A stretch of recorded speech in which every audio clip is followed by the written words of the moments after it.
Good day. Wait a minute. There it is. Yeah. Stop playing with your boy. Get a little bass in here. What's happening? It's DeejayKnight. It's time to go back to, some Star Citizen stuff. What up? All right. Sorry about the delay. I had a bunch of stuff happening earlier, which I'm pretty excited about. We had a bunch of cool things happening. I had a cool thing happen this morning after I got back home. I've had a couple of other business-related things that I had to handle, so, kept me for a bit. But also, I had to make dinner, so, cooked up some chili. Bam. Ground beef. I went and got some stew beef, and then took that stew beef, sauteed it, then diced it smaller, because it wasn't small enough initially. It was like gigantic chunks. It didn't look like they were big chunks until they were in the skillet, and I was like, ooh, so had to fix that. And then after that was fixed, cooking that took till 1 something, and then I had to come back in the studio, had to check some emails, send some Discord responses for some cool stuff upcoming, and I'm pretty happy with the stuff that we got done. Got a lot of cool stuff done for the day, and then there's going to be more because of reasons. Pretty much reasons. But today, instead of hopping right into the Star Citizen, we're gonna kick off and do the most important part of recapping CitizenCon. We're gonna do one panel a day. I feel like at this point we can watch one panel a day and still get it done. It's probably gonna be a longer panel, but also maybe not. I don't know, man.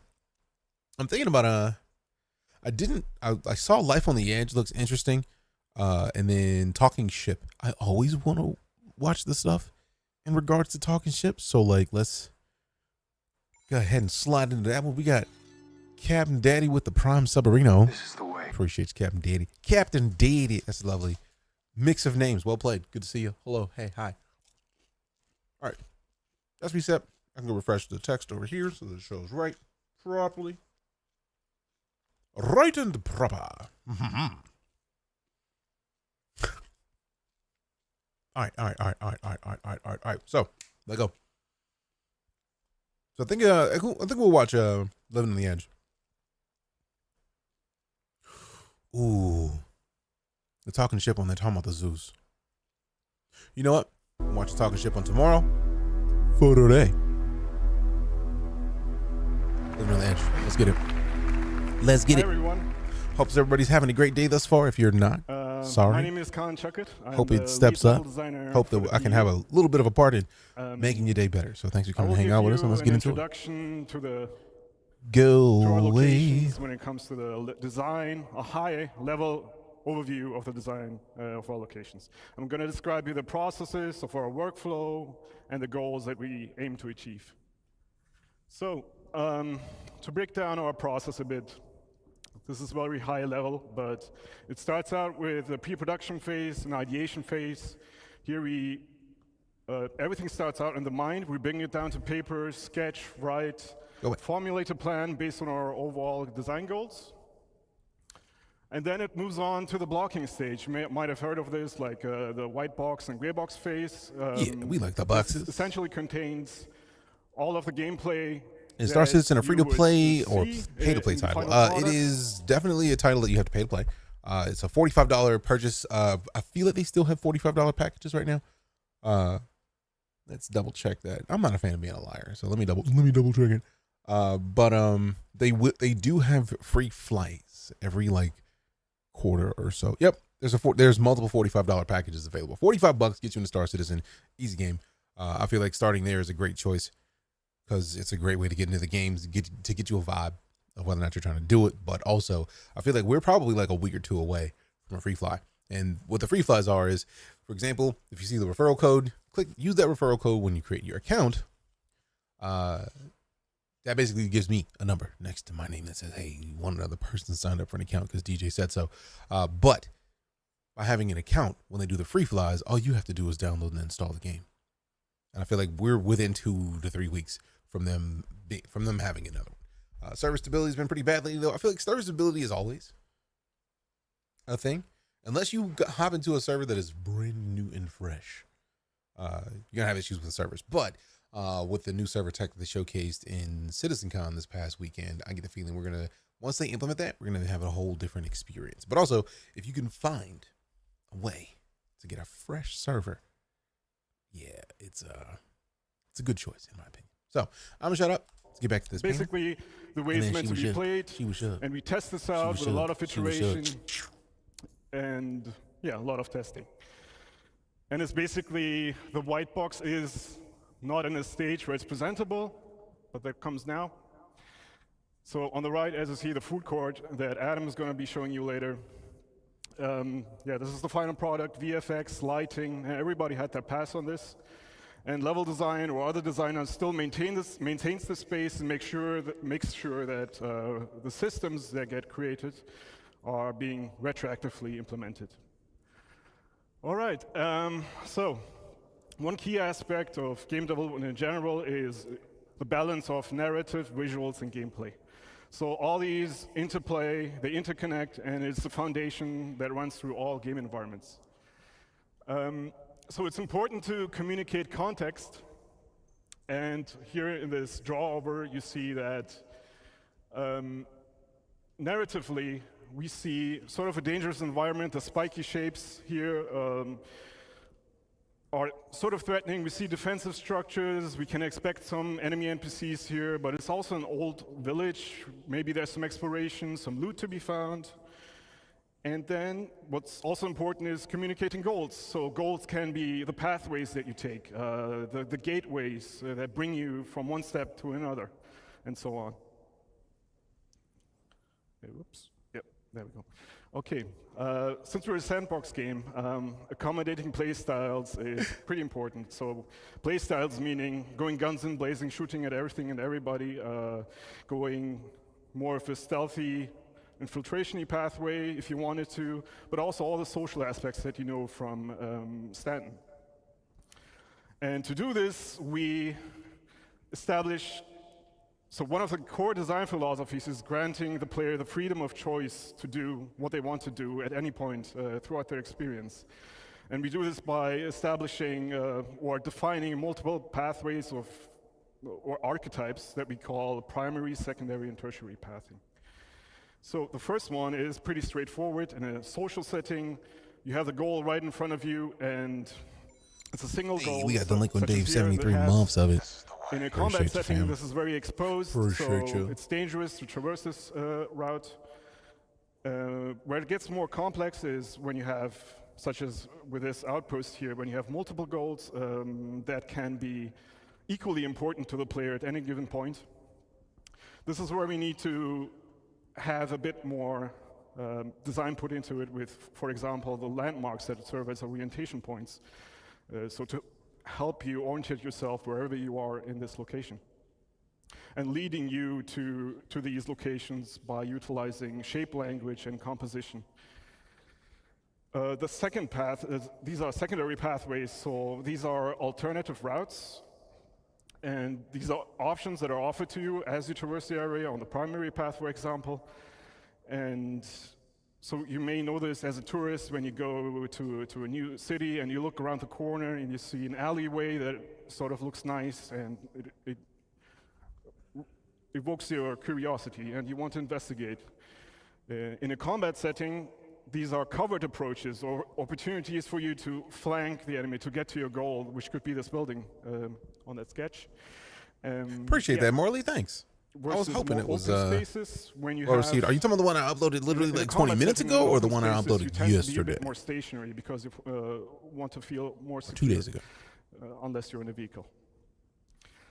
The third path is tertiary pathing. So these are I wish we were going over Jumptown Battle Plans Yeast, but currently we're looking at the Living on the Edge panel from CitizenCon. We played a lot of Star Citizen recently, but while CitizenCon was happening, I was at TwitchCon. So I'm basically recapping the CitizenCon event and the panels on stream before we hop into Star Citizen. So we're going to be playing, but right now it's there. Glad you love it, Morley. Did you comment? If you didn't comment, you got to help other people find it. Put some words on it. Put some words on it. Hop a like, put some words on it, fave it maybe. I don't know. Appreciate you. I was hoping that people liked it is because I was excited when I was doing it. So I was like, hopefully this is cool. All right. Are more hidden infiltration routes, especially discoverable throughout the rundown stations that Adam will be presenting later on. And these are mostly discoverable to the attentive eye. You can explore these, find loot, or different routes to traverse through the station. This is the way. Environment interactivity. You might have seen this in a previous presentation. It's very important to ground the player to their environment, offering them ways of interaction, being able to change the state of rooms to toy with the AI, or just simply being able to unblock your pathway. What gets a bit more complex is when you talk about resource network systems, such as in day one when Torsten mentioned that we're planning to implement this as well in locations. And this will allow the player to engage with their environment in different ways. They will be able to power up or down entities such as turrets, gates, and doors, and also alter life support systems. And also this ties into security systems. So being able to power up or down certain sections of a security system.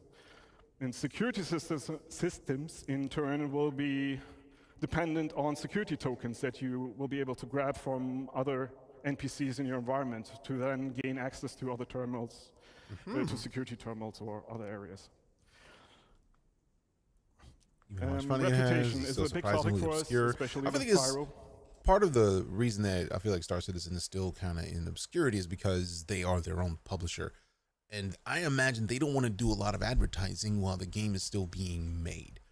At this point, the fact that they've gotten this much funding from pretty much word of mouth and people playing it on Twitch is a huge deal. It is a huge deal. So I'm super stoked about it. Now, I've been a fan of it for years.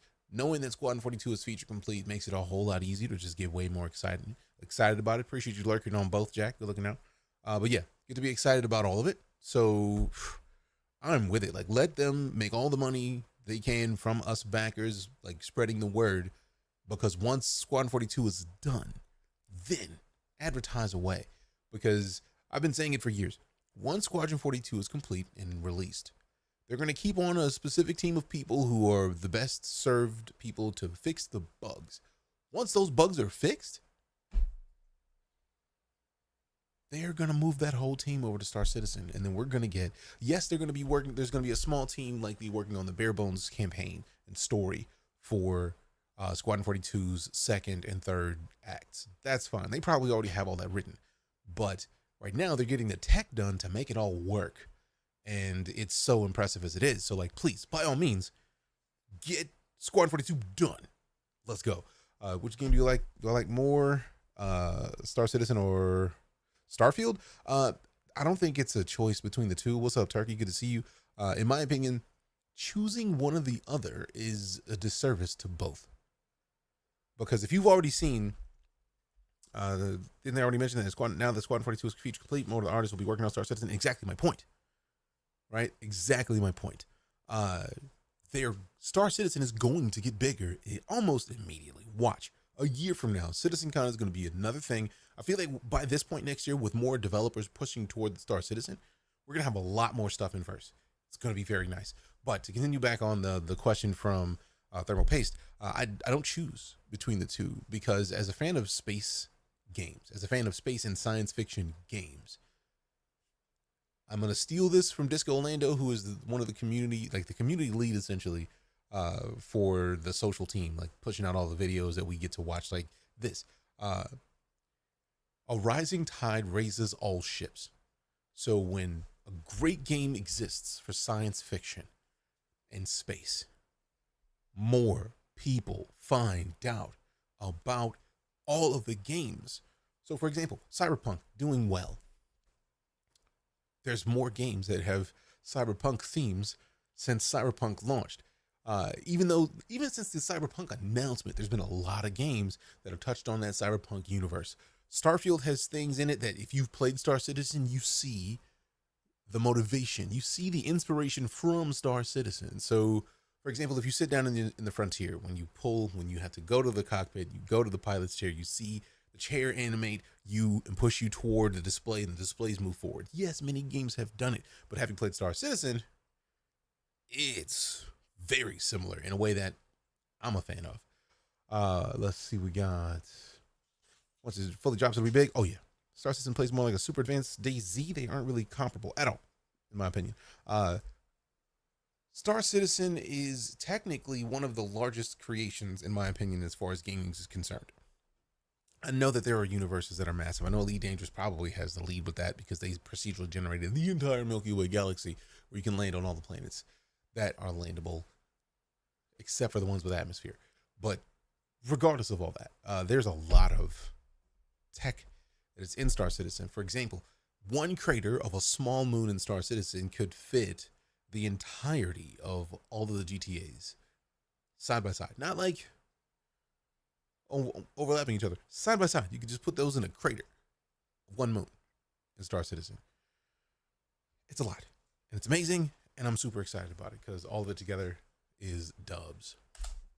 Let's get back to the panel. Reputation, what does it mean? It means absolutely that one of the largest. Oh, it's basically once server meshes drops, it's going to be the best. Can you bang?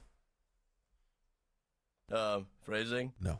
Factions are the it's a huge scale, yes. Stanton, or we hope for full release someday. Oh, it's going to happen, Legendary Murder. I'm not worried about that part. And I feel like it's going to take. People have been complaining that Star Citizen has been taking time because the Kickstarter started in 2012 and it is now 2023. Keep in mind, they started with a goal of doing a thing. Literally, Squadron 42 that is now feature complete is the thing that they were going to do in the first place. The reason that we're getting the delay is because when they asked the community after they got 50 million, which is way more than they ever expected, they were like, what do you want? Community said an MMO. And they had 12 people using the CryEngine. They built from 12 people to 700 plus internal and then like some external companies. That's a lot of people. And they've built stupid amounts of tech to make a lot of what functions in Star Citizen function. They wrote 64-bit location data into the engine so that they could have an entire moon. Just want to bang in space? I feel like everybody want to bang in space, to be fair. They just got to get like consistent energy streaming down because the ship parts causing clutter. I mean, that's going to happen. I feel like that's, in my opinion, a mix of the consistent entity streaming as well as physics, because physics. But also, I feel like it's going to get better once we get that new server situation running so that they don't, like right now, 100 people on a server, it's 100 people and all their stuff on a server is a lot. But when you can spread all that out and you can set a server to be like a room if you want, that allows a lot more people and a lot more stuff to have like micro servers that, for example, if you get like 100 people and you just kind of move into one space, that's going to be sweet because in that one space, as more people pile into it, could just become its own server. That's so powerful. Optimization of the models, make the broken pieces lower poly. I mean, that's standard. I feel that's step one. Like, even when you look at the ships exploding, they've already done a pretty solid job of making the ship pieces break into their own things, which I'm a fan of. But I feel like it's going to take time to get a lot more. Let's see. Money's on George R.R. Martin. How so? Are you talking about like George R.R. Martin releasing another book before Star Citizen launches? I don't know. Anything is possible. They didn't change the original engine from CryEngine and Lumberyard to make it their own engine called Star Engine. It's seriously impressive tech that hasn't been done before by any developer. Yes, but to explain that, they started with CryEngine, right? Lumberyard is the Amazon licensed version of CryEngine because they licensed it to the point where they could rebrand it. So both Cloud Imperium or RSI, Robert Space Industries, and Amazon licensed the same version of the CryEngine. Lumberyard came into play where Amazon, I imagine they would just mix with Amazon. I don't know what they did with Amazon, but they meshed together and they started to use Lumberyard. And now they've changed that engine into Star Engine, which is their version of Lumberyard, which is both of their versions of CryEngine. So it's like it's kind of branched off a lot of different stuff, but it's going to be nice. Game of Thrones in Space needs sick to give us Dune ships. Oh, that's also part of the thing that I'm excited about with them building the tech. Think about it. They already have the tech to procedurally generate entire cities. Like if we go back like years, we can go look back at while they traveled in Quantum, they showed how they build cities procedurally. It's like it looks like Minesweeper, and they click the button and they generate a city. That exists, which means the only difference or the primary difference between this universe and any other universe is art assets. Now, art assets are probably one of the things that's going to take the longest if you're going to make a game, because you have to make high quality models that are the poly count that you need them to be, like make sure that they're textured the right way. There's a lot of different things that go into all of that, but it takes a long time to get that done. The coding part, depending on what you need to code, if you already have the tools for coding done, a lot of that is done faster. Now you have to adjust those tools for the specific task you're trying to do, but a lot of stuff is already built and they're tweaking each setting, especially with Squadron 42 being feature complete. That means all the features they need for the game are in there. That's powerful in my opinion, and I'm excited about all of it. It just gets better over time. We all win because more games. Your play style within this environment. So it will define how you experience the location that you're in a more social context or in a more combative context. Maybe with drones putting cities together. For real cities, yeah, but like, as well, especially in the later representations. There's a lot of stuff. Presentations. So in the case of the food court, in the rundown station, we have multiple floors. So the first floor is the gang floor, and that might require you to have a better relationship with the owner of this location, which then will give you unique mission givers that you can go to and accept a mission that are offering you missions themed after the faction or the owner of this location, but also give you access to unique gear, collectibles, ship weapons, and items. Important checkmate is impressive. Seen Plenty these more food to locations review. in the demo Oh, if you've played it. Morley. So to close, Before I say anything else, I'm just going to show you the folder. I was just going to see, I was curious of whether or not people would care about this before I did anything else. I'll just show you the folder, and I feel like you'll be able to extrapolate from that what you will, what you would like. If we look at back over here, this is the folder, right? If we look at the folder and then we go into the assets folder. So starting about here, that's the one that we watched today. So I'm guessing at least 9 more, and that's not counting the other shenanigans close this all off I and got move on to the into other presentations. playing Star Citizen The glue behind and all of our Pyro. So locations is if the people like content. this one, there will be It is the more. reason why you go to 'Cause they're these already there. locations in the first place. And our main goal right now is to not have that divide between social and gameplay as much as we do in Stanton, but mix it up a little and make that dependent on the reputation that you have with the factions or the owners of these locations. And yeah, we're looking into more content. As you've seen listed there, there's a bunch of new stuff coming as well. With the later presentations, for example, with the logistics hubs in the second portion, we're also looking into rates. But yeah, that's it for me. I will pass it over to Eddie now. Hope you've enjoyed this. Take care. Bye.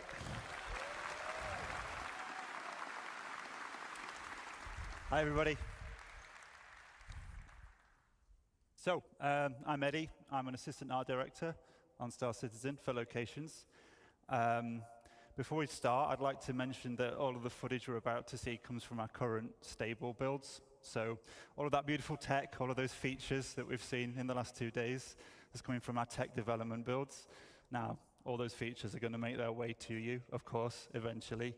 But that is the reason you're not going to see some of them in the builds today. I just wanted to get ahead of the comments a little bit there. Module expansion. So with Let's that said, go. what am I going to be talking Let about? us get into it. Well, I'm really excited. Plushy, CitizenCon happened 2 weeks ago, and like a week and a half-ish. And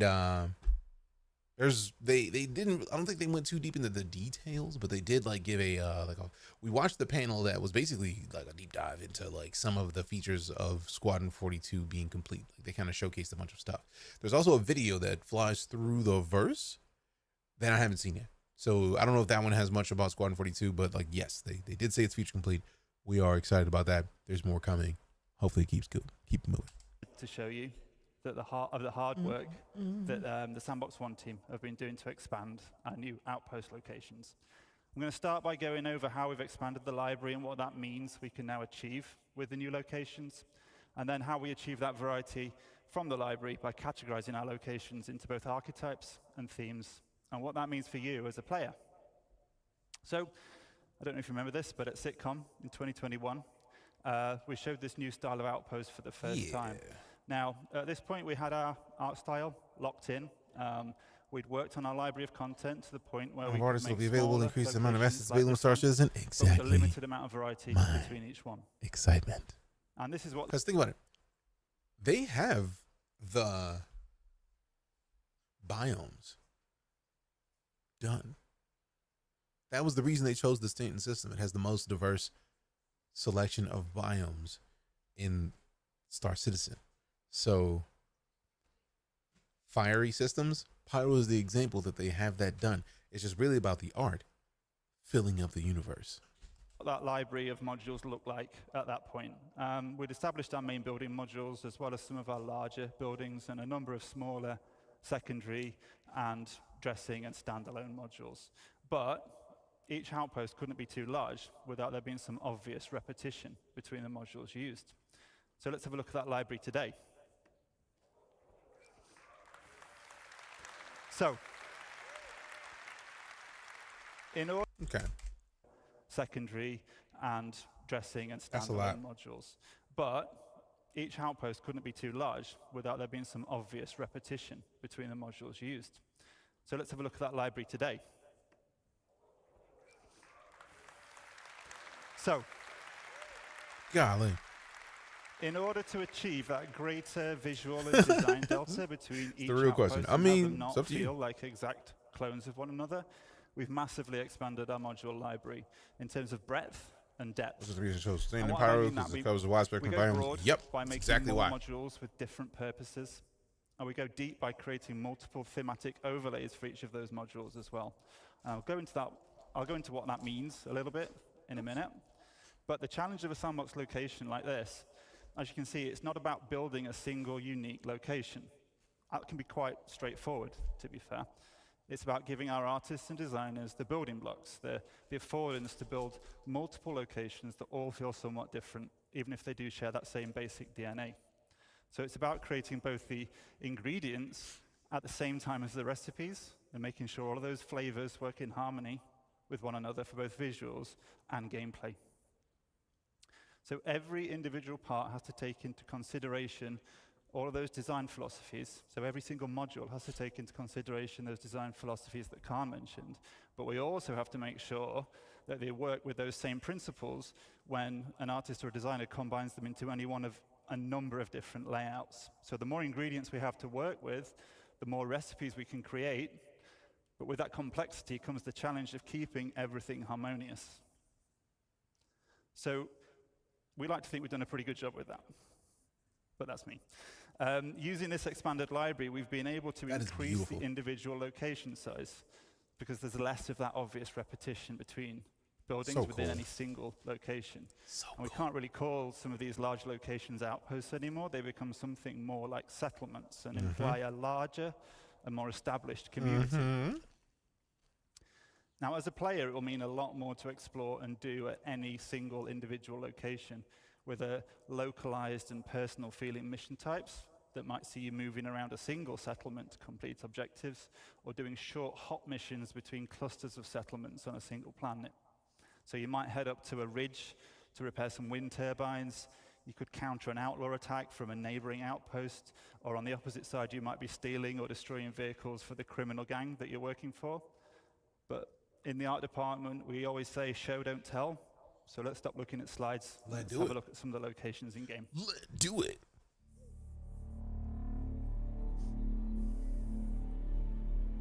That is beautiful, man. How they keep making this game look better is always mind-blowing to me.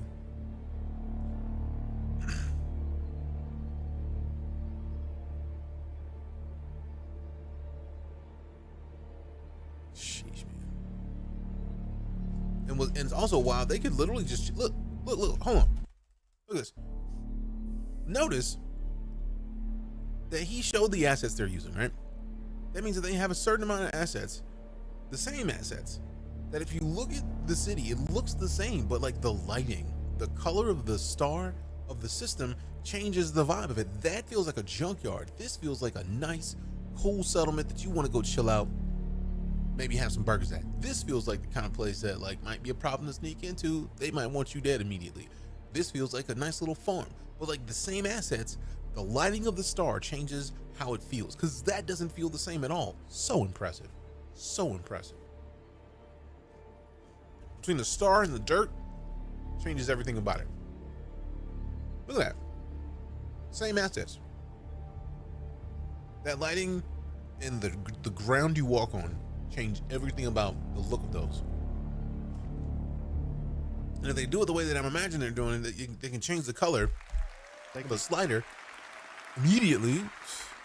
Let's go. Let's go. So what flavors of Outpost did we just see there? Well, we categorize them in two different ways, as I said, and then we mix and match those categories together to provide that variation. Now, the first and primary category is the archetype, and they provide that core gameplay hook and define the main function of a settlement. So scrapyards have a landing pit module for repairs and refueling. Mining operations can have a refinery module and ore extractors for resource and commodity trading. And trading posts themselves allow a broader range of item purchases through the dedicated trade building module. Max vibes with the same environment, right? And I mentioned very earlier much more like general mission types that you might find that would be Charlize Theron one.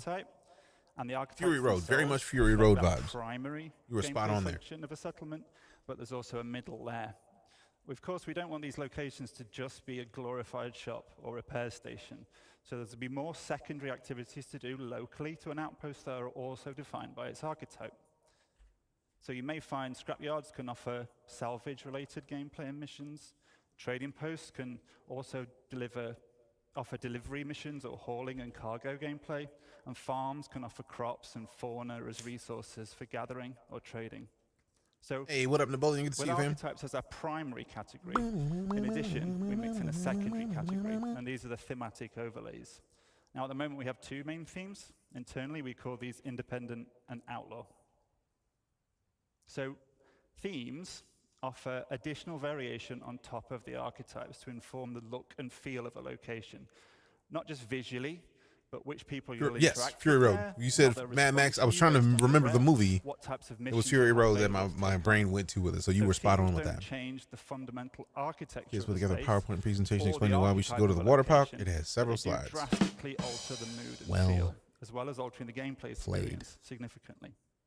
And again, let's take a look at the first of our themes, our independent theme. Very well played.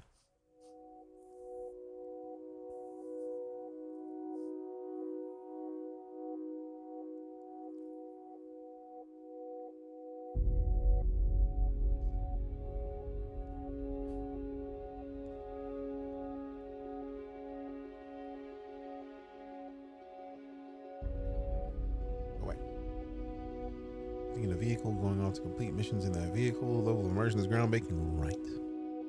It's just little stuff, fam. Like, of course, having a car is gonna be a nice step, but also like, you never know. Let's make a move. Let's make a move.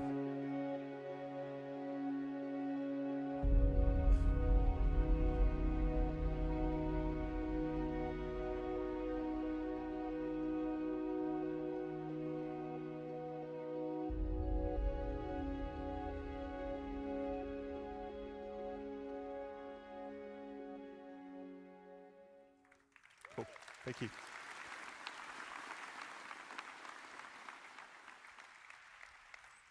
So, as a neutral player, the independent theme presents a much more social, visual, and gameplay experience. The primary visual read across both themes, so across both Outlaw and Independent, comes from those common architectural forms, and they're generally all more rounded and soft in shape, and the building manufacture techniques are more robust and primitive, with single-story dwellings built from stucco. I just remember about and bare control surfaces metal. being a thing on more agile But ships. for this theme specifically, we use soft textiles, Not warm that I've lighting, seen, but colour good to know. palettes, foliage, I'll keep an eye out. decoration that layer on top of those utilitarian structures to give that sense of home. And I use the word home for our independent theme quite a lot because we really want to get that feeling that this is home for the people that live there despite those harsh realities of frontier life. And in contrast to that, we have a theme that lies in a direct opposition to the independents, which we call the outlaw theme. So let's take a look at that now as well.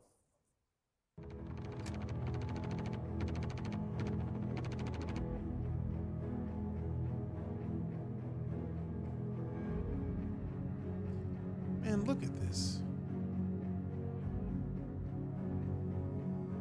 I'm so excited for this game, man. It just gets better every time. And the music is just top notch.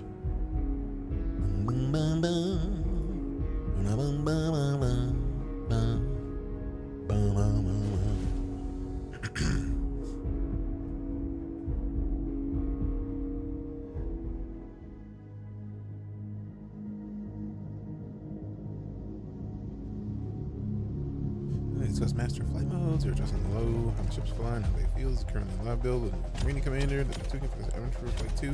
I know that they were gonna make some changes to some stuff that they've seen, but like we haven't seen all the stuff from CitizenCon. I know there's the ship that's probably gonna be in the ship video, which we're gonna be watching tomorrow. I wanted to watch it today. It was a tough choice between the ship one and this one for atmosphere. So we're gonna be watching that one tomorrow because I feel like we could literally be watching all these videos for hours. So if y'all want to watch the ship talk one after this, cool, but I don't know.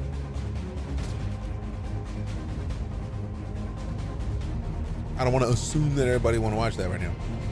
Nami, nami, nami, nami, nami, nami, nami, nami.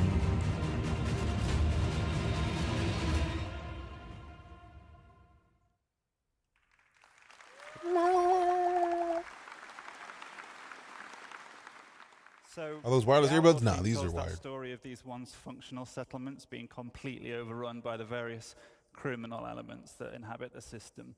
And visually, we have themes of a regressed and subverted civilization. So we layer on top of the architecture these spiked and aggressive forms, and we have evidence of a squalid living arrangements, and lighting comes from fires or poorly maintained fixtures. Some spaces are going to be recognizable as deformed versions of the independent theme, but some have been completely changed to more nefarious purposes. And while both themes employ all of the various alternative pathing and traversal considerations that Khan detailed just earlier, the outlaw spaces are weighted more towards combat. But just because these spaces are more dangerous and the experience can be more combative, that doesn't mean that the archetype of the outpost is lost. So if you as a player choose to be a criminal working up your rep with a headhunter gang, you'd be welcome at the trading posts and you'd be able to buy and sell items or take on missions. But you probably won't then be very welcome at the independent themed locations, and that's where you'd get your combat experiences. So while the outlaw theme looks very different, the functionality of those archetypes still remain. So I've talked about the kinds of outposts we've been hard at work on, and I hope you've enjoyed checking them out over the last 2 days in the Pyro demo. It's really made me very pleased to see people playing our content at last, so thank you for that. I'm so excited to be able to play that. Well, I hope it should be obvious that we're going to get these out for the first Pyro release. We still have some final optimization and polish passes to do across the whole library. And then we're also going to be expanding the amount of these locations throughout Pyro and beyond. And our tools allow us to do that very quickly now. And we've got the library as well to do it. And the new outposts are not limited to the Pyro system. They're completely system agnostic, so you can expect to see these outposts in other systems as well. And of course, we're going to look to add more ingredients, more of those modules to the library as well, to further expand the variety and depth you'll be able to see. Okay, we're only halfway through this. That's wild. There's so much more coming. Let's go. Gameplay within a small ecosystem of a planet to give that more localized and personal feeling experience. Our goal with these locations, as with many of the others we're going to hear about today, is to continue to work on the gameplay so that every location offers a rich playground to explore. And I guess I'd like to finish just by thanking everyone for listening today. It's really great to see you all. I'm going to pass you over to Nick, who's going to talk about some locations who are coming in the nearer future. Thank you. Bonjour tout le monde. That boy smooth. Listen to that. Woo! We are French Canadian on the here. Cool. I love how worldwide their guys, team is. my name It's is wild. Nicolas Pinchot. I'm from Montreal. I'm assistant director, and I'm here today to show you the next new derelict settlement we did. But just before that, I just want to say thank you to everyone who worked on that mandate. You guys made an awesome work. I'm super happy and proud to be here today to show you that, all of you guys and to the world. So let's go to the chase and let me present you the new derelict settlement. New derelict settlement. Let go. Why is this music always so good, man? Is PvE looking better? Oh yeah. Like every time they talk about it.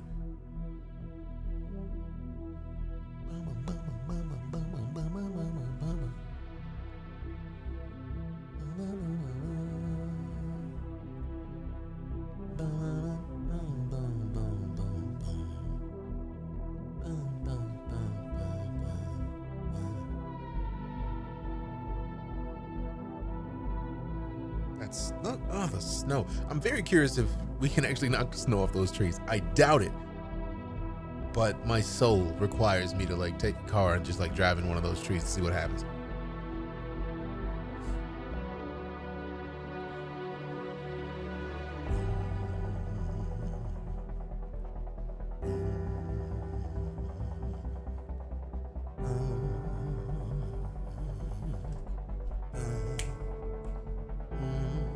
I love how the derelict settlement, it literally has the front of a ship. The cockpit of a ship is just there. What up, Mr. Lunch Club? Good to see you. I'm doing well. How about yourself? How are you?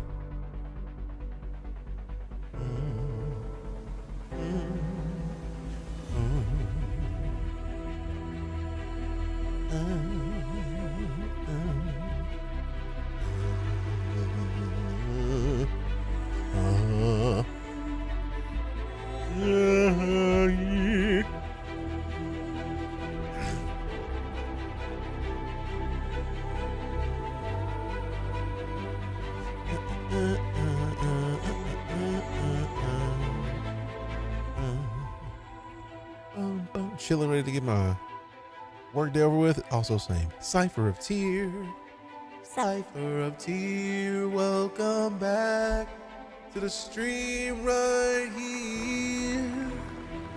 Also, I love the fact that they literally are showcasing. That's literally an oil rig, fam. There's like beach settlements with oil rigs. They could literally have one of these out in the ocean or a water planet.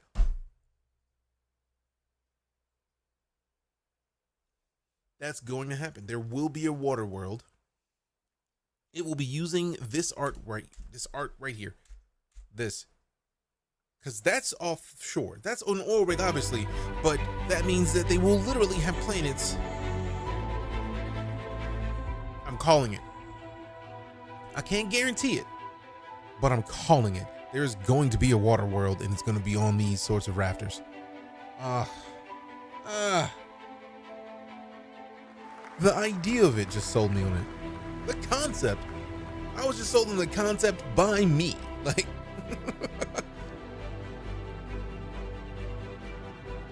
took me too long to realize you were watching a vid? Yes. That says everything about how pretty Star Citizen is, because you don't even know, like, is this a video or is this the game? Like, even their videos are done in the game engine. It's not like, let me show you this fancy shined thing. Like, no, it literally just moved your camera. Like,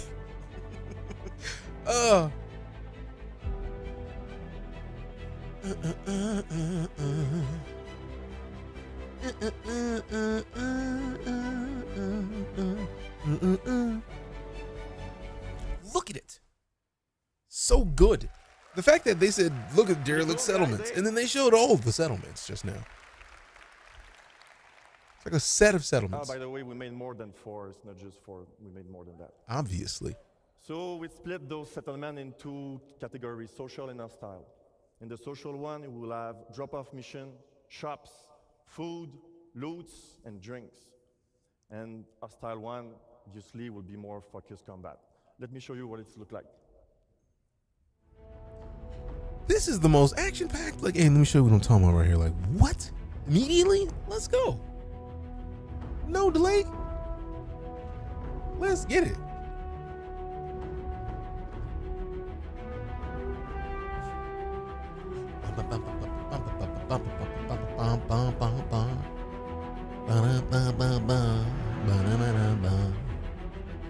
I want it. I want this right now. Like, I want to go to a planet and then find somebody at this place and then fight somebody, because this is too much. It's too much. Gimme. Gimme, gimme, gimme. Gimme it all. Gimme it all. Yeah, yeah, gimme it all. Gimme it all. Gimme it all. Gimme it all.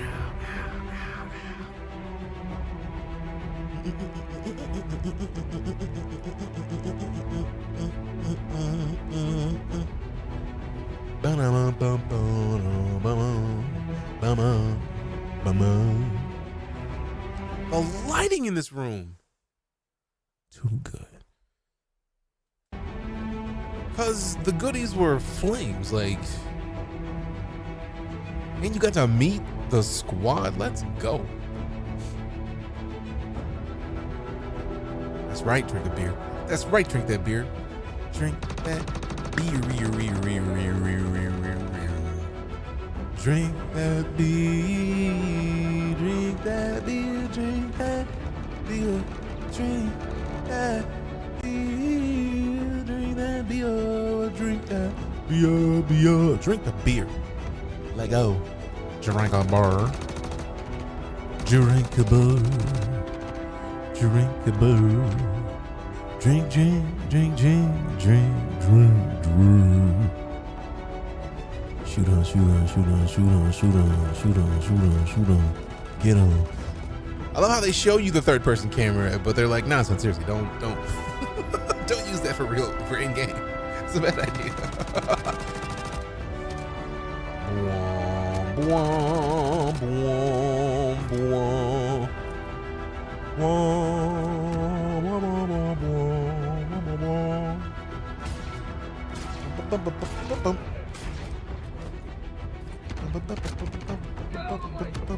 Get out of the way. No, it won't. Throw another nade. What you gonna do about it?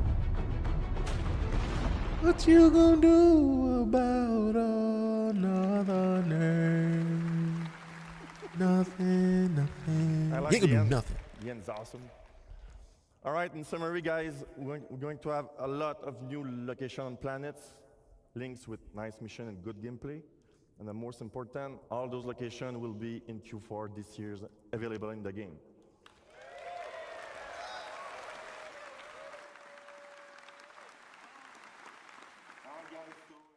So thank you very much. I will let now Adam How show they you just more keep, good stuff. Thank you. you just dump a bunch of videos out. Is this a Fallout DLC? See what you do there, Starscream. What up? How you doing? Hi, everyone.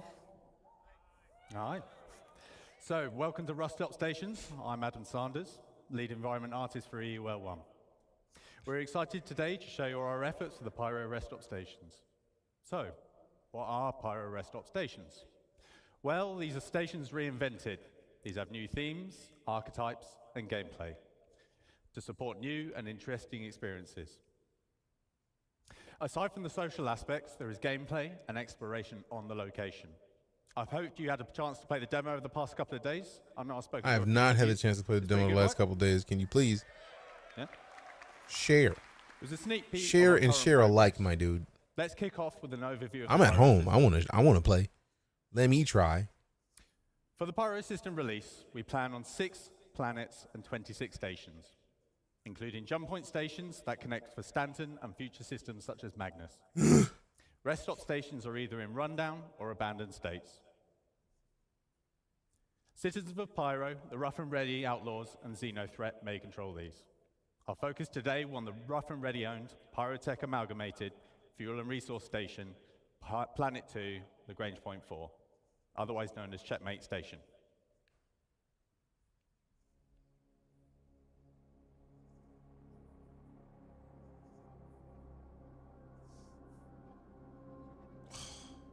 I know we've been to Pyro, we've been to Checkmate Station, but this is still cool to see. Because they get so cinematic with it. It's impressive, man.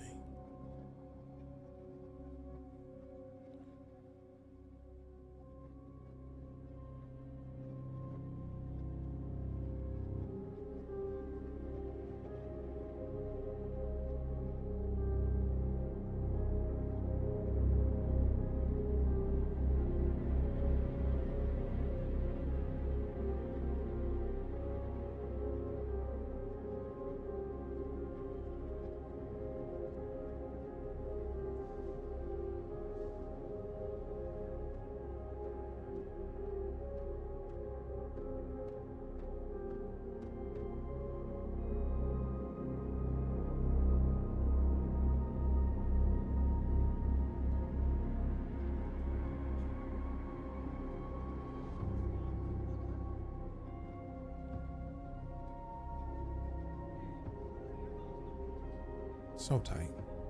Beyond, like, it's Night City vibes, definitely, and it just gets better and better and better. Let go. So to create a richer experience from rundown stations, we have 3 key points.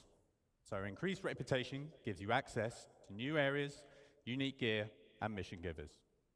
It also relates to basic functions such as the hub clinics, which need at least a neutral standing with their owners. Combat can take place anywhere, including social areas. Numerous options for environment traversal and enhanced environmental interactions. We aim to include new substation areas such as the workers area, lower deck, and maintenance areas. These areas will offer unique content, more environment interactivity, and interconnection between areas. Our journey begins when the player arrives in the entry deck view room. The entry deck serves as the first barrier between the outside world and the interior of the station. Fancy. Some inhabitants are prevented from going inside and are stuck here with no means of getting out. Slums are formed beneath the bridge, smuggling routes established. Some shopkeepers will sell you water and food on your way into and out of the station. Let's have a look.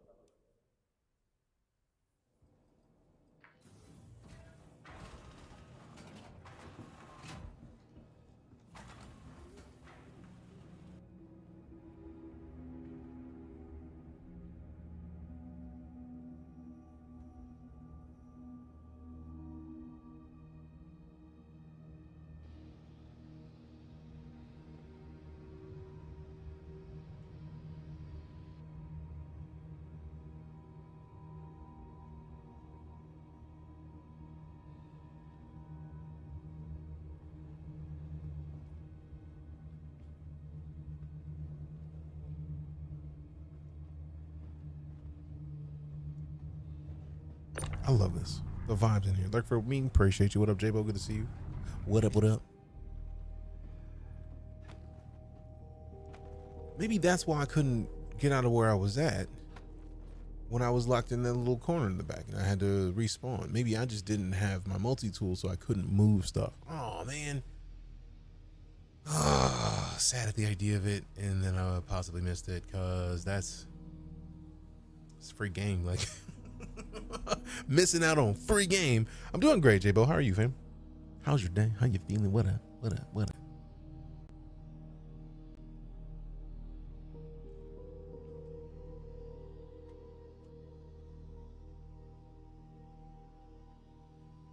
Doing great. You got off work? Hell yeah. Got off work Thursday night.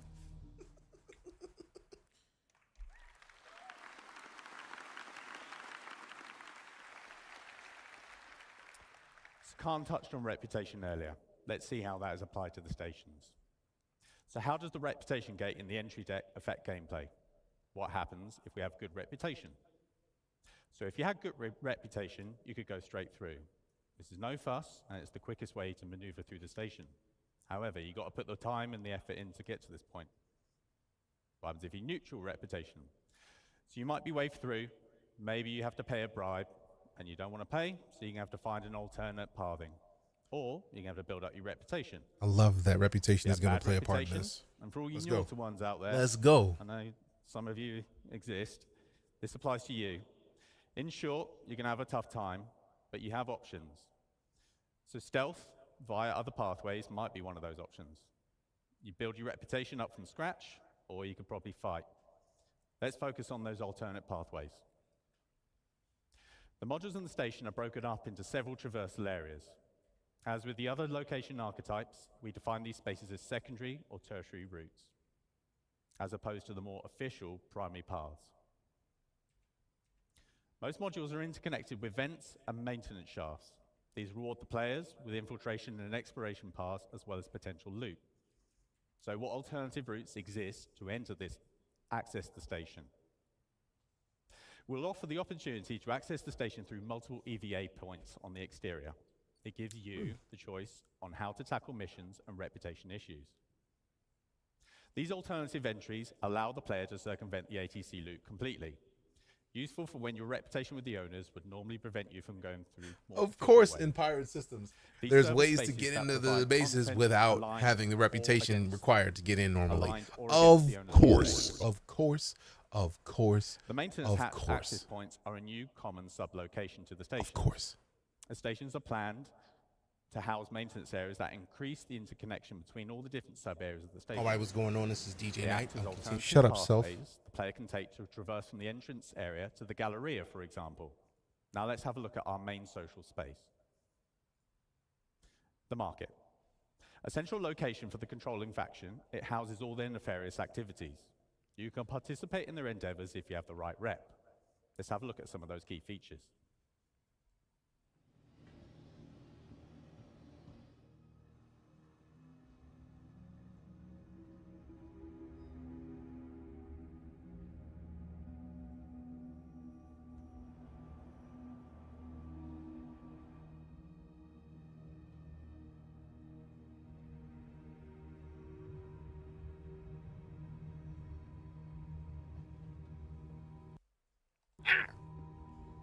Interactions to support these. I love the fact that's like it looks like a power generator.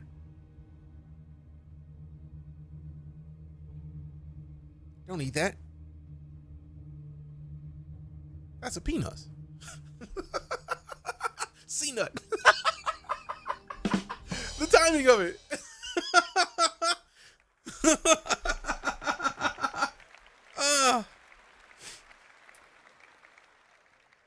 So the market is a social hub and a good example of mixing social and gameplay space, as mentioned by Khan earlier. Another reputation gate can be found in the market. The ground floor is open to the common public. The upper floor is reserved to rough and ready outlaws and their associates. If you have increased reputation, you can access the area. You can access this area, which gives you access to premium items, top-tier mission givers, and access to new areas. We plan to house mission givers in both tiers that will give you unique jobs to further your reputation and fame across Pyro. Now let's have a look at another theme. Abandoned is a new, non-social location theme. Let's have a quick look at the current abandoned area on Checkmate.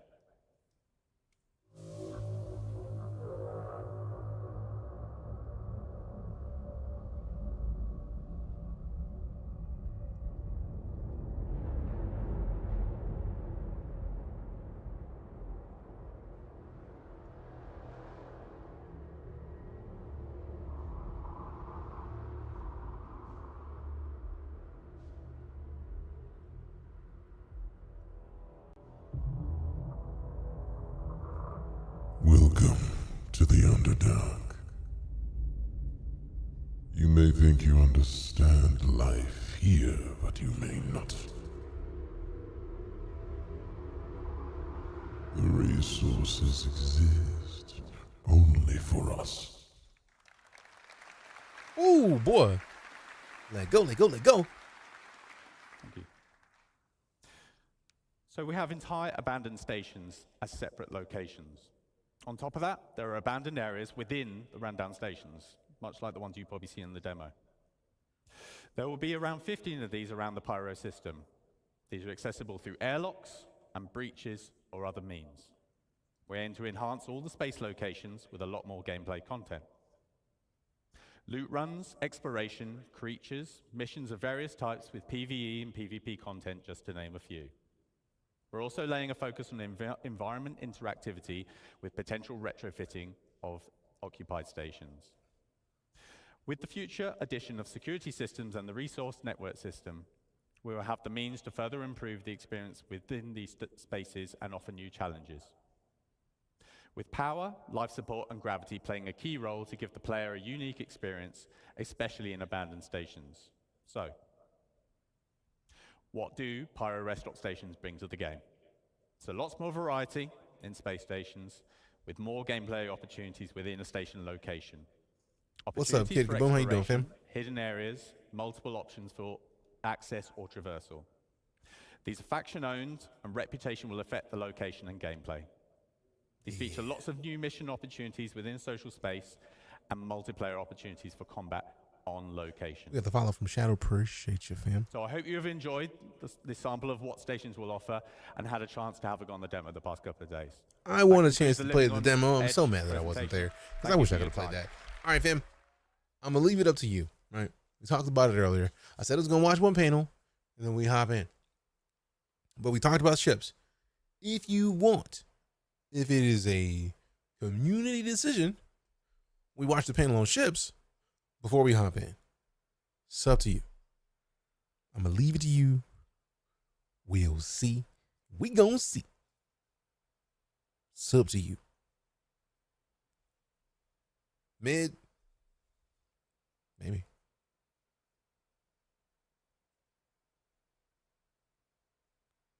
Was that a question or like just want to be a smart ass? Oh, that's mid. I mean, anything is mid, but like what's mid to you is excellent to somebody else is a piece of to somebody else. So it's, I don't know, man. Like pick one. Pick one. I'll wait. Matter of fact, let's just. Today, we wait to find out whether or not everything about this is mid. Is it? Is it not? Give me a minute, I'm gonna have to mute for a second.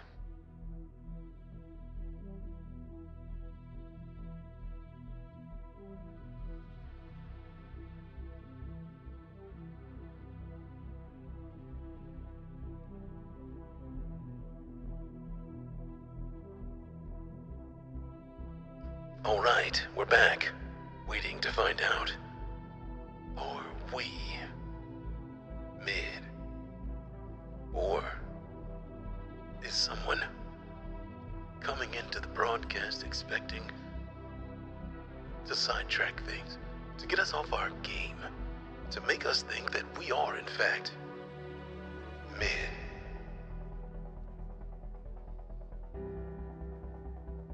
Or are they mid? Did they wake up feeling extra mid? Super mid? Maybe. The world may never know. But what we do know is DeejayKnight is especially heinous. Some of the things that come out of his mouth may not be the kindest things, but also they might be funny, but also they might be mid. Either way, he gets silly. These are his stories. The panel's pretty good. I feel like it's gonna be good, but also, so we got 2 for the ships panel. Who will tell people to inspire to be mid? Aspire to mid. Or like the dude who's like, don't give a fuck. Like that dude is glorious.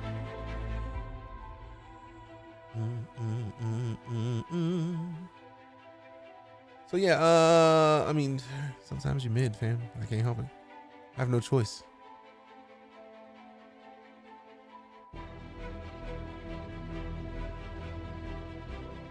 Hello, humans. Hello. Wait a minute. Wait a minute. There it is. Hello, humans. Welcome to the Mid Show. We're going to continue to be mid. That's it. That was funny. So thus far we got 2 for the ship vid. If you would prefer we not go into the ship vid, say words. This is where like lurking is cool, but if you don't speak up, I don't know what you want to do. So ships or not?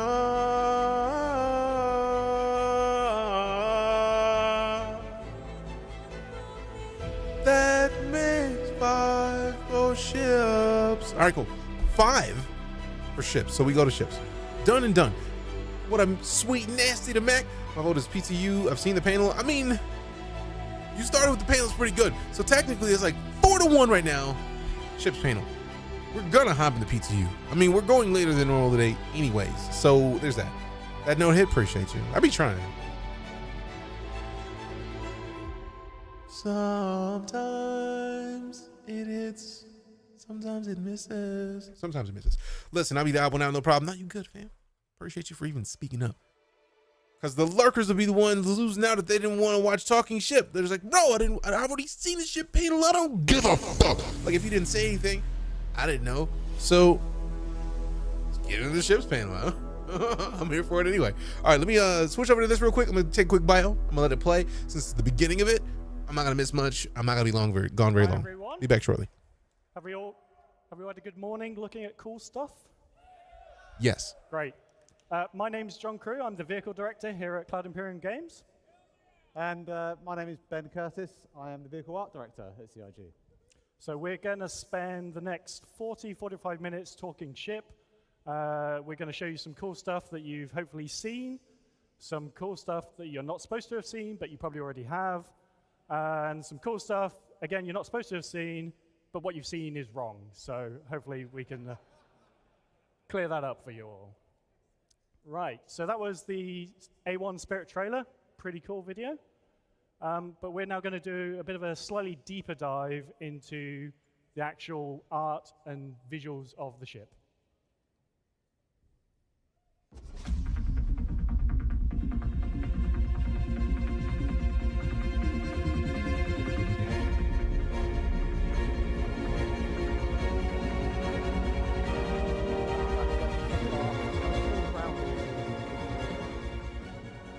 As we move into the heart of the ship, this area is kind of like really dominated by those 10 sci-fi bombs. And then we go straight into engineering, where you find the rest of the ship components that it needs. Up front, we've got a completely fully featured habitation area, suit lockers, weapon lockers, pod beds, everything you're going to need. And then right at the cockpit, we have a two-pilot cockpit, and I think the Crusader engineers have done a fantastic job of putting everything that the pilot needs right at their fingertips. So, in the heat of battle, you kind of might just eke out that advantage.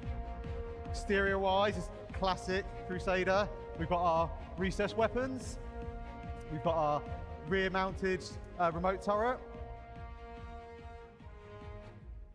And then underneath, it's all business. We've got the missile racks, and we've got the big bomb bays.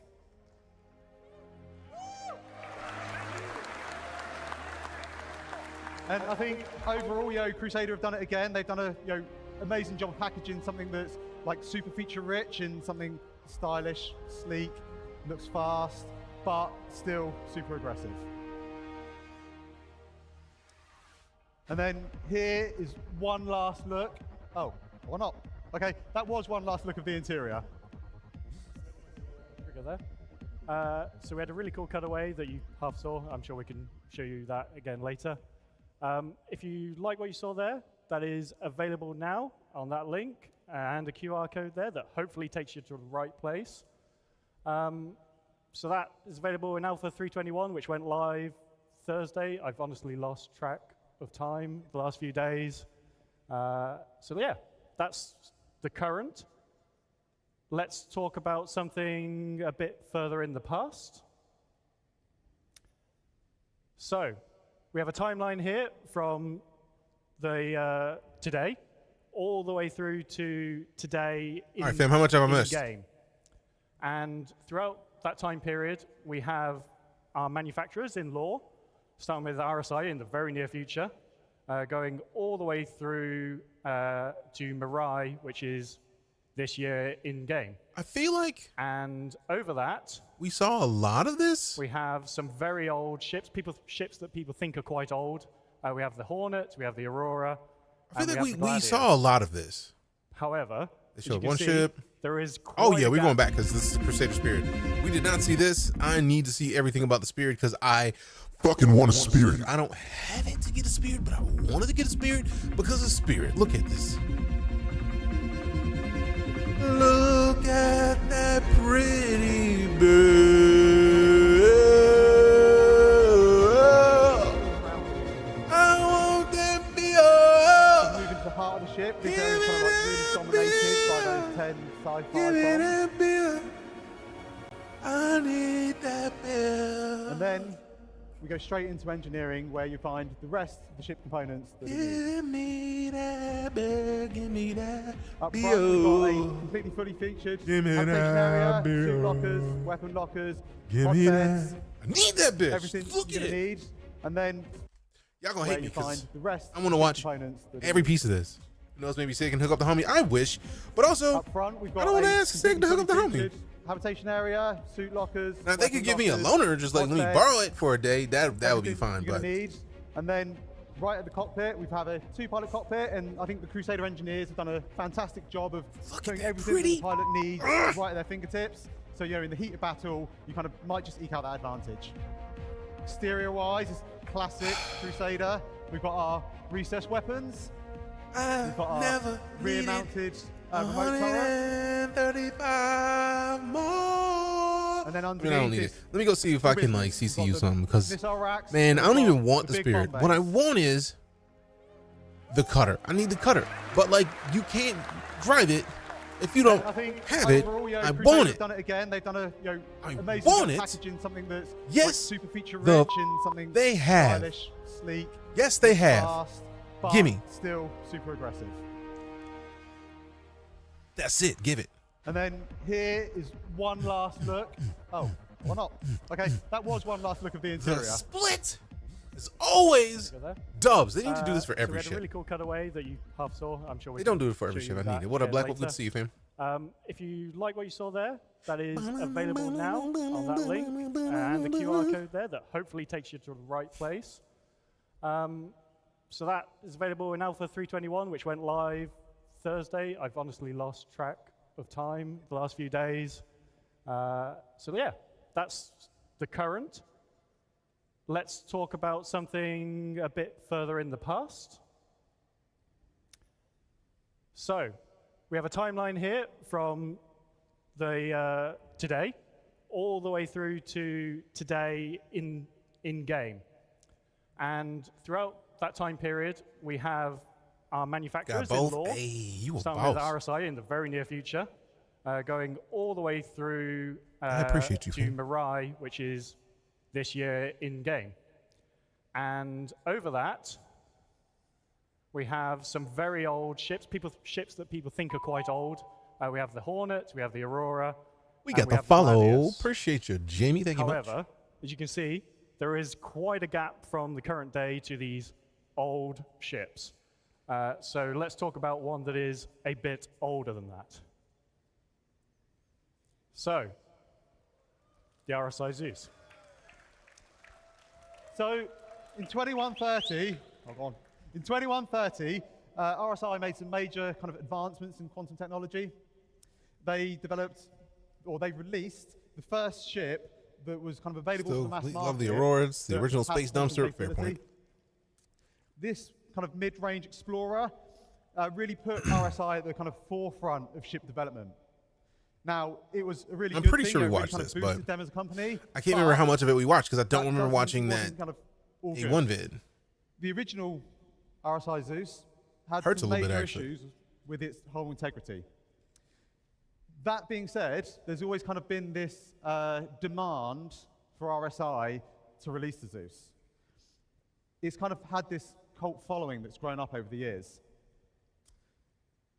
How's Thursday going? I'm kind of fantastic, Anthony. very How are you? happy to announce today that RSI have kind of taken that challenge on board. They've developed a whole new vehicle that is designed to ferry a whole new generation of travelers across our universe. Visually, it's something that pays homage back to the original Zeus and something that's really is justified to have that name. And I'm even happier to say it exceeds all current Yes, I safety remember standards this. and all I our feel like current this ship must have production been standards. on So, somewhere they just do you wanna showcased the have a look vehicle at the all-new RSI because we Zeus watched all of Master? that, but I don't remember. i.e. Let's see. we No, I do remember built this the part. cutter, and you guys seem to love Backlog. it. Let's go into this because I feel like we've also seen the cutter feedback It was because they actually the showcased it. It's like single half most the popular straight-to-flight ready ship we've ever released. half You the guys really, really SCU liked it. because of the radar stuff. We talked about the present. Bringing in a Let's merch talk idea about when I was the staring at an future. After Effects lecture. Send it to you in a minute. I'm down with merch. Here is a big block of squares that represents our backlog. So each one of these squares is a ship or a vehicle. All the light blue ones are all the ones we have released to date. All those gray ones are the ones that we have not done yet. The dark blue ones are the ones that will be in your hands by the end of the year. So we have over 200 vehicles for us to support as a vehicle content team. Damn. For those of you that are trying to do the maths in your head right now, going, that's the wrong number. This includes every single vehicle that we've ever shown to you, whether that's in a Squadron 42 visual tease or like a trailer. Some of them are obviously Squadron exclusives. Some of them are going to be NPC exclusives. What up, Affliction Official? Good to see you. Welcome back. We still have Appreciate to you support hopping them back all. in. So every vehicle in the game, we have our hands on, and we do a lot of work to support them for you. Not the only thing we do. We obviously introduce new content like the Mirai Fury. We deliver previous promised content. And as you'll see today and tomorrow, we do a lot of gameplay support. So obviously we help out. Ships are like the heroes of the game. You saw in the resource network engineering. Late but here, hey, better late than never, fam. how that's Also, gonna I impact started way ships. late in the day. We only been here an hour and a half. You'll You see good. I if appreciate you you've for showing up at all. paying super close attention. Some Nicholas, UI what up? elements to do with maps. Stay tuned for that. We do all that. So we do a lot of work across all aspects of both projects. And to do all that, we need to do a few things. Okay, yeah, so John's talked a bit about the backlog. I'm going to kind of take a little bit, how are we going to deliver this? So in April 2023, we actually kicked off a new ship team in our newest studio, Turbulent, based out of Montreal. Yeah, go Canada. So we've now 5 got vehicle artists, 1 vehicle 5 designer, 1 artists QA tester. or vehicle artists. That is a 1 pretty vehicle small team. designer, In your 1 DMs, QA tester, Goes down in the DM. and that kind of gives us everything Is it we Idris need to spawnable start now? bringing I do content not know. out of another location. And it also means that we now have kind of reps globally for the vehicle content team in all 5 of our studios. What's the really nice thing about that? Only by is Xeno it there. kind of opens up a new There. pool of a kind of talent that we can pick from, and it should really help us to deliver some more content to the game. And you've actually just seen the first 2 ships out of that studio. So the Scout variant and the Zeus are both being developed by our Montreal team. Yeah. Hold on. Which one The in the Zeus Zeus? are both being developed Okay, the by Scout our and the Zeus. Montreal Okay, team. cool. Cool. Yeah. They're doing great. We're going to look a little bit more in depth at the kind of the art team and how we've grown over the years. You can see from this graph, this is our kind of like live numbers of how many vehicle artists we have dedicated. Shit.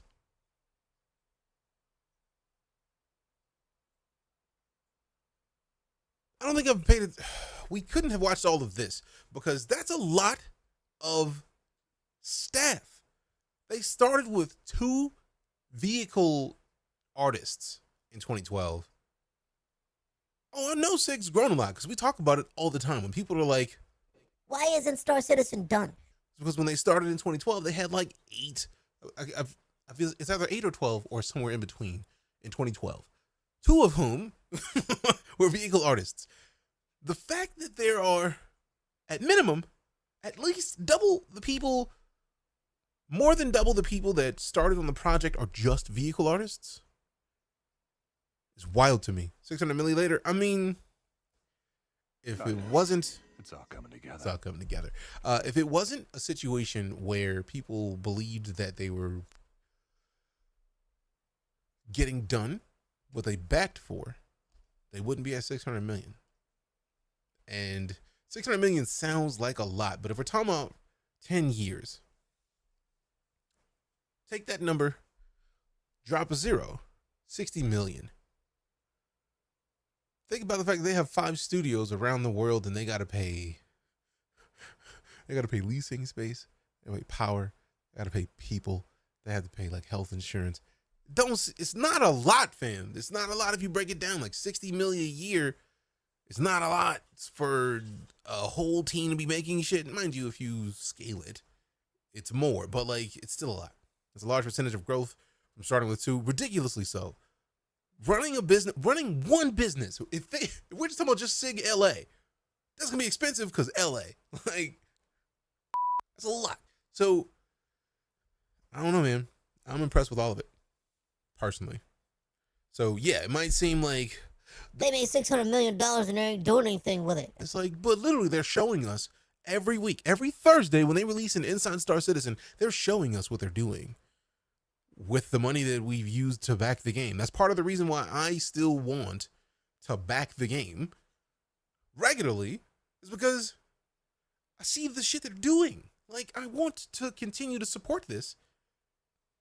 I don't feel like if understanding how some of the cake could be made, like since I taught game design for 4 years and some change, I know how the cake is made. So like, since I understand how the cake operates, since I understand how cake is made in general, seeing what they've done with it is nothing short of amazing to me.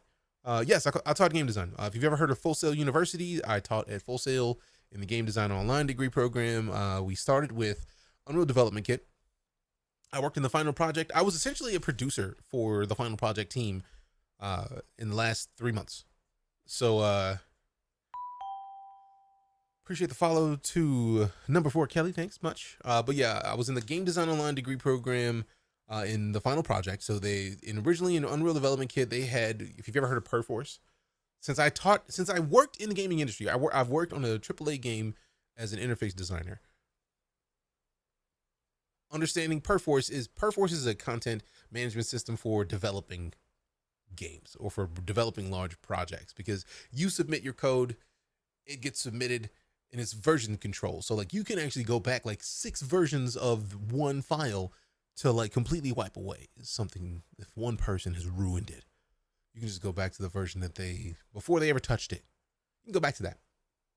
But that was what they used to upload their game weekly. I would download their games, play them, give them feedback, tell them how to adjust, use Git now. I mean, that probably is where we're at now, but since I haven't worked at Full Sail since 2016, I've been full-time doing this since. So like the game has changed a lot, but TLDR, they would use for Perforce to upload their UDK projects as executables. So they would make their game, upload it, I would give them feedback, tell them how to tweak it, help them adjust their code, and then we switched to Unity. And I taught Unity and C#, and I taught people how to code. So I have an understanding of how games are made that is a little more than a lot of people understand. And I say a little more because I'm being humble. Like, I don't know what the average person knows about game development, but like I feel like not a lot of people know. So I don't know. But I hadn't like I feel like if Unreal 5 would have launched before we switched to Unity, we probably would have went with Unreal 5. But I don't know. They're showing a lot more that Squadron 42 is feature complete. Most of this was under the hood in Squadron 42, and DJ was right all along, and I'll keep saying it. Fam, do you understand how, like, I don't want to rub it in anybody's face, but I've been saying from the minute I started playing this game, I was like, if they're making 2 games at once the single player game is done, they're not going to fire people like we get frustrated at developers for doing. Game launch, dump people. They're going to slide all those people over onto the other game. Like, yes, I did hear about the Unity runtime install fees, and if memory serves, they're rolling that back, and that CEO was fired. Like, he was sacked. Now, I could be wrong, but that is what my memory of it is, so double check on that. Kind of roll back. So if they still have the runtime install fees, then they are literally just ceding ground to Unreal for no reason, because a lot of the stuff you can make in Unity, you can make in Unreal. If you don't remember, what was the name of the game? Infinity Blade. Infinity Blade was powerful for mobile games. If you can make Infinity Blade on a phone, man, people are going to switch engines real quick. Like, I told us many times when Squadron 42 was done, they would refocus everyone on the teams. Nobody listened. I've been telling people that before I even heard that they were telling us that, Nicholas. Because again, understanding how the cake is made, when you understand development, it's like, they're making a game. Oh, snaps, we got to 1K on the likes. Appreciate you. They're making a game that is actively being developed, and I don't think SIG can afford the bad publicity that would come with Squadron 42 launches, SIG dumps multiple hundred people. There's too many ships that aren't done. We just saw that they have ships in the pipeline that we haven't seen yet, which means either I doubt that they did point out those are just the ships that we know about or that we might have seen in a video. I'm very curious how many exist that we haven't seen yet. So I'm very excited. What up, Dooms? All right. They gave out Infinity Blade assets for free on the Unreal Engine Marketplace too. See? People that stop fucking around. Developers are really gonna switch to Unreal, because Unreal's move with the Epic Games engine of like giving developers a higher cut, regardless of whether or not you sell stupid amounts of copies of your game, is going to bring a lot of people over. Memory Mobile was made in Unreal. Really? Bright Memory Mobile? That's not surprising. Sorry, I derailed your original topic. You good, Affliction. Like, that is literally how the stream operates 90% of the time. We have conversations, and then words happen. It's like, oh, shit, that. And then we squirrel our way around lots of topics. But let's digress. Either way, I paused this originally because, holy shit, that is a huge difference. They are at 14 times the original amount of vehicle artists they have. And if we go back, let me see. There was 15 ships per row. So that's 36, 41 ships that, so we're at currently 26 to 53. There are unreleased, that's 36, yeah, 41. There are 41 ships that are unreleased that we know about. Because from here, 1, 2, 3, 4, 5, 6, 7, 8, 9, 10. That's 160 ships that are released. Because if that's that row is 15, I counted it earlier. So that's 15. This makes 150. This is 10. That's 160. That's another 41 ships. And then we're gonna get 12 ships this year.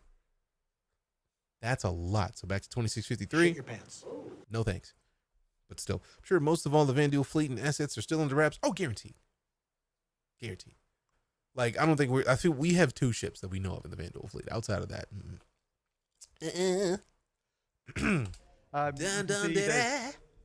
A nice trajectory going up. And, you know, with more team members, that also means we get kind of like, not just more people to throw at stuff, but we get more experience, we get more knowledge.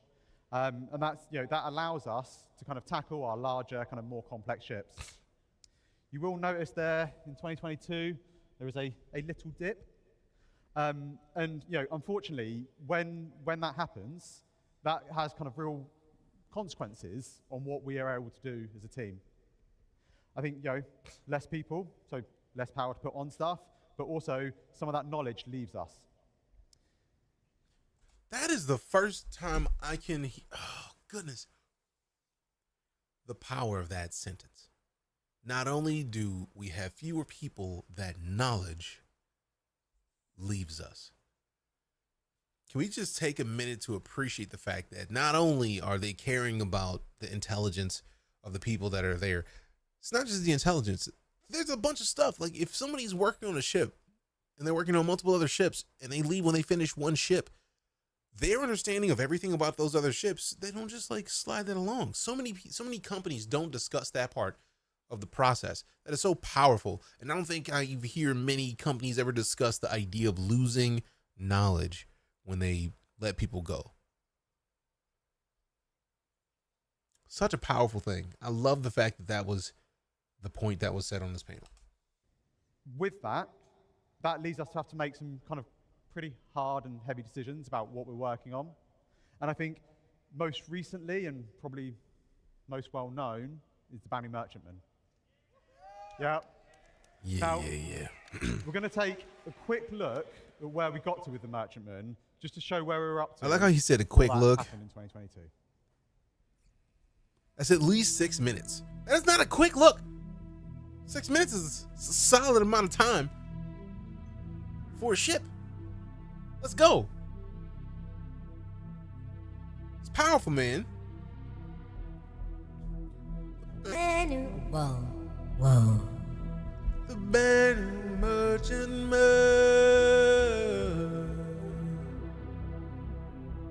Sell all your shit and then buy some more in a brand new merchantman. Give me family, please believe. I need the merchantman.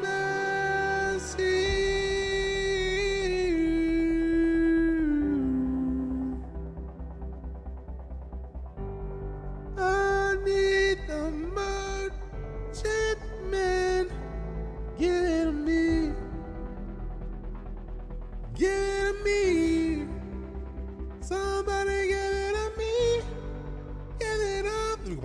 I just bought 2 new ships today. 5.1 mil later, I got an Eclipse and a Saber. Now I have 7 ships total.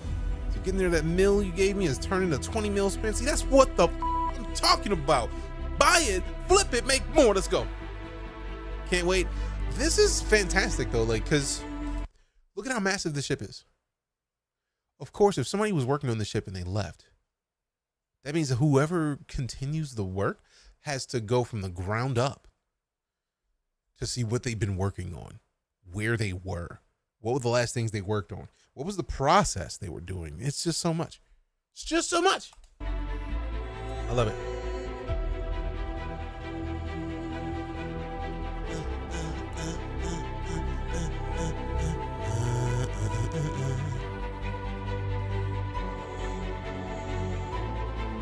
All right, fam, give me a quick sec.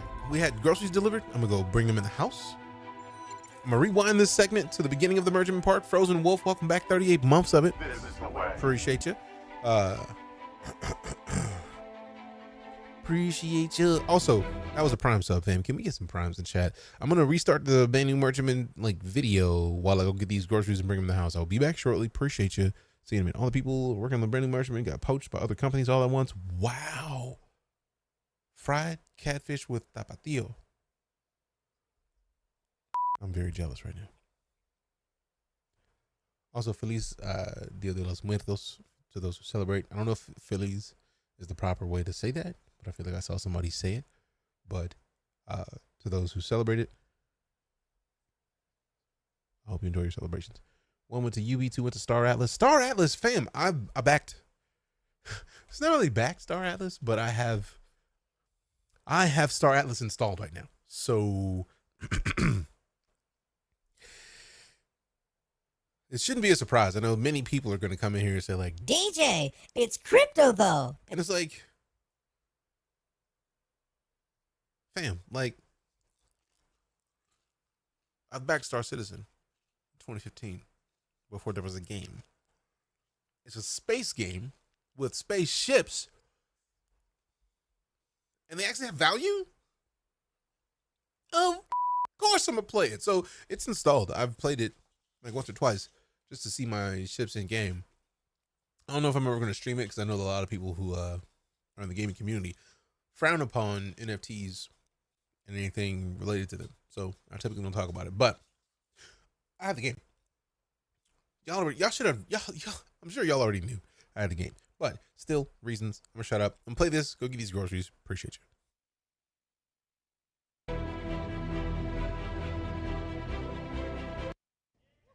Yeah. Now, we're going to take a quick look at where we got to with the merchantman, just to show where we were up to before that happened in 2022.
So that video shows where we got up to with the Merchantman. You can see we'd finished white box. We were kind of into grey box. Some areas were further than others. And I think one of the best things about working at a company like Cloud Empyrean Games is that we're able to be pretty honest and pretty open with our development. One of the biggest questions we get is, what's up with the Merchantman? Where is it? Why did it stop? And the Merchantman brought a lot of unique challenges to us. It was a completely new art style, something that's very, very different from what we normally do with our human manufacturers. I think, we could have paused other ships. We could have moved some of our other artists onto the Merchantman. But with the kind of exodus of our kind of senior team in 2022, we didn't just lose people. We lost a lot of the knowledge that went into building out that white box and really kind of delivering that art style. What we decided to do at the time is, rather than try and rush something out and just get something out to get it done, we looked at where we were, and for us, the most important thing was growing our team back up. We wanted to invest in our team and use our seniors and our kind of managers to help get us up to the point where we can tackle multiple large and capital ships at one time. I think the graph previously kind of showed that we've got the head numbers now, and now it's about onboarding our new staff members. It's about skilling them up and getting them to the point. And I would absolutely love to be stood here on the stage and going, yeah, look at the Merchantman, it's amazing, like it's done. But we're not at that point just yet. We do see all the comments, I do see all the notes about it, and I absolutely want to get this ship out and done. I just wanted to be open and honest as to where we are up to with the development. Yeah, to add to that, it is probably the most question I get asked at any event, and I really want to get it done, get it out for you guys, but we don't want to give you a half-baked thing. We want to give you a really great product that we can all be proud of, and it's delivered alongside gameplay. So, let's talk about something else quickly. Before they talk about something else quickly, I'm going to rewind until after that video. What do you think it's about here? We back. We back, baby, yeah. So that video shows where we got up to with the Merchantman. You can see we'd finished white box. We were kind of into grey box. Some areas were further than others. And I think one of the best things about working at a company like Cloud Empyrean Games is that we're able to be pretty honest and pretty open with our development. Appreciate the welcome back. One of the biggest questions we get is, what's up with the Merchantman? Where is it? Why did it stop? The Merchantman brought a lot of unique challenges to us. It was a completely new art style, something that's very, very different from what we normally do with our human manufacturers. I think, we could have paused other ships. We could have moved some of our other artists onto the Merchantman. But with the kind of exodus of our kind of senior team, how long has the Merchantman in development? I don't even know. We didn't I know it's a just long lose time. People. We lost a lot of the knowledge that went into building out that white box and really kind of delivering that art style. What we decided to do at the time is, rather than try and rush something out and just get something out to get it done, we looked at where we were, and for us, the most important thing was growing our team back up. We wanted to invest in our team and use our seniors and our kind of managers to help get us up to the point where we can tackle multiple large and capital ships at one time. I think the graph previously kind of showed that we've got the head numbers now, and now it's about onboarding our new staff members. It's about skilling them up and getting them to the point. And I would absolutely love to be stood here on the stage and going, yeah, look at the Merchantman, it's amazing, like it's done. But we're not at that point just yet. We do see all the comments, I do see all the notes about it, and I absolutely want to get this ship out and done. I just wanted to be open and honest as to where we are up to with the development. Yeah, to add to that, it is probably the most question I get asked at any event, and I really want to get it done, get it out for you guys, but we don't want to give you a half-baked thing. We want to give you a really great product. It's a valid that we can all point. be proud of. Don't rush it. Delivered alongside gameplay. I love the fact that that is their philosophy on the vet. Everything I've seen about this game is like, they might release a ship that needs a couple tweaks. But typically, when they release a ship, that ship is solid, and you just play with it, like the Scorpius. I don't remember anybody having too many issues with the Scorpius, aside from the fact that it needs a turret. Like, you gotta have somebody else help you fly it. The F8C is too fucking good. Man, it's just great, and we don't even need it in Star Citizen yet. I want it out of principle because disrespect. I wanted to disrespect my enemies with ammo. Put it out alongside gameplay. An important point. I was about to get to that. Not only do they not release the ship until it's done, it's ready and usable for the most part. Like with some of the earlier ships, like the Terrapin, we're not in a situation where the Terrapin is useful for its primary purpose of like scanning yet. The scanning gameplay has to happen soon, but they want to release the merchantman when it's useful in the verse. That is powerful. Definitely not next year either. They're training up a lot of new people and rounding out a ton of the RSI ships, Polaris Galaxy next year. I feel like the Polaris is on par with the merchantman. Like, or not on par, because I feel like merchantman comes up.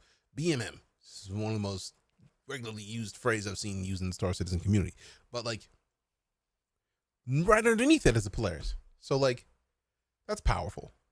And the Ares, yes, regardless of which one you have, the Ares is just disrespect on a platter. It's on a platter. Although I feel like it's like, since it's not gimbaled, like you literally, like we don't do gimbals. We're here to dump ammo straight ahead. Like that means modularity of Galaxy. Exactly. Now I have a Galaxy CCU. For those curious, like I want the Galaxy. I saw the Galaxy and I was like, okay, I'm gonna need that, but I also don't have the money for a Galaxy, so I'm not gonna get a Galaxy. But what I did get was an upgrade from the Vanduul Glaive to the Galaxy.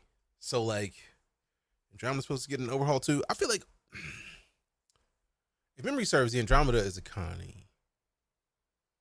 Yeah. How many shots does an Ares need to take down an opponent? Yes. And it has the bullets. It has all of the bullets to answer that question. If the Connie does not get a rework, I would be surprised. Because if we think back to the original ships, I feel like most of the original ships have been updated. And I feel like the Connie feels out of date compared to how those ships have been updated. Like the Aurora, updated. The Mustang, updated. So I feel like the Connie needs an update to match the energy of some of those other ships that were there early on. See the base building update panel by Todd Pappy? Yes. Where they showed that the Galaxy was going to be one of the ships that could like make stuff specifically for outposts. Oh, yeah. Which is also a reason why I was very happy to still have my CCU. But the problem is, it's a Glaive. It's a Vanduul ship. It's the referral Vanduul ship that we got from referring people to Star Citizen. Do I want to melt my Glaive to be able to build bases? And to be fair, mostly yeah, because I'm not good with the Glaive. Now, I do still have the blade, but like, I feel like for all intents and purposes, it might be better. For my gameplay style, I think it might be better suited for me to have the Galaxy than the Glaive. Yes, I do. How, Ashton? Like, what did I say? If I can do it? Or is someone apply the upgrade? Because I literally have the upgrade right here. Upgrade, Glaive to Galaxy Standard Edition. It's right there. I'm looking at it right there. Ooh, here's a question. If I apply that upgrade, does that mean I get the A1 as a loaner?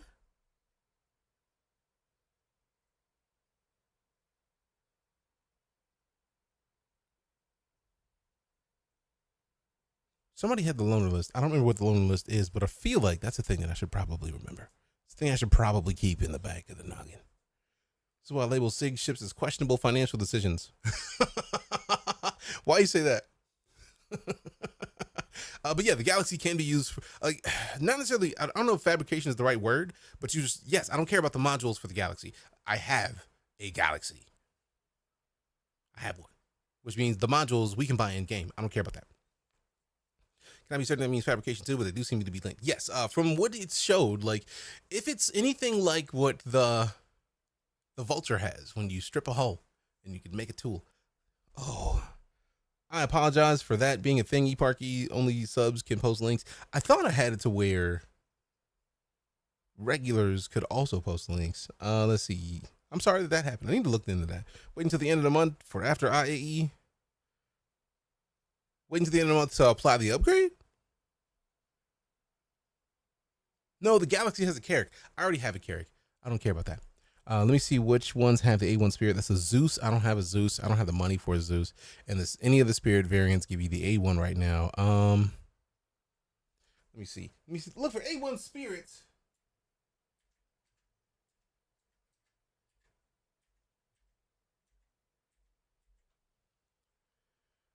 Okay, so A1 Spirit doesn't even, I literally searched the page.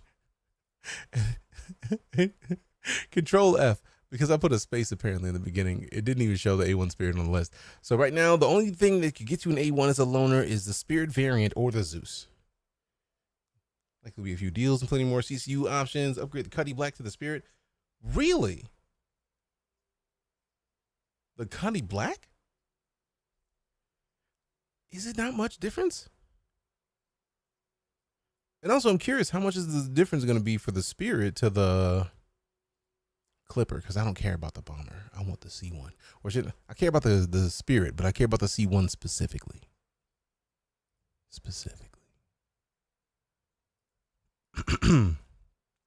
Cuddy Black is cheap in game. Buy the Cuddy in game. Oh no, that's fair. How much is cheap in game we talking? How much cheap we talking? I usually wait to apply the upgrades until the ship is flyable. That's a valid point. Because maybe I melt that later. Because we've been able to play with the Glade for ages. Like years and years. Eclipse I find is better than the A1. Which one? I think I have an Eclipse. I don't know. Let me look at my hanger after we get done with this video. So, let's talk about, because for me it's not about the A1 being a bomb-ass bomber, right? For me, it's about the C1. I'm literally about the Clipper, because I can't tell you how much I started to give a fuck about Crusader ships after flying around in the Inferno, because I love dumping bullets down with the Inferno. The Inferno, the Star Runner, and I feel like there's at least one or two more like Crusader ships that have just been like impressive as to me, that came out of nowhere. Like I was never gonna expect to care about Crusader ships until then. And it was like, oh shit, let go. Like to get a Zeus or 3 soon. Q&A win 1.2. I thought. I mean, if it's only 1 million some change, that's not too bad. I'm down with that. Hoping they change the Zeus CL loaner from the A1 to the C1 when it gets released to the PU. I feel like they will. That's money. It makes perfect sense. But I definitely want the C1. Like, for reals and true. The only reason I don't have a C1 is because they wouldn't let me CCU it. I would have melted multiple ships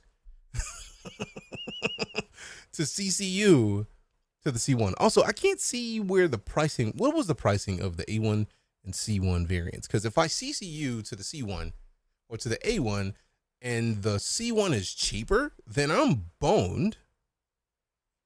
Because then I'll have a ship that I don't even really want. Because you can't CCU until you have $5. That's a minimum of $5 to CCU value. So like,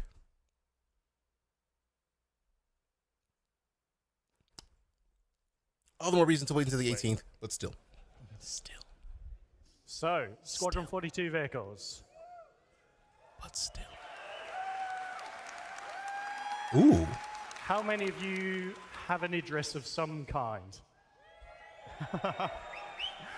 Serves to be getting 16. So, we plan to deliver the Idris alongside the Squadron, and that doesn't mean just the M. We're going to deliver the M, the P, and the K kit all together in one delivery. That's huge. Javelin owners, I'm afraid you're going to have to wait a bit longer after that, is obviously the bigger ship players can own. And we have recently looked at what is left to deliver on it. We've got plans. There will be modularity with it. And yeah, that will come after squadron releases. And those of you who also have the Vandal Scythe, Glaive, Blade, after squadron releases, you will also get the updated models as well for that.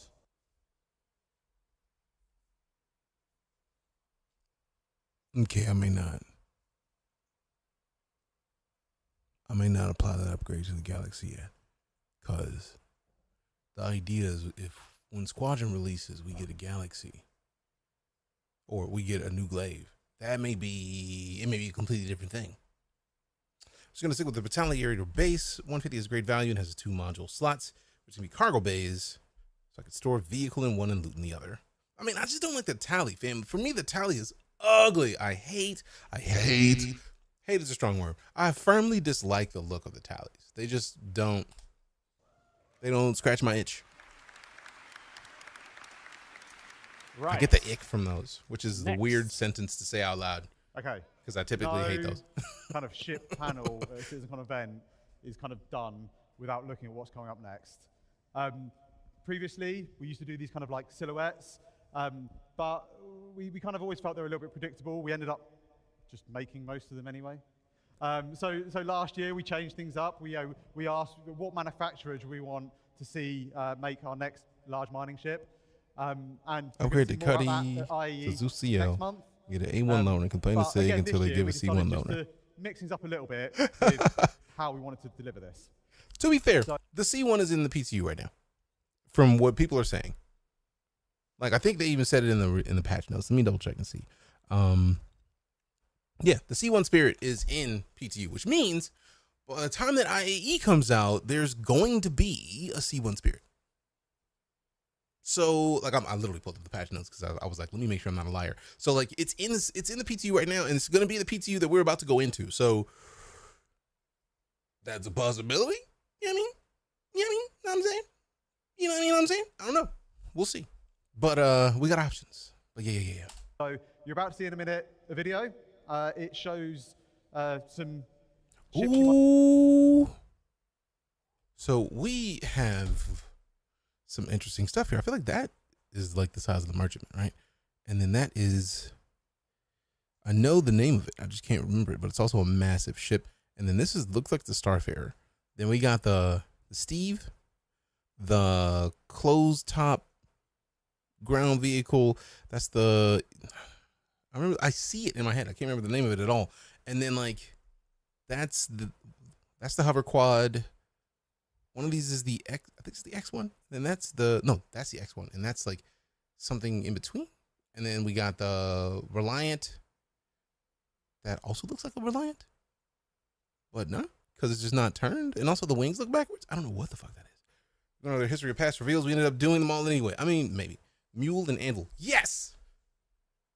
Yes. Thank you. Or Atlas. Yeah. I remember this.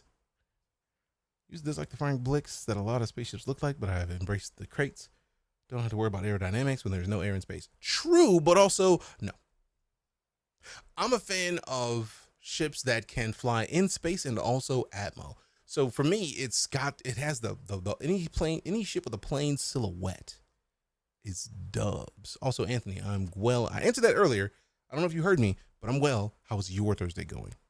But yeah, is that the Eclipse? I think it is. I feel like that's an Eclipse. And then I don't know what the fuck that is. It looks great, but it is not a tally. I'm sure of that. So might recognize. Group A, pick one. I'm hoping it's Crusader Explorer Starter Ship. But feel free to get on Spectrum afterwards. Take a look. Give us a guess at what you think they might be, because we'd love to, hear your input. And I will just add to that as well. We aim to deliver everything you see in this video and more in the next 12 months. Oh, I remember seeing this on Twitter, but I didn't see the whole thing. So like, yeah. Hit him with the, whoa, the X1. Come on, stop playing with me. This is this. This is this. This is this. That's the Orgo SRV. That looks familiar to me. I don't know what the name of it is, but it looks very familiar to me. And I can't figure out why. Because I don't think that's the Zeus. It's too soon for the Zeus. And also I feel like the Zeus is bigger than that. The size 2 Mirage has Crusader VTOL. That's like a Saber. It does a little bit. But like, I have a Saber. Does it? Like, maybe they're reworking the Saber? Well, they fixed the recon armor in the Ghost patch. Now it matches whatever terrain it's touching, just as a note. Interesting. Like a Crusader feel big time, right? Crusader ships have just been stealing my opinion lately. Like, now look at that Fury. I have a Fury, or a Mirage ship. I have a Fury, I believe. Now, that looks like the Legionnaire. I could be wrong, but it looks to me like the Legionnaire. Fam, when I tell you I'm excited about the Legionnaire, please trust and believe. Fam, the Night Corps is a bounty hunting and security providing organization. !SCORG in chat. Yeah, we're specifically here to provide security and to steal motherfuckers. Like, we will steal somebody out of their ship.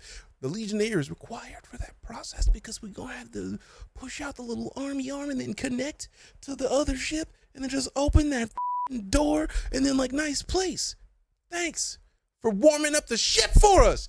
Give me your shit. And then you just take them and slide.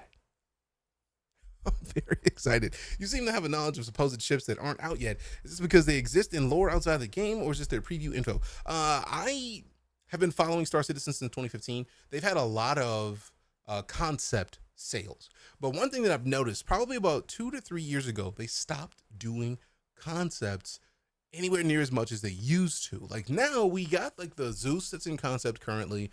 We got the Galaxy that's in concept currently. But I feel like for the majority of ships that they've been releasing, they've been like, oh, here's this ship that's fucking available right now. Like the Cutter came out of nowhere to, in my opinion, become the best option for a starter ship in Star Citizen. So like, the Cutter came out of nowhere. I didn't think the Cutter existed. And then they were just like, oh, look, this is a cool thing from Drake. And it was just like, fuck, what? And it was just great. And literally, I feel like if you're a starter person in Star Citizen right now, and you can get the Mustang Alpha, the Aurora MR, I would truly say, pay a little bit more and get a Cutter. Like, not even a question for me. It's not a wonder. It's not a curiosity. It's just like, do it. But like, yeah, I've been following this game for so long. I was unaware that games like D&D and FF are loosely based on Tolkien lore, so I'm always learning something new. I didn't know that shit just now. PC blew up earlier this month. Oh, that sucks. I am sorry to hear that, Frozen Wolf. Like, blew up how? Because I would say if you have a Micro Center near you, take it to there. Because I spent $40 at Micro Center for the stream PC. Literally, this PC right here that I am aiming my hands at. That PC died. I have the stream set up on the gaming PC because when that PC died, I had to stream somehow. So, so it took me $40 and like they fixed it. Now their goal is to diagnose. So maybe you'll spend a little bit more, but it costs $40. And if you can take it in and spend $40, they might be able to figure out what the issue is with that one. So you can have something in the meantime while you save up for a new tower. If they can figure it out and replace that part, and you pay for the difference and a little bit of, like, I don't know, like however much it costs for labor, do it. Takes so much ammo though. D&D is 1,000% based on Tolkien. Halflings are hobbits because the Tolkien estate owns hobbits. Interesting. Every few seconds, the CPU and hard disk usage went to 100%, freezing the OS, but it's old as dirt anyway and couldn't play games anymore. Ah, okay, cool. If it wouldn't be useful to switch, no point. But if it's dead and you can't use it, and you need to use it, $40 and then a little bit more to replace the part. That's all I'm saying. If it's a little bit to replace a part, if it costs more than like a motherboard at most, don't. Now that looks like a bomber. That looks like a tally of some sort. That looks like I feel like this is. Oh, is that the Polaris? Because people got loud right there. Yeah, I thought so. Sounds old enough that you can keep the monitor, mouse, and keyboard. There was quite a big ship at the end of that video. And yeah, just to confirm, that is the Polaris. Yeah. So, we've done a lot of talking. We'll do a bit more talking about it. So yeah, okay. Just wanted to touch again on like, why are we doing an RSI ship? Like, what is with that? So the thing about doing another RSI ship is that we've got a really well-established art style for RSI in our universe, and it gives us the ability to kind of train up newest members. One sec, I just got a ring notification. Somebody's here, and I want to make sure that somebody who's supposed to be here.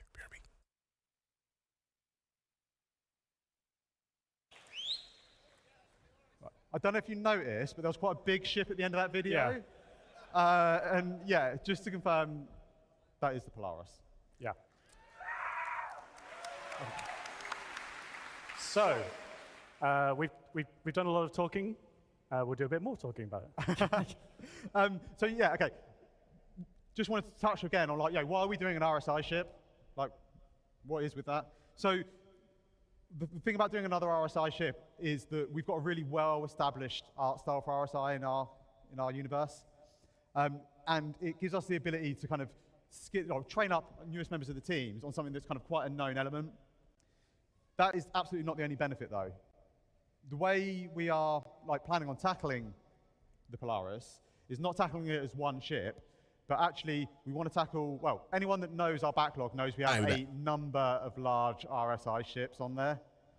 And our kind of plan is that we tackle that as a family of ships. We don't just tackle one of them and then we go off and do something else for 6 months, a year, come back and do another one, something else, come back and do another one.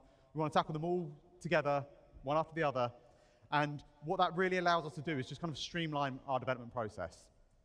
We're able to, for our more common areas of the ship, we're able to build kits that we're confident in, that we can reuse and we can make the most out of them. And then that allows us to focus our development time and our efforts really on the much more unique and the important and exciting areas of each ship. Tackling them as a family kind of allows us to expedite their development. We leverage the experience that we've got within the team. And it just allows us to, like I say, streamline everything. So first up, we've got the Polaris. Next up, we've got the Galaxy. Then we've got the Perseus. And that kind of closes out most of our large RSI ships. And then we can see what we want to take on after that. Kind of feel they're getting over the big hurdles this year. Oh yeah, guaranteed. Well, I think that's pretty much everything we want to talk about today. Fair. However, before we go, we're going to, Torsten's already stolen the predictable joke here. So we'll do one last thing to show you guys. So let's have a look at the current state of the Polaris in engine in its white box state.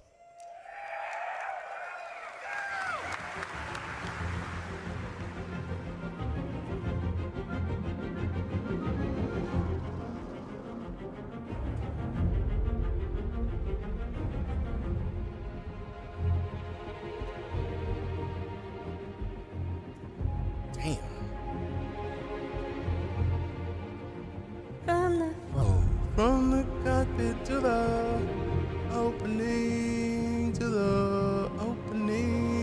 and then another one. We pass a bunch of rules, or do probably a lot of people move and sleep. And then we see the pool table, we do move it out to the place where we store a backup ship, and then we keep on moving to the back. Check the engines and then through another door, another storage, so we can do what we do with that. And then the 80-foot bombs, the 80-foot bombs, the 80-foot bombs, the 80-foot bombs, them 80-foot, 80, 90-foot bombs. Super long,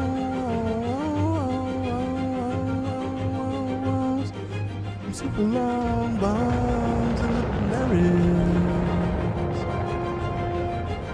how they had the Scorpius hop out of an RSI ship and then just fire at another one. Like, also the Scorpius' missiles are not that good. Stop lying.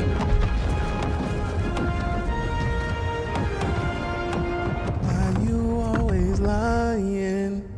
You always lying. Stop loving lying. There is no way. There's 4 torps launched. Yeah. Okay, from the Polaris. All right, let me rewind. Because if it was...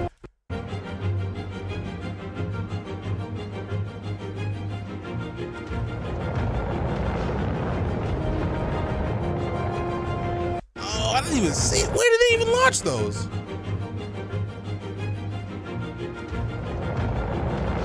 Oh, they just do. Okay, I was like, no. I was mad, so appreciate you. That was super low key. I didn't even see it. I was like, no lies. No lies in this at all. None. Nonsensical. Not happening. But like when you talking about the 80-foot missiles that we just saw in there, that tracks firmly. That makes perfect sense.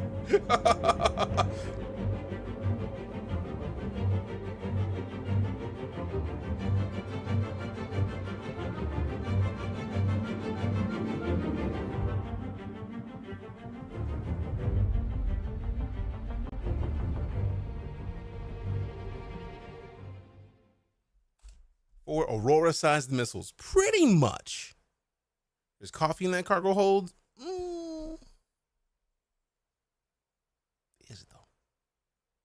Polaris with stealth torps. I mean, to be fair, they were real low key about launching them torps. Like for real. Watch. Like they just thump.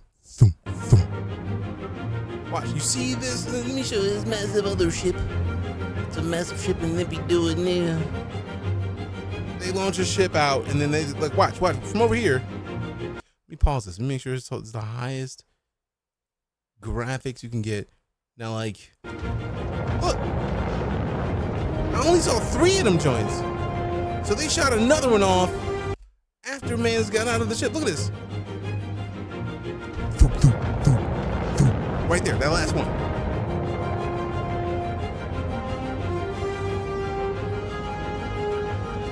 Super low key. They went the lowest of keys. Oh, I know. They basically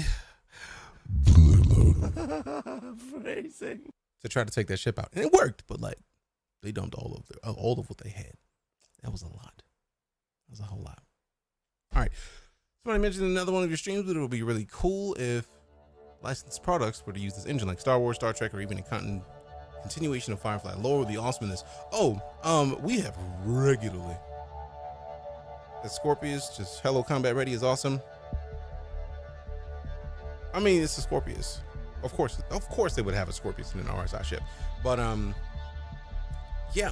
we discuss that regularly because the engine is so far along.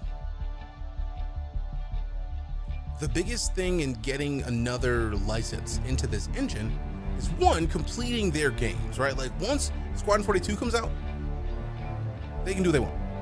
Hey, what up? Palestine, good to see you. Appreciate you hopping over on the other side. 24 for torps total. Nice to see the Scorpius fits in the ship bay too. Oh yeah, with the size of that bay, I feel like there's gonna be more ships in there as well. But there's a lot. There's a lot of possibilities. And as far as I'm concerned, I'm fully expecting that once the engine is done, once they've launched these games, it's going down. Once they launch their games, I fully support whatever company wants to hire them on to produce a game in their engine, because the biggest issue in that case would be art. Because they have everything else functional. Like, once you move between, like,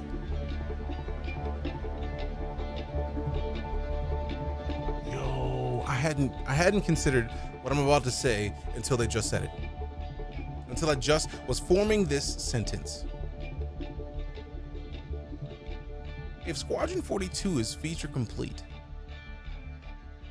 and you have to jump between systems, that means that the videos that they showed of jumping between systems means that the jump tech is there. The only thing we have to see is them implementing it into Star Citizen, which means the jump tech functions. Which, if we're talking about Star Trek would require, I mean, technically Star Trek and Star Wars both have warp drives, which would be that. So you use the system jump to use the warp drive to just jump. And maybe they even change it up to the point where you get to Tatooine, right? Like maybe they don't need to have it be whole systems. Maybe it's just stars. Maybe it's just planets within the system and they just make bigger planets. Now that's going to require some tweaking of the engine, but like bigger planets means maybe some tweaking of the engine that we haven't seen yet, but also maybe they don't need to. Maybe they just make the biggest planet they can make and then be something like Tatooine. You could literally have a whole game just based on Tatooine. Like, if Star Citizen wasn't trying to do the level of stuff that they're doing, you literally could just make one planet. And then like the tech that we need, like if they make the biggest planet they can make in the engine, that would run smoothly. And then we just use the tech that we would normally use to quantum in the system to get around to the other side of the planet. You could literally have a whole planet with all kinds of biomes just streaming, and that would be enough. So yeah, you could do something like Middle Earth with this. I don't think any billion-dollar companies would spend money in something they could make for themselves and have it as an exclusive engine. Yeah, but how many games are using Unreal?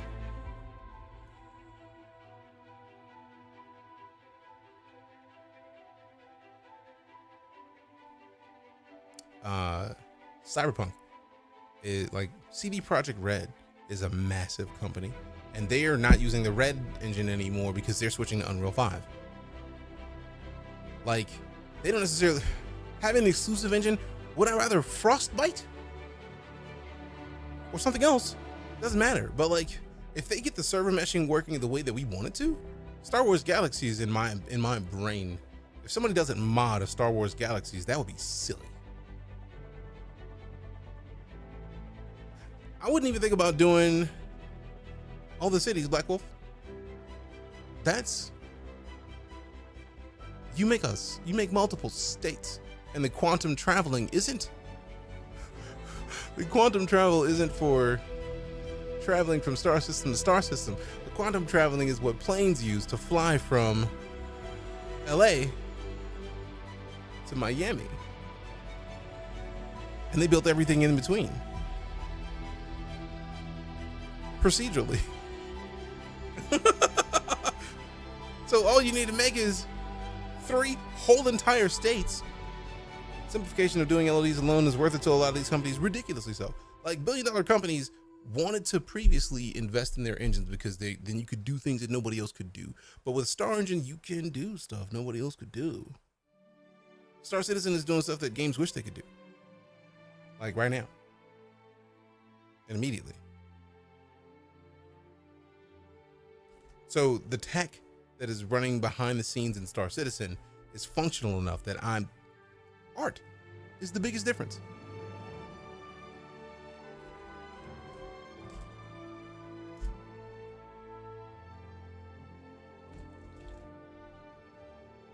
You'd be able to drive there as well. Exactly. Imagine having a whole, you don't even have to have an entire country, but you could make the US to scale. I'm sorry, Crispy, I've been like so focused mode about these, about to make some beef bulgogi jealous as and yes, we're about to start into Star Citizen here shortly. Appreciate you getting us to that 2K. Good looking now. Aren't there games that do exactly what Star Citizen could do? Honestly curious. There are some, but they're also in their exclusive engines. Elite Dangerous is a procedural generation of the Milky Way galaxy. Elite Dangerous has literally a procedural generation of the Milky Way galaxy. You can land on most of the planets. If it has atmosphere like we have, I don't think you can land on it, but everything else, go for it. Elite, I don't know where Elite is. I feel like I'm hoping that they're working on Elite Dangerous 2 because they kind of stopped. They kind of scaled back and then kind of pushed off. But EVE Online has massive space where 5,000 people, I think, can inhabit the same space. But also with EVE, you're in a ship. There's no flying. There's no like standing on the ground. As far as games that have the ground space that Star Citizen has, I don't think you can now land an ammo. By the way, I wasn't sure, so appreciate that. Malice, welcome back. Appreciate the 5 gifted. This is the way. And since you did, it's bean time. Good looking out.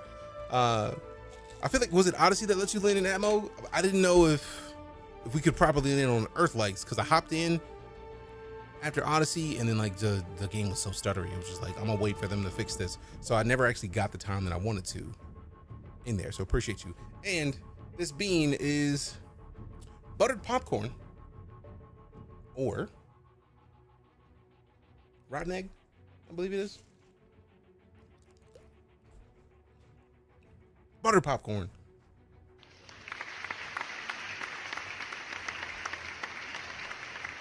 There are games that do some of what Star Citizen does, but none that does everything they do. Pretty much that. Odyssey murdered Elite Dangerous hard. All the developers went to fixing, and it's still broken. I mean, it's just something about giving people the space legs. Took Elite out, which hurts. Didn't like either the popcorn or the egg. Oh, I'm a fan of the popcorn one because it's like a little bit. It's a little like butter, like sweet butter, which in my opinion is nice.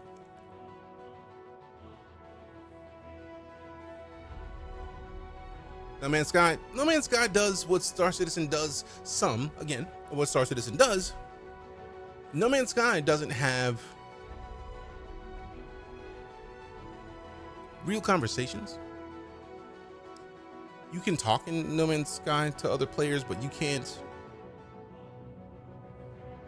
There's no NPC interactions that like give you conversation. Like you can actually have a conversation with an NPC. Some of the NPCs in Star Citizen. Now, is it everywhere? No, but like. You also can't pick up stuff, like inspect stuff in the same way as you can in Star Citizen. No Man's Sky does do a fantastic job of procedural generation of space. Now that is a valid point. So like Elite Dangerous and No Man's Sky have the landmass part down, but also the planets are smaller in No Man's Sky. I will give them credit because they do have way more creatures than we've seen in Star Citizen at all. They've got silly amounts of creatures in No Man's Sky. The kicker, though, is with No Man's Sky, you don't have the ship variety that you have in Star Citizen. Like, you could technically haul, you could technically buy stuff, buy low, sell high. You could do a lot of the stuff you can do in Star Citizen, but it's also not at the same graphic level.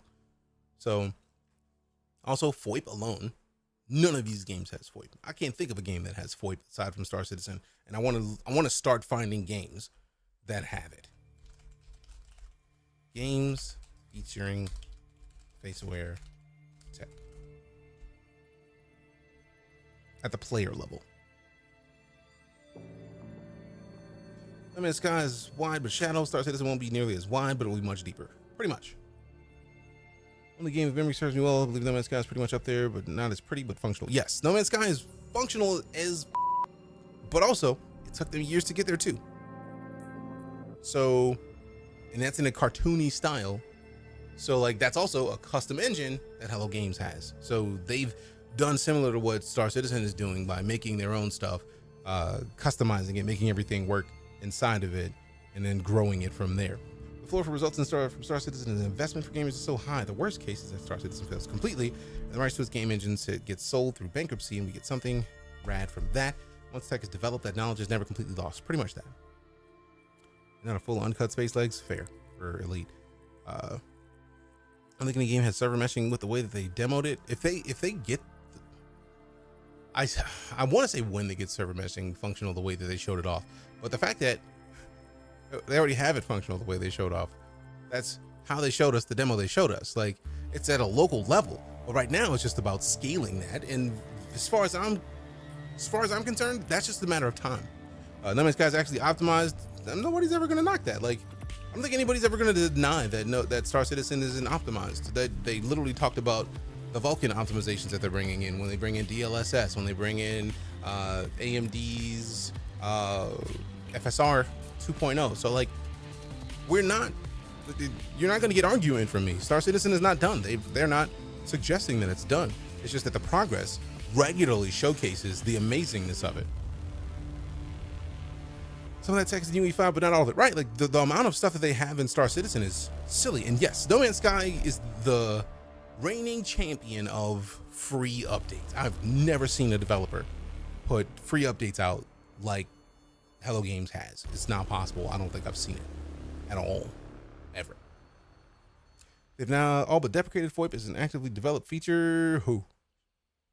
You talking about Cloud Imperium? I mean, at this point, there's not a lot you can really do with FOIP until it's done. Until the game, like, once the game engine gets more optimized, it's going to be even better. And also, it's another company's tech in the game. If they remove FOIP, I am going to have internal sadness at a high level. Because of reasons. Rotation in Star Citizen with melt GPUs. How is that different than Crysis? Crysis.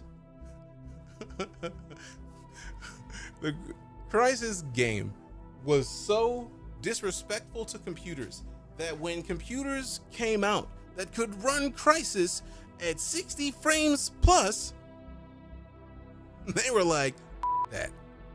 Updated again.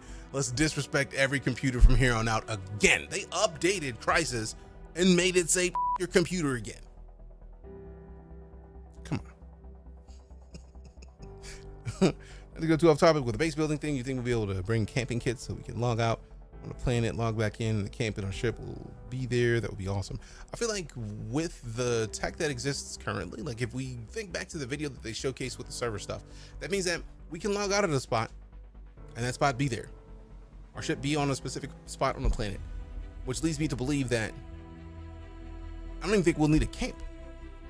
If you land your ship on a planet and then you log out in your ship, I get the feeling that that ship's going to be exactly where you left it when you come back. Literally yesterday, for the first time ever, we had a crash and we literally hopped back in the game, and not only were we still in the ship in the pilot seat that we were piloting, so I was in a Vulture, the RSI Scorpius that we were in salvaging was still in front of us.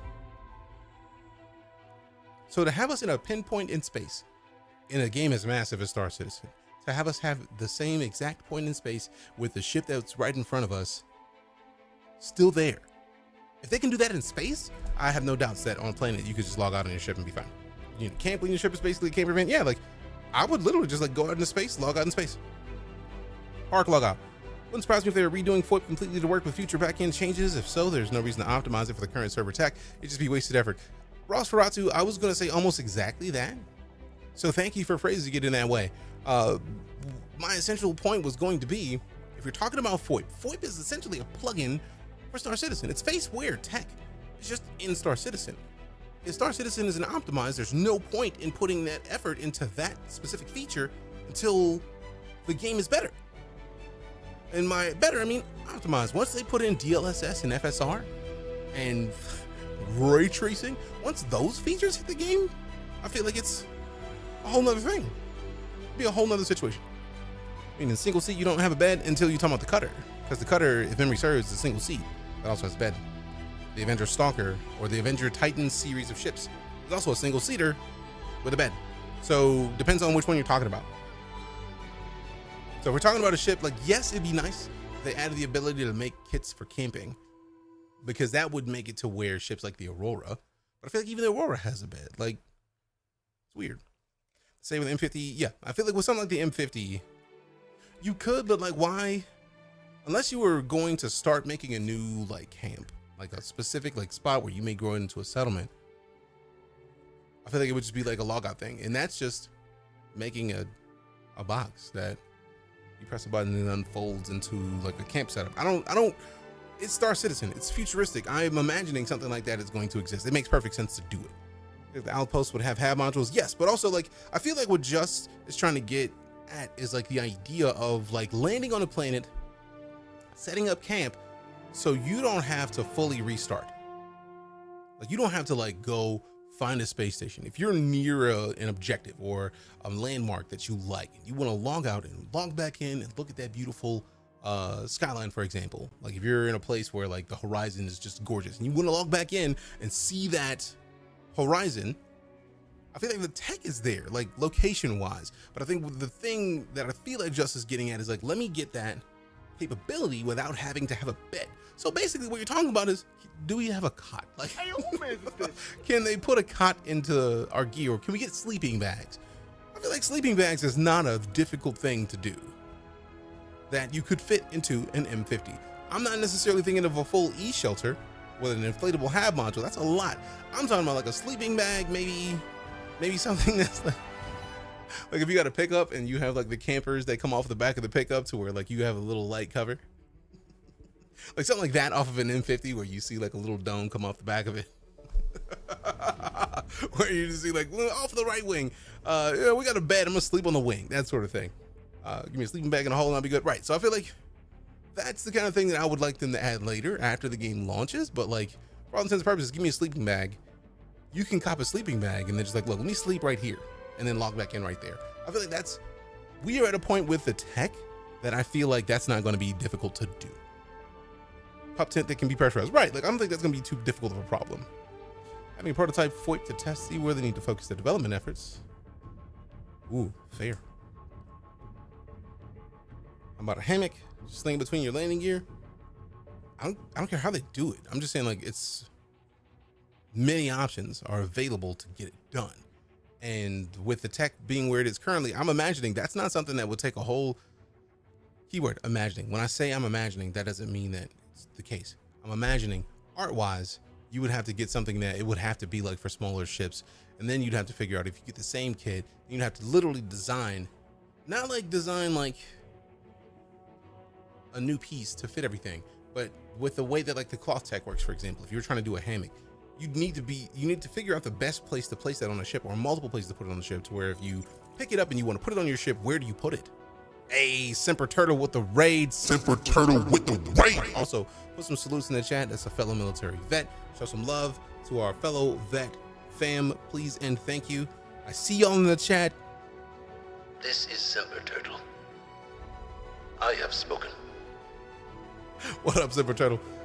Appreciate you bringing your community by. If you've never been here before, hi, I'm DeejayKnight, full-time space and sci-fi streamer. We are currently rocking out with some Star Citizen. We just got done watching a bunch of the CitizenCon presentations. We're about to hop into the PTU currently to see what's new and good. In the PTU, what was my job? I was security forces. 3P051. Not so much. Hope everything's going great. I woke up today, fam. You know how it is. I woke up, I'm here. We get to play some video games, dubs. I don't think there's any negativity there. Also, I got to meet Semper Turtle in person and feel short. I met Semper Turtle when I went and found Champ on the show floor of TwitchCon. So I did get to see Champion 7B. Matter of fact, put some 7Bs in chat, please and thank you, out of principle, because reasons. But no, like, Semper Turtle's cool people. If you haven't already checked them out, the link is in chat. Go do the thing. Go and do the thing. We moved. Oh, hi. Thank you for moving.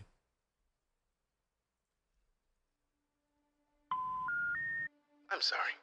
This is not Semper Turtle stream anymore. You've officially arrived in the one belonging to DeejayKnight.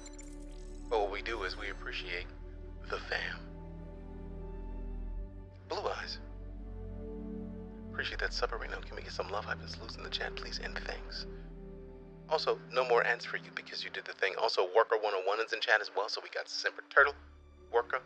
You see the checks? You check them out. That is the rule. That's how it operates. In the meantime, DeejayKnight is very weird. He does things that are sometimes especially heinous. But for now, he's going to be playing Star Citizen and hoping that you stick around for the ride. In the meantime, these are our stories. All right, so let's go. Gotta sneak off an alert, grab some food. Hey, go get some grub, dog. Man, when I get off tonight, I am eating the biggest bowl of chili. I made some chili earlier. We had some, we had 3 serranos, 3 jalapenos, some green peppers, some orange and red peppers, a bunch of onions diced up. I took a pound of ground beef, and then I took like a pound and a half of like beef chunks, like stew beef chunks, and then like diced them real small, sauteed them joints. What the? Hold the hell on. What frame rate is this? Hold up. Time out.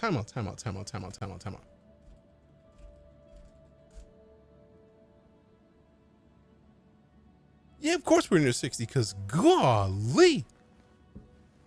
That is buttery smooth. Let's go. Hold on. Hold up 1 minute. Goodness gracious. What is this? Hold on. Time out.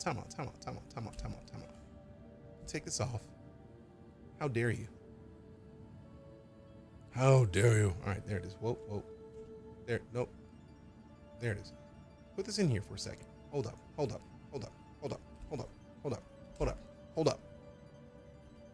See how smooth this frame rate is? You ain't got shit, Coconut? What? Who's Coconut? And why does Coconut have shit? I'm very confused. There's so many questions I have right now. Every question. I was Air Force, security forces.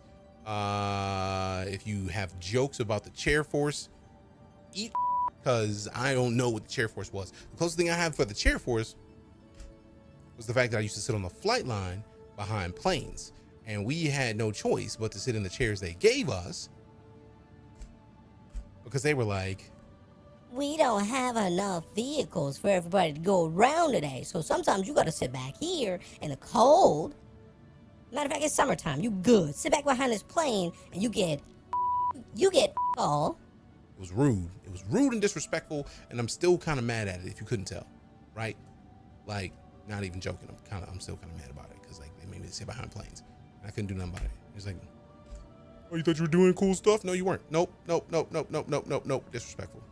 I know how hard your security forces had it. It sucked hard for no reason, like just to suck.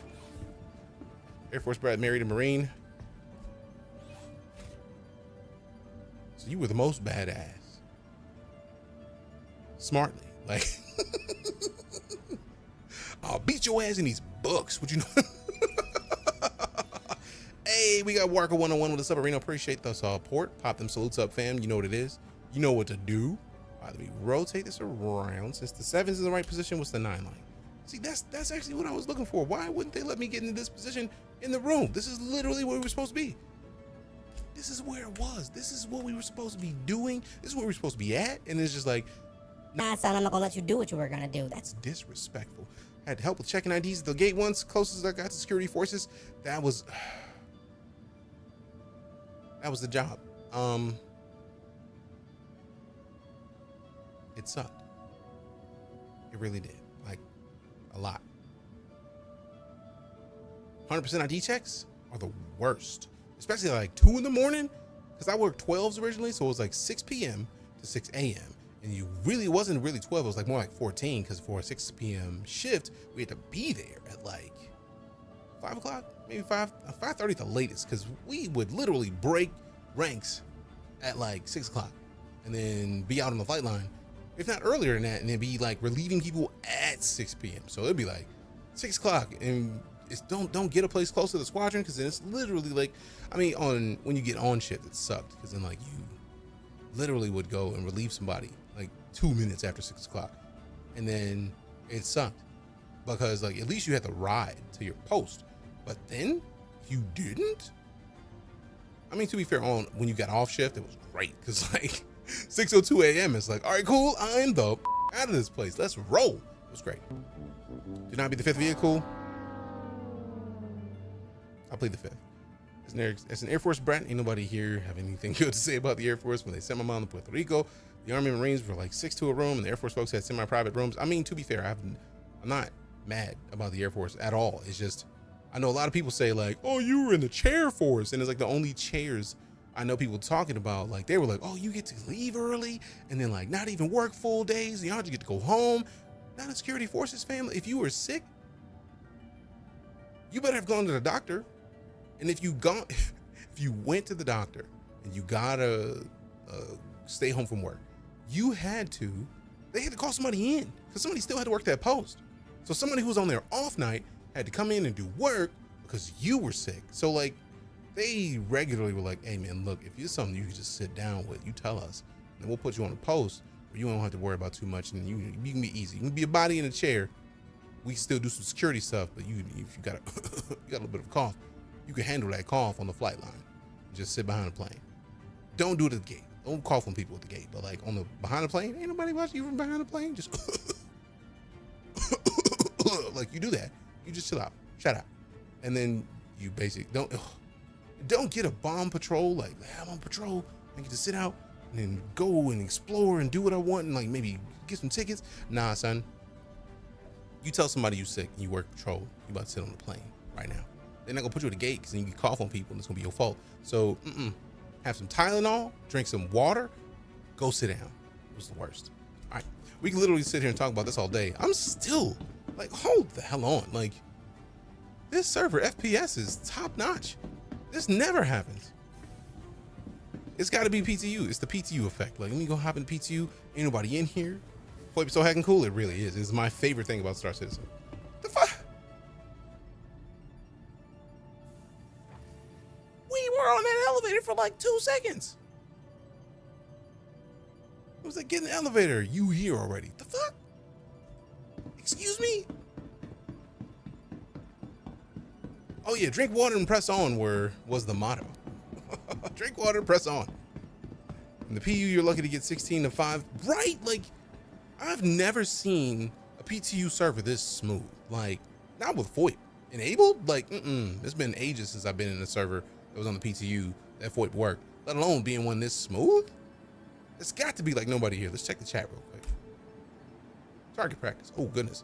Blah, blah, blah, blah. It's a sim. Not actually. I mean, but like close enough, man. Like, don't worry about the semantics of this. Don't get too bogged down in like it's gotta be this specific thing. No. Does it get the job done? Does it feel like a sim? If it does, then it's a sim. Shh. Your guts in your shoes now. Good God. I am stoked right now. I don't think I've seen server FPS this smooth. Sheesh. I think this is the hangers and halves. This isn't the station. That's probably why. I need the doors real quick because I feel like we can just hop into a ship and then slide. Because man, mile. All right. Matter of fact, let me check my gear. Let me see what we got. We got I think we had the Vulture. We landed here. Attachment sold separately. Me. Blah blah blah. Shmee. Let me pull up the multi-tool. Yes. All right, cool. So we got the proper one. Let's put it away. Let's go do some more I keep saying scavenging, salvage missions. Got a chance to check out the new repair tool in the PTU. They made it not suck. It kind of still sucks. I have not touched the repair tool. I've never had to. I ain't gonna put that out in the universe. Put what out in the universe? No, stop it. What happened? What did I do? I'm not gonna lie. I like to tell they hired a bunch of new people working on the game. How so? I'm intrigued. Frame rates. Oh, that's fair. I want the frame rates to be the best. Let's go. How's it flying today? We just got into the game slippery. We've been reviewing a bunch of the CitizenCon panels. And we watched 2 of them. And it was great. One of them was about ships. One of them was about just the art of the verse and how they have so much more art now that makes it to where they can have much more diverse, let me slow it down and walk. They can have much more diverse settlements. So you can go to a place and then find a bunch of fancy stuff and it actually be functional and cool. And now they have more side bases that aren't really necessarily bases that they're gonna need, but they're there and they exist in the universe in a way that is super helpful. Personnel were moved over to the PU side. They're working on Squadron 42. Oh yeah, fam. I feel like Black Wolf has said it multiple times today. I've been saying it for years. The minute Squadron 42 gets done, they're gonna keep on a team for bugs, and everybody else is gonna go into Star Citizen, and we're gonna see an explosion of good stuff happen in this game. So with Squadron 42 being feature complete, that means right now it's just tweaking and polishing, which means that all the people that have been working on Squadron 42 stuff that we can't see yet because spoilers, they're working on this. Can you understand why I'm so excited? Like ridiculously so. I'm hyped, then I'm mug. Like I'm ready. Let's go. Like Anfoip, come on. Like dubs, fam. It's all dubs. Good God. This frame rate is nice. Let me see something report. Let me check a thing. Let me see how many. Okay, so Jean-Luc Picard. Let me scroll up. Yeah, because I don't have a friend. This is not a friends list. This is everybody that's in the server. All of these people are in the server right now, and it's still running this smooth? Shit. Convenience store terminal near the ship terminal. Sell everything the station has at a 30% markup for big items. 200% for food. There's reason to go to specific shops, but you can't find the shop or in a hurry. I'm very curious if they'll do that, because I feel like that might be a thing of space type stuff. Boy, if it's creepy, yeah, it is, but also, how nice is it though? Like, if you want to rob somebody in game, it's like, hey, what up, fam? I see you got them pockets real quick. Like, why don't you toss me everything that you got in your pockets right now? Oh, your pocket's not empty yet? They about to be. So how about you just empty your fucking pockets? Give me what you got, and then we won't have a problem, right? I think you know what I'm talking about. Like, give me your shit. Like right now, like you might think I'm joking. I want your wallet. I want your keys to your ship. I want your SRV. I want your gray cat. Look at that. That gray cat right back there. That's yours. Give me the keys. Right now. Blink, blink, blinkety, blink, blink. Give me the keys. I will blink twice. Watch me blink twice when I want you to give me the keys. Boom. Even 3 times. Like you get an extra blink because I want them keys right extra fast. Give me them shits right now. See, there's a problem. Come on. That half smile creepy. It's fantastic though. For real. It's like get grenades thrown at you. Yeah, but like from how far away? Like if somebody's right in your face, if somebody's that close in your face to where they're like, oh goodness. If somebody's this close in your face, how dare you? If somebody's this close to your face, you're not about to just like de-key a grenade. You're not about to pull the ring. You're not pulling the ring unless you bold. Unless you just like, I'm chosen. I'm built different. Wow. I'm built different. I want all your shit right now. Blink. Oh. Did you just pull the pin on it? No, sir, I don't like it. Don't like it.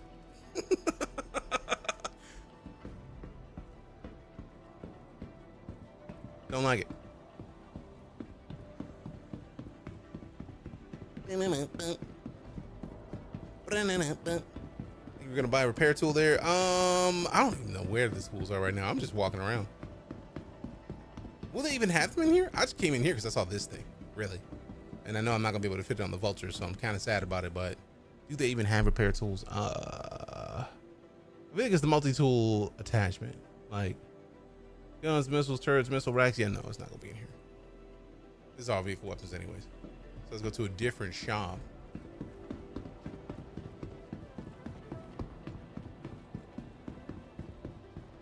Got in there. So which stores do we have up here? We got the admin, not the admin. I wonder if it's an attachment that I can make on the Vulture while salvaging. I feel like it probably is, considering they have the blueprints to make stuff in the Vulture, which also like I feel like the first time I saw the Vulture printing stuff, I was like, this is where people gonna make stupid money because they're gonna print guns and other tools, even if you like only get like a hand, like you get this tool that can only print like 10 things from the blueprint. Don't care. That's gonna be used to print other stuff. It's gonna. I'm so excited. I'm so excited. Oh, drinks. I just got drinks in here, like in the kiosk. Lego. Beef chunks. What you talking about them beef chunks, fam? Lego. Miscellaneous. All along. Okay. I keep forgetting that they have the search bar. Yep, no multi-tools here either. So it's just ammo and mags, and obviously ammo is the mags, you know what I'm saying? Like, I'm blending words, I'm talking too fast. Don't talk smack to me. It's been on for the first time since 3.17. I only have an Aurora MR. I need a new ship, fam. Do delivery missions in game, build your money up, and then buy another one in game. That's one of my favorite parts about the fact that they don't reset as much, because now you can literally just go in and like take the ship you already have. It's a baby ship, right? Like you just look at the missions, take the box missions, like take a couple of box missions and start building up your money, get your money up, and you good. It's nice. Camp Ghost Hollow. See, I don't know what you're talking about. I mean, to be fair, you could just like catch a ride somewhere and just lay out a bunch of enemies, pick up a bunch of stuff, put it all in your ship, and then sell it all. So I'm guessing that's what you're talking about by Ghost Hollow. It's like, oh, y'all got enemies over here? Word. Shame they so easy to kill. Thanks for your gear. Appreciate it. Micro tickets to credit skimmers. Oh.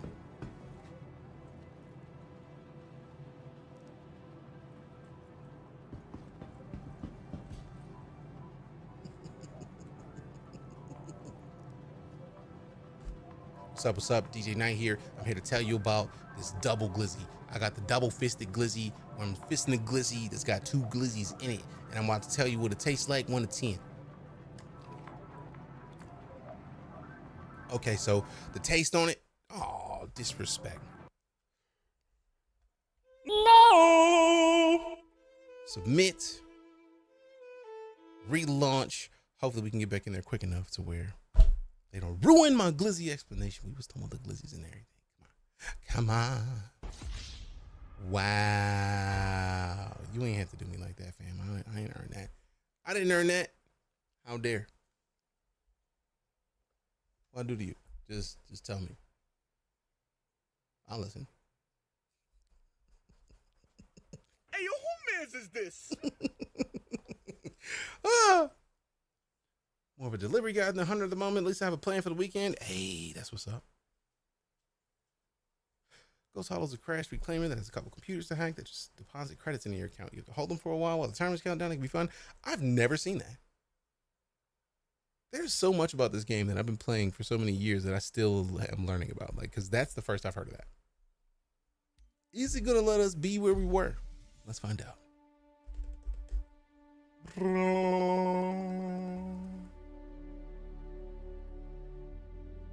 300 to 350K every 30 minutes of it. Decent amount of ground and air forces to take out, which means you get a bunch of gear to put into your pocket. Log out.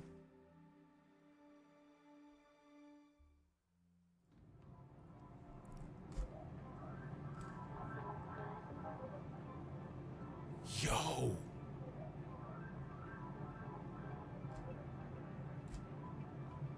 They respawned me right where we crashed, just with no glizzy. And considering I had already eaten the glizzy, that checks out.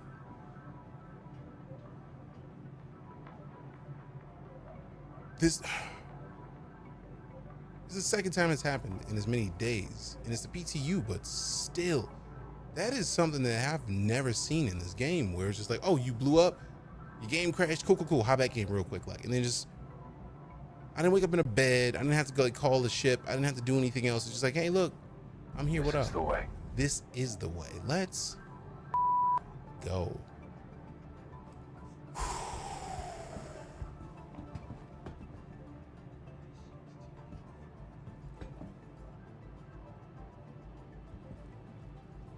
Goodness gracious.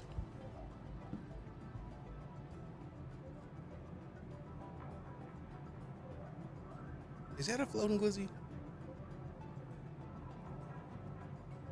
Or is it a ghost? I don't know. I feel like if it was a ghost, they would just be like, let me put my in this hot dog. Congratulations. You played yourself. I didn't play nothing. I'm just like, oh no, that's the background. That's the floating glizzy. That's the floating glizzy right there. There's the floating glizzy. So that one was just like the hot dog stand, hot dog, but that is just, that's a space glizzy just in the air. I don't think that's my glizzy. That's 3 glizzies. See, I had a double glizzy. I had a glizzy with 2 dogs in it. You look right there. That's 3. I count 3. So it's a fully cash and prizes glizzy. It's like cheeks, the duo, and the cash. It's like the bun, the cash, and the prizes all together. I don't think I like it. Nope, I'm out. In fact, I'm gone. Nope. They give you a bonus glizzy for cashing. Nope, it's too close to the cash and prizes. I'm out. I'm out. I'm out. Because it's cash and or prizes in addition to the glizzy don't like. Ah, there it is. Another one. Another one. Twice. I think the server's probably borked. The server's done. You get a chance, jump over to Microtech, check out the Ghost Hollows, see if you can survive the 20 or so Drake cutlasses that are there. Oh, so this is like a thing where you are on the ground and you're supposed to defend yourself? Someone said grizzly. No, I said glizzy, sir. No, grizzly, glizzy. Also, what I'm gonna do. Good to see you. Appreciate you stopping in.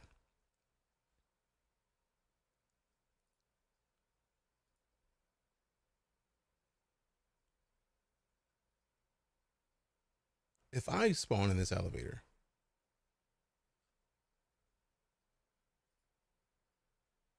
guess I have to play Don't Scream? Not today. No, sir. Hey, yo, who mans is this? Nah, B. Nah. Also, how you doing today, fam? Good to see you. Not.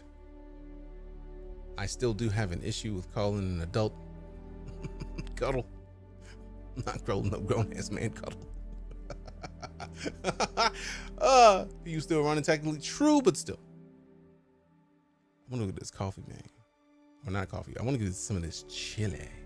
Some of this chili. Wow. Twice we respawn to exactly where we were. Now, if it crashes again within like the next 10-15, you might as well slide. See what people say about something about it in motorsport. Oh no. Welcome. What happened? Oh, I'm sure. I'm sure. I'm not pulling a Nomad out. Where's my vulture? Your vehicle has been delivered to the following location. Please visit us again. Goodbye.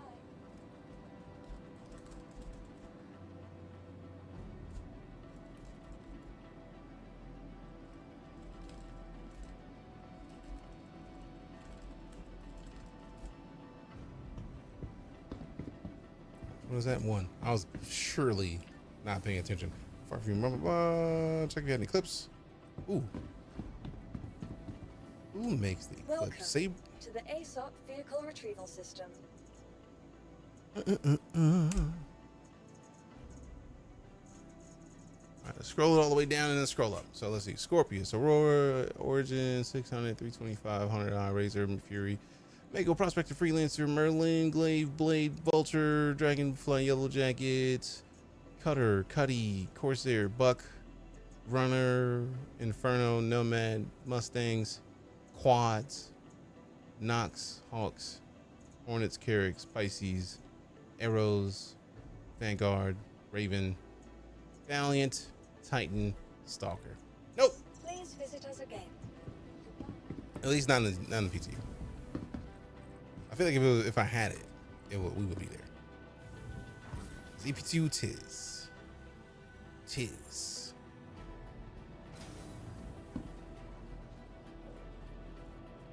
I don't like that the engines are on.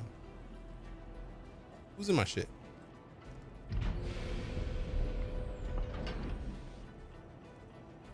My boxes are still here? Yo. The persistence is next level now, fam. I would not have thought that the boxes would still be there after a log out and log back in and multiple crashes.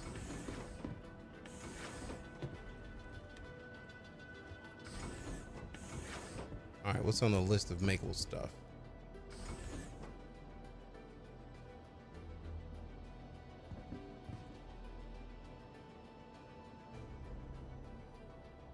Yeah, that's the can. So like that's the thing we use to make the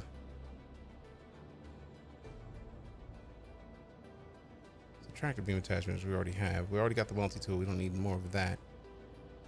So yeah, one of them, I think the empty can might be the one. But yeah. Yeah.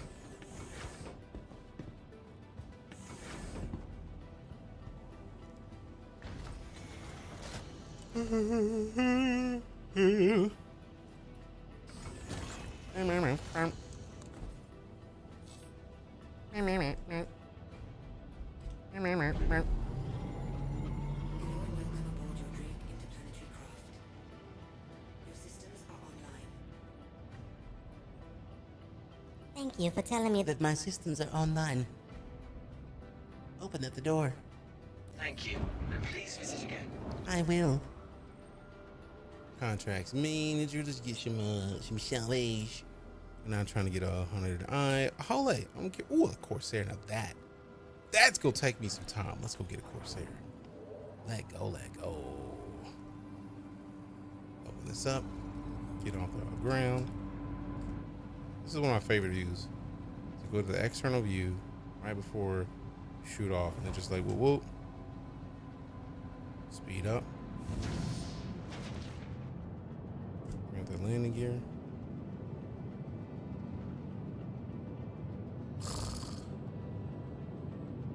I am so impressed right now. Like,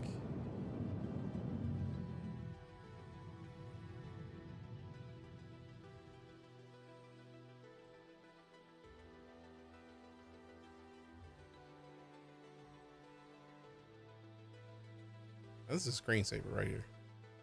You put the wallpaper in the like wallpaper engine and just right there. Just set it there.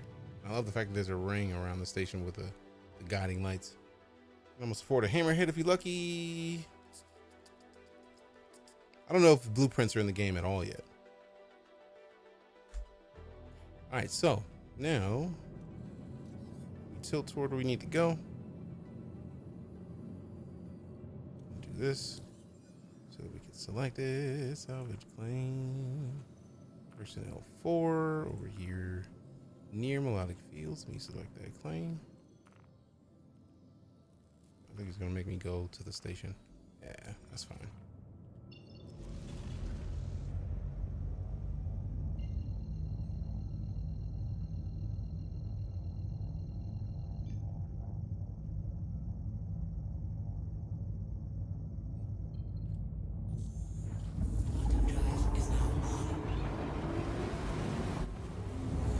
Ugh. It is forever gonna be gorgeous to me. The game is stable and persistent. There's base building and fabrication and things to do. Materials and raids are in game. We want to have things really to do rather than just new things to see. Fair.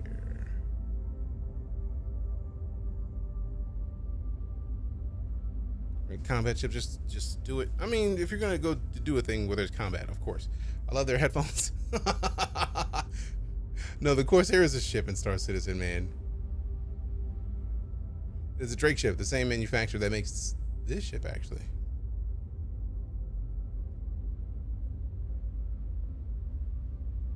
It's the kind of manufacturer that'll make this and tell everybody that they wanna get everything they sleeping on. They don't want this shit, but they think that they gonna do it, and they gonna do it.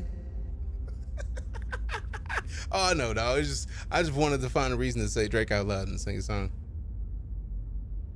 A weird manufacturer, half salvage, half combat, like in like 10th racing. I mean, to be fair, Drake seems like they are just like, hey, look, let's take parts, let's make ships, and that's it.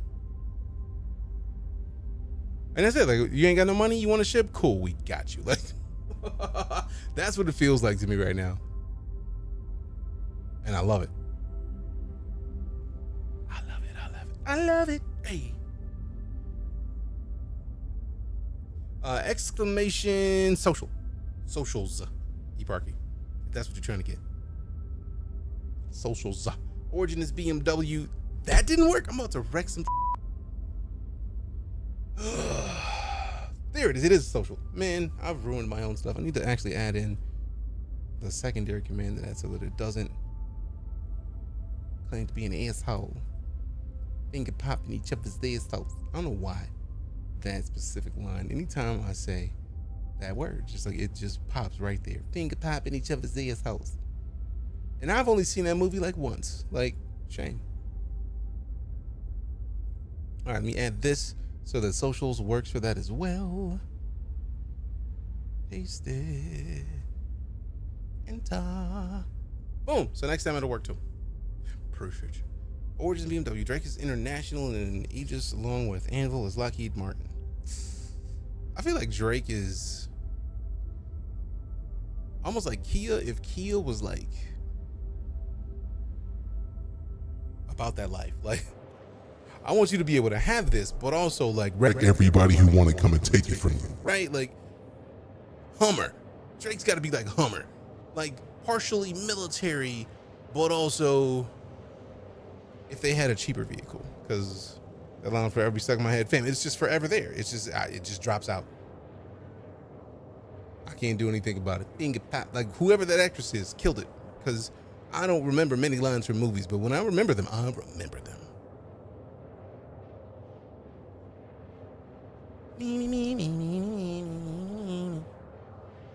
All right, I'm gonna go get a bowl of chili, fam.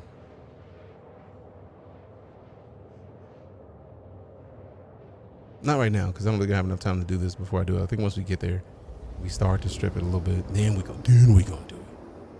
Then we gonna do it. Because reasons. Like, we got to have it today. Obviously, because I made the chili, and it's delicious. I know it's delicious.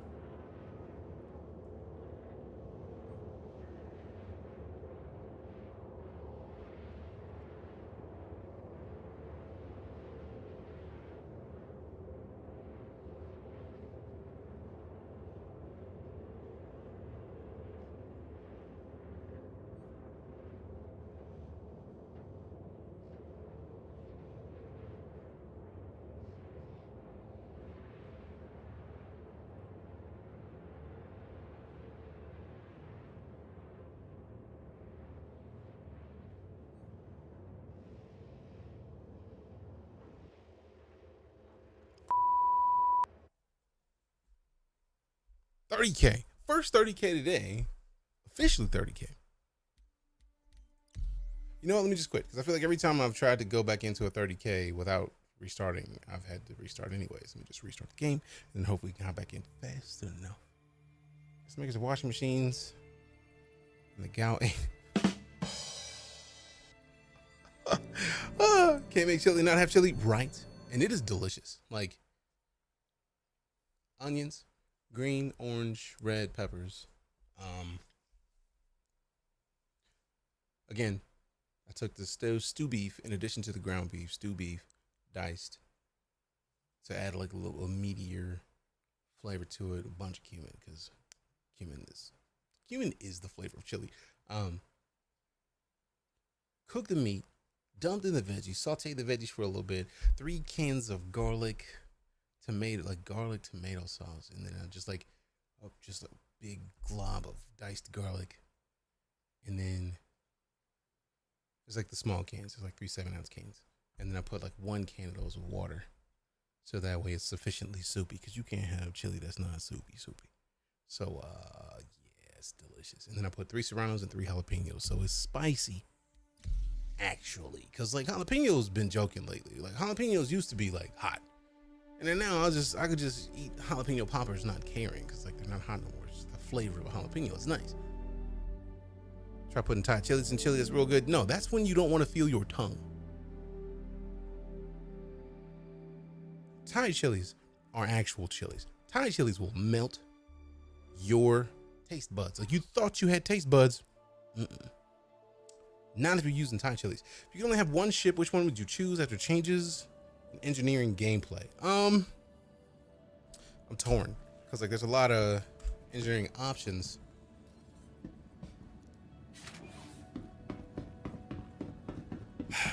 watching how like you actually like for larger ships you're actually going to need people. I wouldn't get a Scorpius. I would probably stick with now I am sad because this is the first time today that when we crashed we restarted. Ooh, I got the gray. Okay. First time today we crashed, we actually started back in the bad. But we crashed like 3 times, so that's actually pretty solid. But Tuffy. I would probably lean towards something like a Cuddy because you could still fire the Cuddy alone. Yes, you'll do better with a gunner, but nice. Scorpius is an option. Cuddy's an option. I do like the Vulture because I do like the idea of having a gameplay loop that's not just combat. The F8C Lightning, obviously, because the Lightning is disrespectful to everybody. But yeah, obviously the C1 is on the list. In my opinion, cargo ships are basically like Cuddy. I think just let me get something that has a lot of cargo in it. Realistically, if I wanted to have something that allowed the engineering gameplay or for somebody to actually be able to control other parts of the ship while I'm flying, I would probably go with something like the Mercury Star Runner. I have a Carrack. The Carrack is bomb, but I feel like the Mercury Star Runner is small enough that I wouldn't necessarily need a crew of like 6 people to have proper control of the full ship. With something like the Mercury Star Runner, like 2-3 of us, I feel like could handle everything and be fine. First thing I chose the Andromeda because it's a good multi-role ship. I got the Merlin for going down to the ground. See, I'm lucky enough that my Merlins I got, like I had a Merlin and a CCU did something else, and then because they gave us referral Merlins, I now have 2 Merlins that are just referrals. Welcome to the I'm excited about that. vehicle retrieval system. All right, so oh wait, I went too far down. Drake Bolcha. Retrieve. Okay, cool. So they basically just reset it. Like they just went back. So it was like we never pulled the Vulture out. All right. So gave it back its agility. I feel like since we're still in the baby processes of this game, right? Like we still got a bunch of new ships that are going to be re-released. I feel like they're still going to go back and do another balance pass on a lot of these ships before we get to launch. Because I feel like if it's not agile, it doesn't. Like if they're comparing the Mercury Star Runner, like not them, but I feel like the community is comparing the Star Runner to the Millennium Falcon. The Millennium Falcon is agile as you can't. Like that thing has moves, so I'm expecting that if if that is the ship, especially with it's literally like it's like a scoundrel ship. It's got like hidden parts underneath it. Like, come on, dragging all over the place. I mean, that's fair because it is a massive ship, but like, I feel like the kicker there is figuring out the right balance of weight to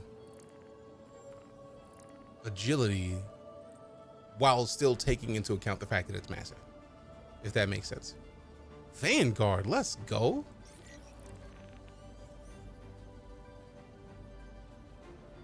Stupid question. Have you looked at the Hammerhead? That thing is goofy, fun. Oh, I've been in multiple Hammerheads. The Hammerhead is a fantastic ship. It's been a while since I like got to be in one or around one, but like the Hammerhead is fancy.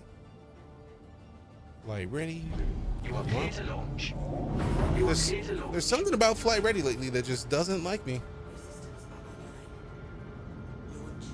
It's like we start flight ready and then it's just like it doesn't turn on the engines. 1 million more than you could afford it. Oh, are you talking about with the amount of money we got in game? Fair. This is PTU, so that's fair. First real ship pledge was a Caterpillar. I'm a bit less enamored with it now, but it's still cool looking. It's been 10 years now. I mean, I feel like the Caterpillar is probably also going to be one of those ships. I feel like they've actually been doing a lot of reworks on the Cat regularly because of the amount of new stuff they keep adding. I feel like the Cat has gotten some updates, but I feel like I've been waiting for the Connie to get an update because I feel like the Connie has needed one for a decent amount of time.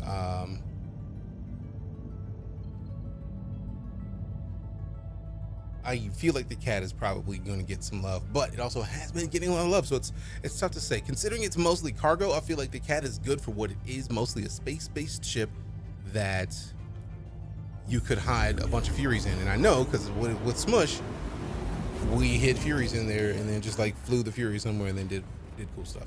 This is worse than PTU. It's experimental PTU. Only masochists that love to fill out reports play ePTU. I mean, fair, but I've been playing the game long enough that I like the challenge. So one, I see you asked about which ship I would like. Which ship would you go with? And also, is the Eclipse worth $300? I feel like for all intents and purposes, if you don't want to spend money in Star Citizen, I would say spend zero money. Like, it's not to say that I wouldn't think the ship is worth it. It's just I would say spend zero money because nobody ever has to spend any money. $45. That's it.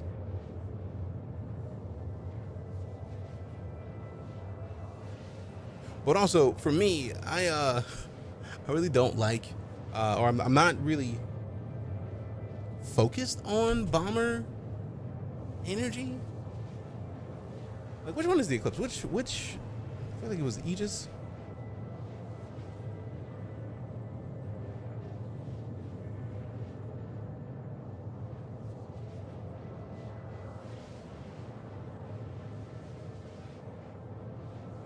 I'm looking at the CCU page to see about any of these ships. There's nothing you can see CCU right now. I think they have a lot of the Aegis ships locked down. Of course, gonna have plenty of ships to pilot. Oh, that's not even the question. I'm not even worried about that. Like, I know the fam has got us taken care of. No matter what we do, we're gonna have some ships. If I had access, I would play it. I mean, I feel like if you haven't been doing issue council reports when you have bugs, I highly recommend starting, because that is what gets you access to the PTU at the highest levels. If you're not concierge, do your issue council reports. But let me scroll down and look at the Eclipse. I don't remember playing a lot with the Eclipse, so I'm really gonna plead the fifth. Oh yeah, I feel like I've played with the Eclipse a couple times and then shot a couple vids of like dropping bombs and blowing them up. But like, I don't know, bombers aren't my move for the most part. And that makes me want right now to play around with the A1 because bomber, like, I want to see what it's talking about. That was for those worrying about pledging for bigger ships. It's not needed unless you want to support the development, as you were saying. Exactly. If you want to do the thing, I feel like if you like bombing, if you like the idea of having a bomber, it's never a bad idea to go for that. So now I think we're playing with the X50 to X100. That ships will be become more expensive. Are you talking about like 50 players to 100 players on the servers? Bum, bum, bum, bum, bum, bum, bum. Bum, bum, bum, bum, bum, bum.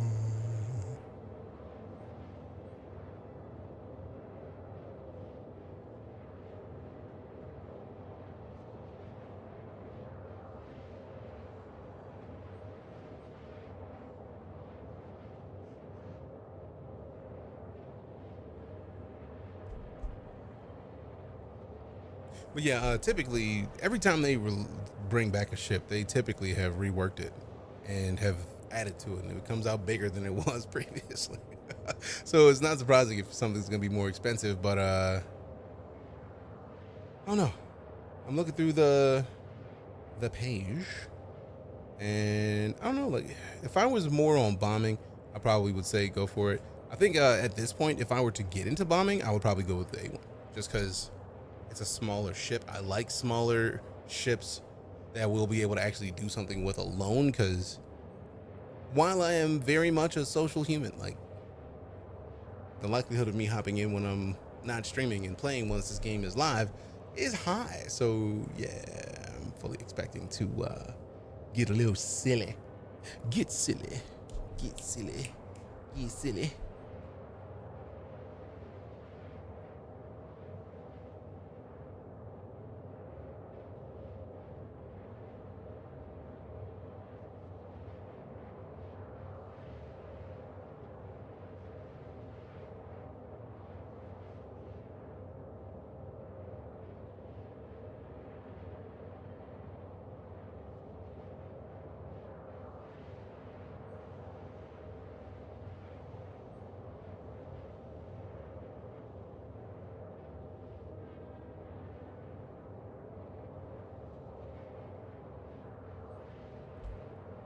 And just after you get done with your salvage mission, you might look into hitting Ghost Hollow. If you bring a bomber, you can make the ground targets feel all the pain and disrespect.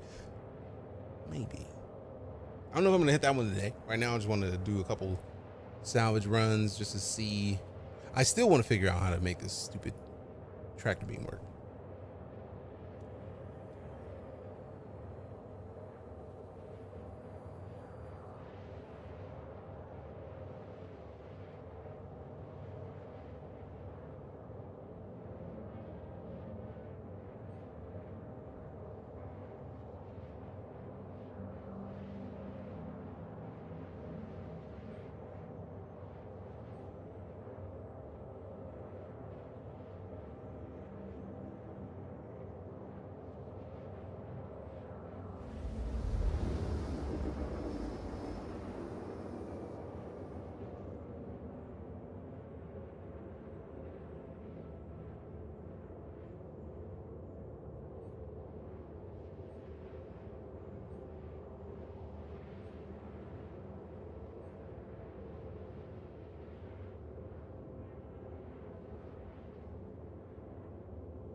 Fam, I had the most eventful break just now. I stepped away and was like, let me go have a quick bio.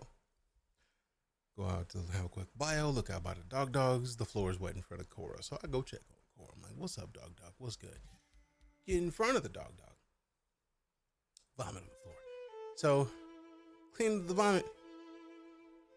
Sprayed the vomit area because like we have some like enzyme destructive sprays to keep the smell down. So I was like, all right, cool.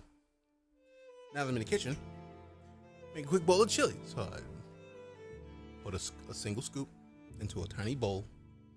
As referenced here, I added some sour cream and some cheese because you gotta have shredded cheese on top of your chili out of principle, cause reasons. Yeah. You a boss on that one, Parky. Appreciate you. I really need to see who's on the EPTU that has an A1 or C1 preferably, because I want to see one. I want to play around with it. I need it. Since I can't buy one yet, I can't even CCU to one yet. I need it.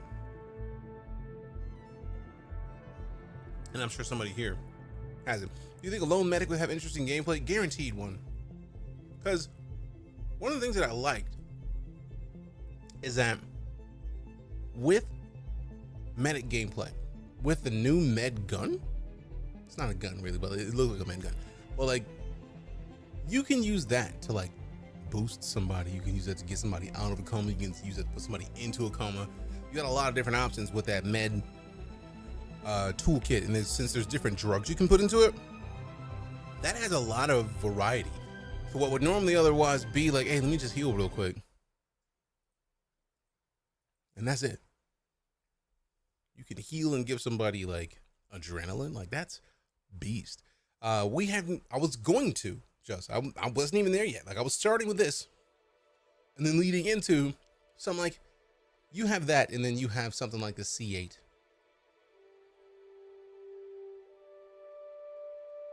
I think like there's a C8 rescue. There's a Cuddy Red. There's multiple ships that have med gameplay. So like, you could be a lone medic. Though, if they don't make a Titan that has one side of the rear bay be a med bay, like just a med bed, just on the right side of the cockpit or the left side of the cargo area. It's like you get one side is a little bit of cargo and the other side is like a bed and then like a rack. So you can have the basic baby ambulance. Do you understand how beastly that would be? I'm very sad that doesn't exist already, considering how when you get a C8, you just can't find out where to buy it. Oh, I don't know where you can buy them in verse. I feel like it's doable. You just got to find it. I mean, I also don't know for sure, but it's been out long enough where I'd imagine you can. Also, this chili is delicious, fam. Has a med bed that has a med station inside of it that's just badass. Yes. So like you can start off with that and it's great. I also have the character. Yes, the C8R is the one I was thinking about. But like, I couldn't remember which C8 it was. But nah, TLDR. Like my character, I feel like I also have one of the C8s.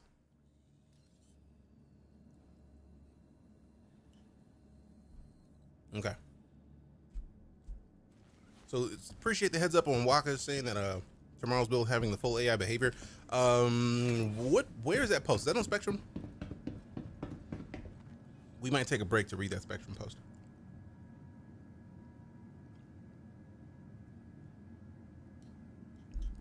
Also, sorry, I'm eating chili. And every bite makes me happier than the last bite, man. Everyone. It's like, that's good. That's real. That's damn good. Because every now and then I forget. Man, these elevators are fast now. It's like I forget that there's like the thicker meat. Phrasing. Boom. Yes. Inappropriate. A little bit. Forget that I had the beef stew chunks. So like I just get a chunk of beef. It's like, here, have a bite. It's like, yes, I would like a bite of that. Boom. Pisces Rescue. See what I'm talking about. So actually, I feel like that might just be a thing we do. So one, I don't know if you were If you're still there, let me know. Since a ship like the C8 or Rescue exists, I feel like if you could take this and a weapon, and just like the med gun, and probably like a defense weapon, right? And then go and answer only missions to help people who need assistance. I feel like that's the thing we may have to do. We have to do that. Only helping. Let's see what happens.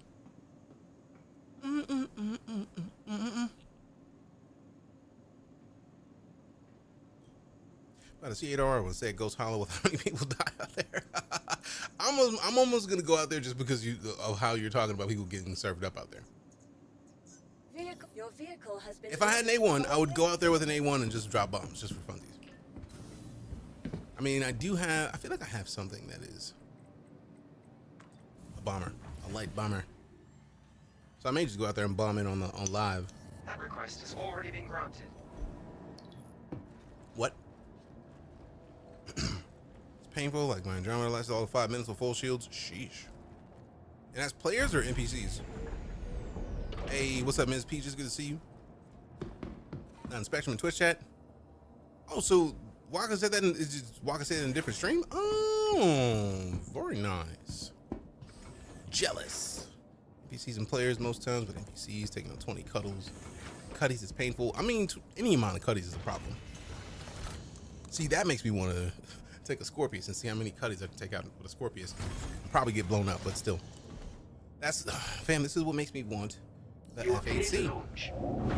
I want to be able to go and wreck people out of principle without having to have a gunner. Guarantee you'll feel a new world of pain. Oh, guaranteed. Like that's how disrespect works.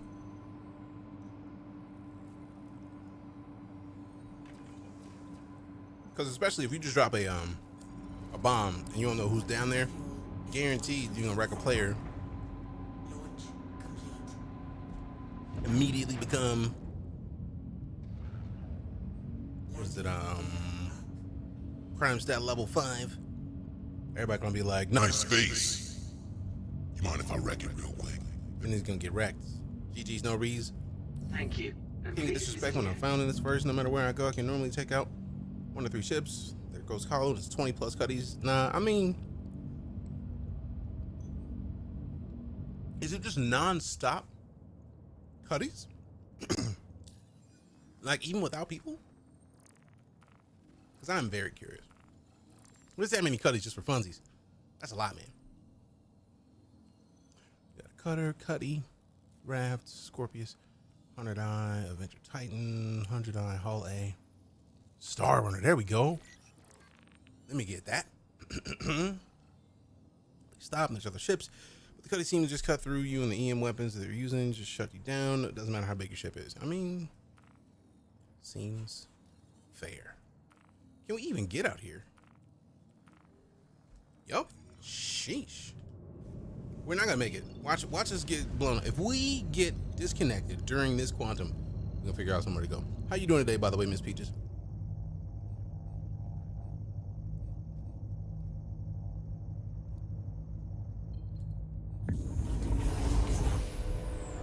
Oh man, I forgot to even close the cargo door. Golly.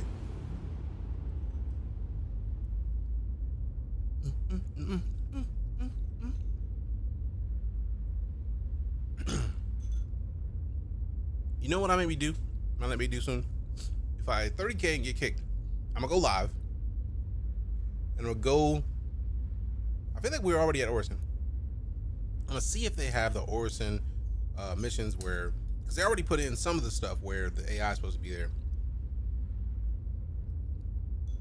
Because I haven't done the Horizon, like Battle for Horizon mission in a minute. I feel like I don't know what needs to happen for it to get boosted or to get kicked off. I want to find out. Fixing your chicken coop. How many chickens do you have? That's cool. That is not a sentence that I hear often. Yeah, my chicken coop. Like, that is not a phrase that I expect to hear pretty much ever. Lost some rare items in the ship that blew up. Do you know if I can get them back? If they're rare, they haven't implemented the way that you can get your like custom stuff back yet in the verse. So if it's stuff that's like bonus stuff for your purchases or whatever, like from your pledges, the only way to get back yet, as far as I'm aware of, is to restart everything. 39 chickens? Goodness gracious. You have all the eggs. Like, all the eggs. That's a show coin or something, and a cuddly toy. Were you in a ship when everything blew up? Were you in space? Like, were you on the ground? If you can find your body that way, yes. Otherwise, you may have to reset. Because I feel like with the best in show coin, I don't think, if it was last week, you're gonna have to reset your account, fam. I feel like if the server was still up, that's one thing. But like a week ago, that's a toughie. Joker, what up? Good to see you. And the PU got a new helmet that I found that goes Halloween, the Scare Bear helmet. I have multiple of those. Those things are the coolest. The creepy bears. Yee. Them creepy birds. Them creepy. Them creepy bells. Them creepy. Creepy bells. The creepy. In the city too, not rural. I'm an urban farmer. Wait, you got chickens in the city? How'd you pull that off? That's impressive. That's impressive than a mug. Did you have to get like a license with the city to even have chickens in the city? Bribe my neighbors? I mean, if you had nonstop eggs, that sounds like a great way to bribe your neighbors. Yeah, I'm gonna need you. You want some, you wanna, slide your boy some eggs real quick? Thanks. I'm not gonna say nothing about them chickens if I get a dozen every Thursday.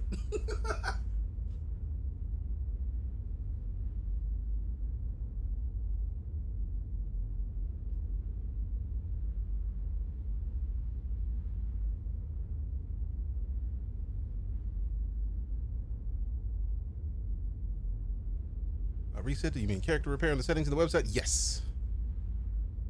Yes.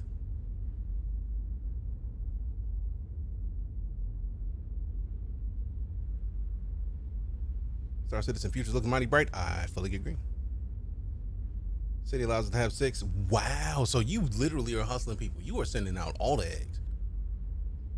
Don't know if you know what that helmet is, but I found an Oni mask helmet. They got a bunch of different helmet types in this game. It's impressive. And they continually add more. Like, I've been subbed to this game for years, and they just like, oh yeah, you want another helmet? Here you go. I'm like, appreciate it. Appreciate it.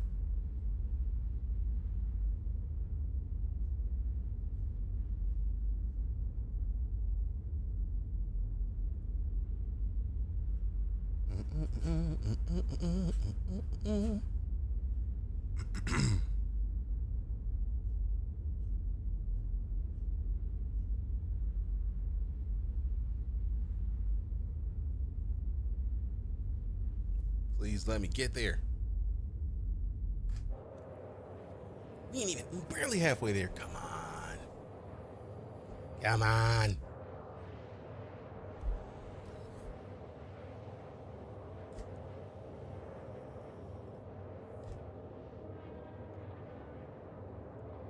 Let me go, let me go. Let me go, go.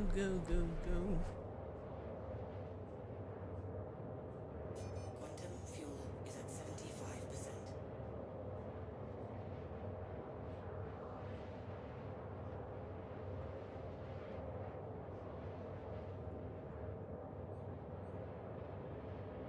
First order was put in on February 29, 2020. Nice. Been around for a while. I like it. Come on, me. We got 5 milli down. Get only 20 more to go.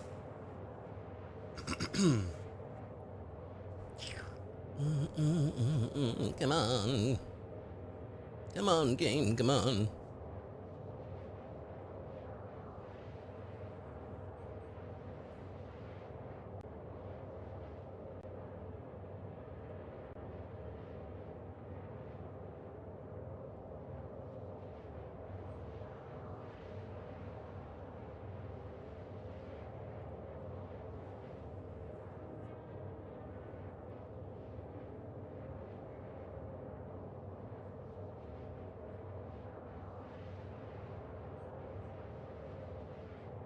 See, this is where I'm interested in trying to see what happens when this build goes live, because we would have had how much music by now? We would have had a whole lot of music, the background music. Like, we would have had a bunch of Pedro's music pop in, like, yo, let's go. Would have been great.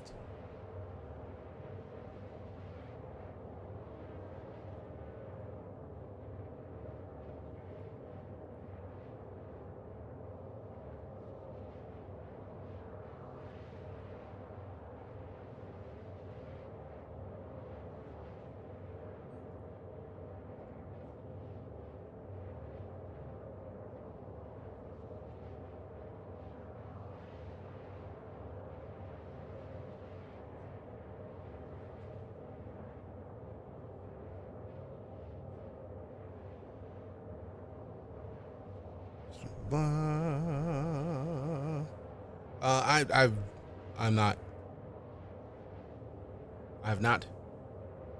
I think I've done. I used to work with what's the biggest one? G Fuel. And like, I've nothing against any of the options. I just don't want to get too deep down the rabbit hole.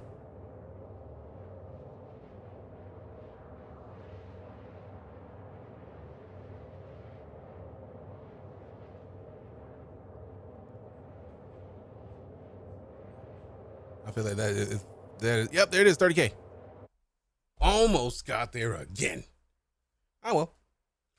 Either we go live or we slide for tonight. It's a tough choice, because I do want to just like randomly go and do ridiculous things, because why not?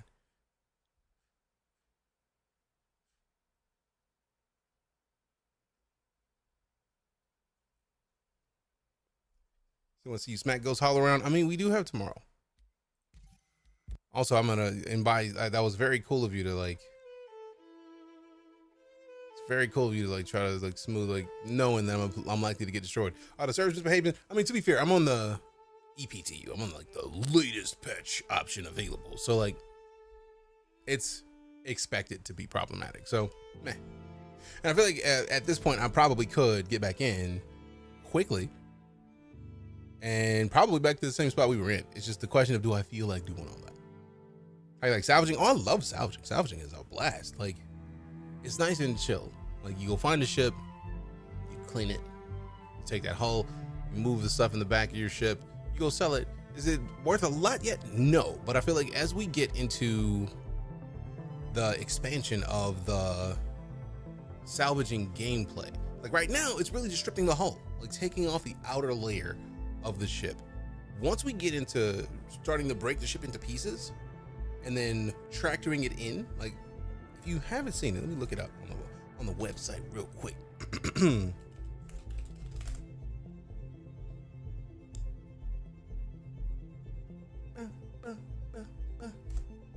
All right, so if we pull up the Vultures page on our side. So if we scroll it down a little bit, you can see, we may have to open up some new tabs with these. So that one shows it off a little bit. Let's see. Yeah, I think that's the best one. I feel like there used to be more, but like this is what I'm looking forward to when it comes to Vulture gameplay. These, if you notice, bigger chunks out here, smaller chunks in here, getting tractored in to be chopped up into pieces. So for me, that is where I'm excited to see the salvaging gameplay go. It's not there yet. It will be though. And like we already have a pretty solid salvage situation, but like the idea of like stripping the hull and then at some point breaking it apart, using that tractor beam to bring it in, like even since we're in 0G, you bring it in this way, it's gonna wreck it on the way in there anyway. So dubs. Well, the Redeemer thing, that thing is also a massive salvage ship. The Redeemer is just way too big. For me, it's just way too much ship. Way too much. Like, it's just a lot. And I love seeing it at stuff like the International Aerospace Expo, which we're going to be getting here in like 3 weeks. It is gigantic in ways that is difficult to describe. So like if is it one of these? No. So let's get back up to the top. Let's go to the ships. And then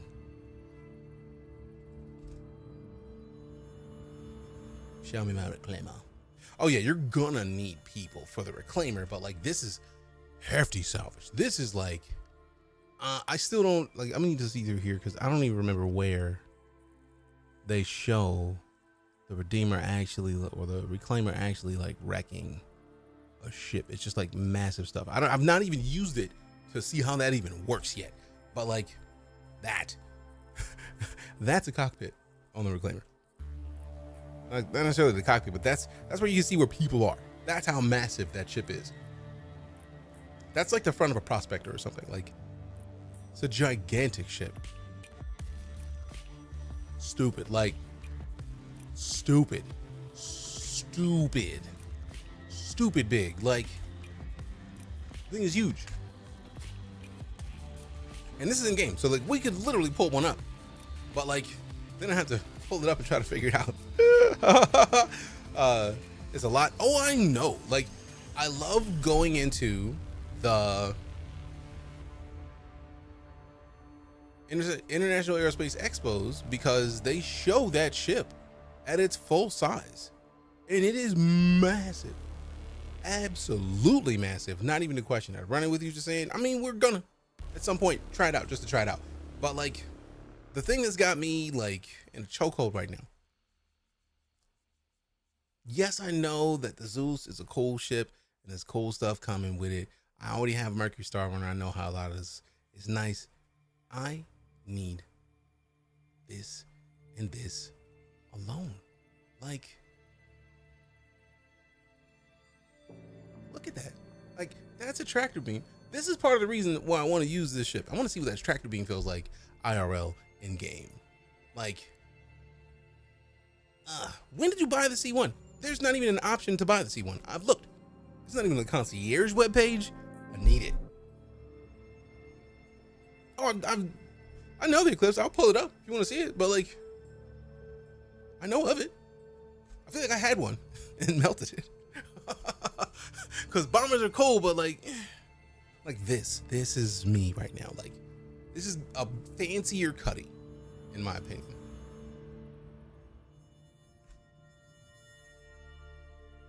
It's sleek.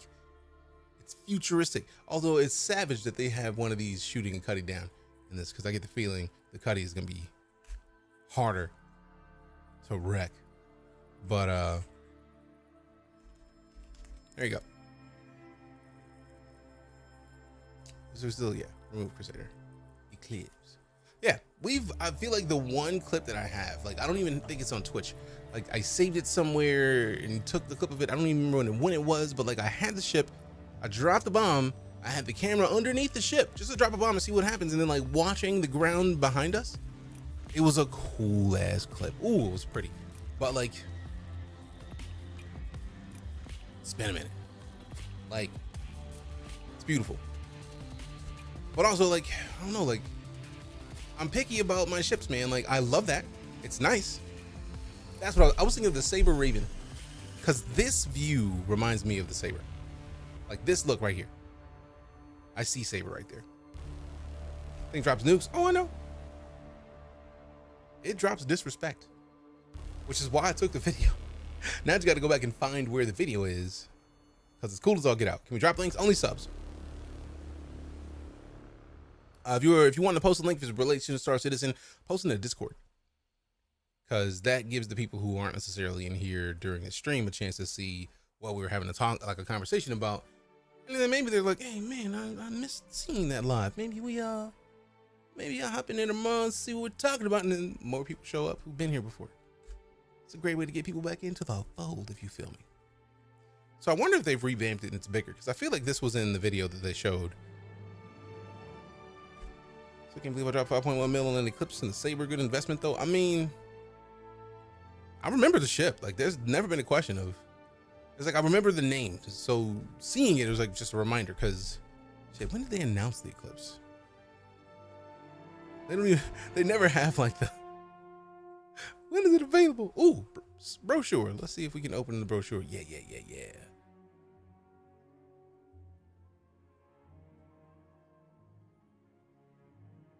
this is the level of detail they put in for their ships, man. Like, this is literally the brochure for the Eclipse. That's literally available to anybody who goes to the webpage. It's beautiful. Beautiful. And what was the other one I was just thinking about? Blah, blah.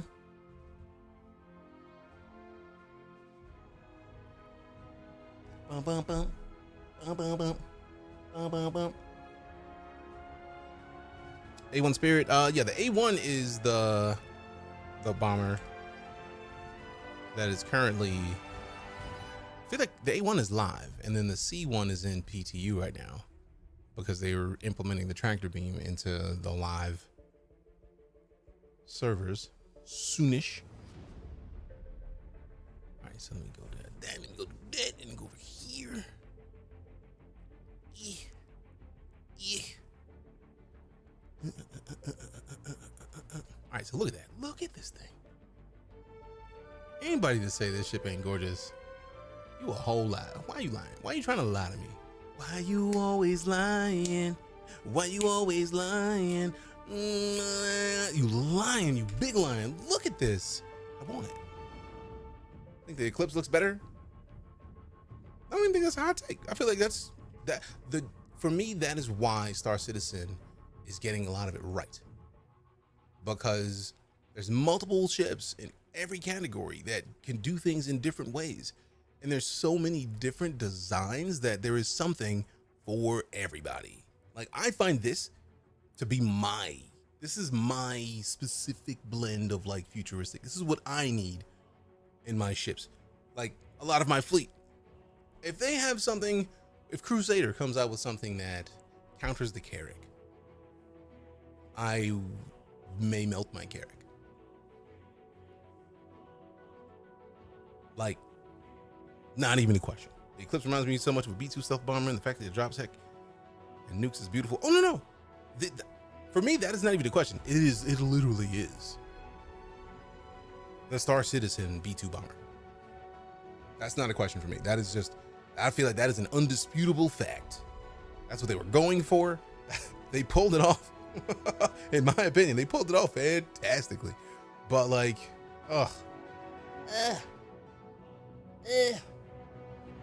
let's go. Let go. It's beautiful. So like, look at this.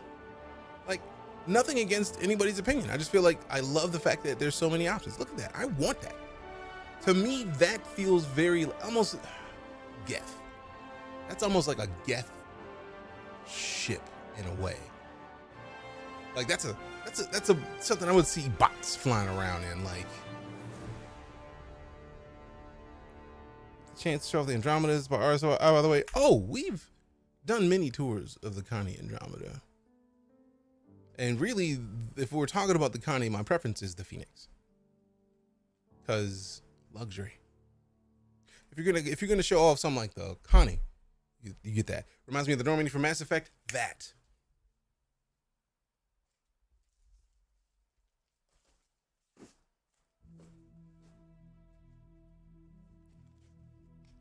You wonder why I like the look of the A1?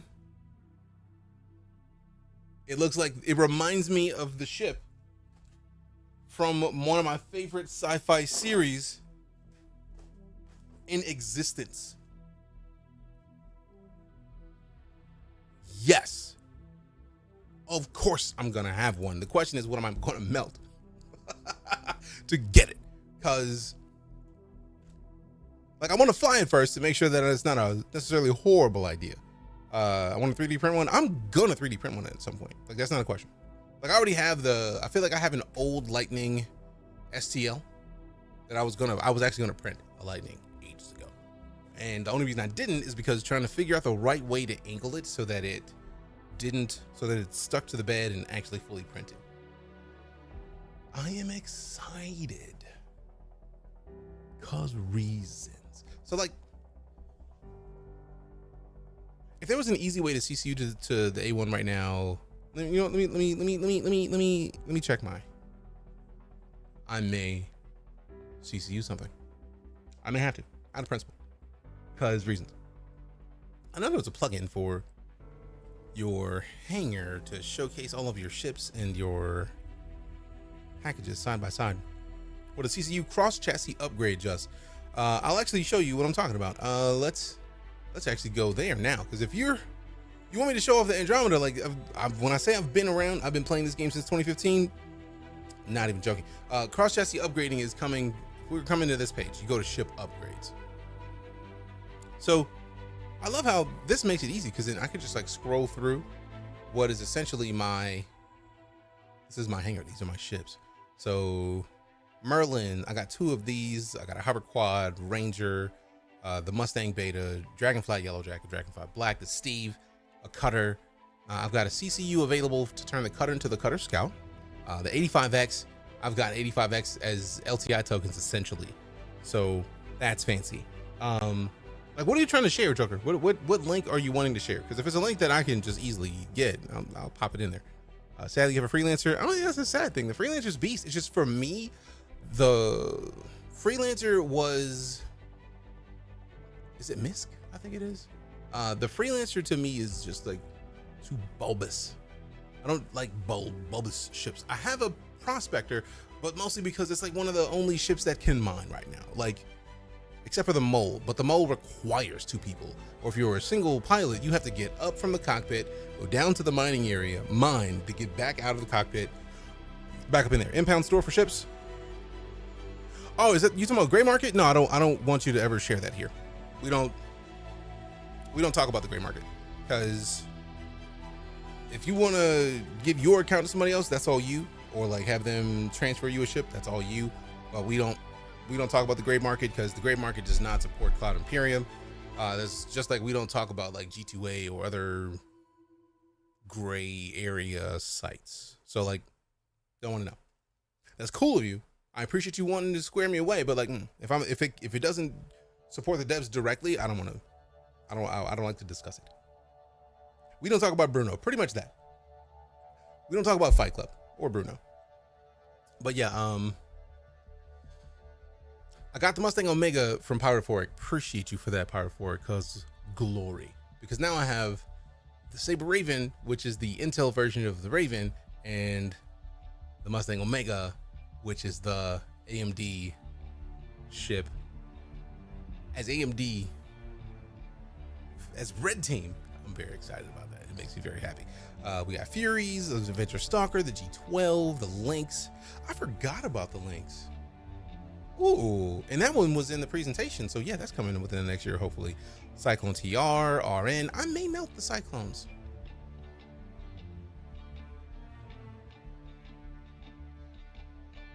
Especially if I got the G12s. Like, I don't need the Cyclones as much. I might keep one of them, and then like maybe a G12. Because the G12, like, notice I only have one of those. So I don't need the Cyclone TR and the RN. I can melt like the RN maybe, or CCU the RN or something else. But Pisces, now we were talking about the Rescue Pisces, got one. 325 Alpha was a gift and is one of my first gifts in Star Citizen. I'm still excited about it because it is a bomb ass ship. And when they redid the 300 series, let's go. Titan Renegade is a fancy version of the Titan, like a military variant. You have an Arrow, because nice light fighters. Who doesn't like nice fighters? The Reliant Mako is the news van. We are going to report on situations from in the verse, from that ship, and broadcast it. I'm so excited about that. Cuddy Black, we got the Gladius Valiant, the Legionnaire, the Freelancer. Now, do I even really like the Freelancer? So if we look up the A1 Spirit, wow.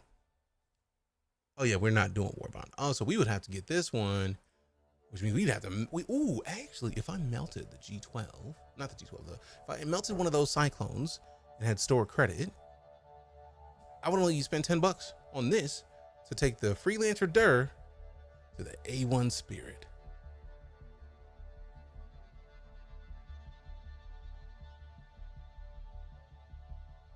If I could get the C1 right now, we wouldn't be having this conversation because I would have already got the C1. Actually, let me double check and make sure I can do that. Because if I can do that, I'm probably going to do that. Because I don't really like the Freelancers. I don't like Freelancers. Like, at all. Like, I just don't. I know I should. I know they're beefy. I know they got good holes, but like, I will almost always say go for it. I've noticed. Let's see. Let me scroll. On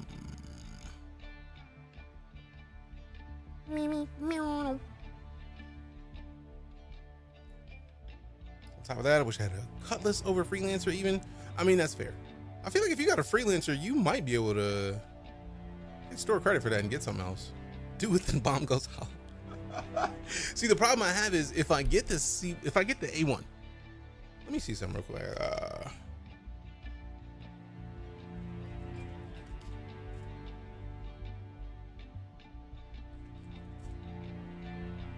I want to see the price matrix of the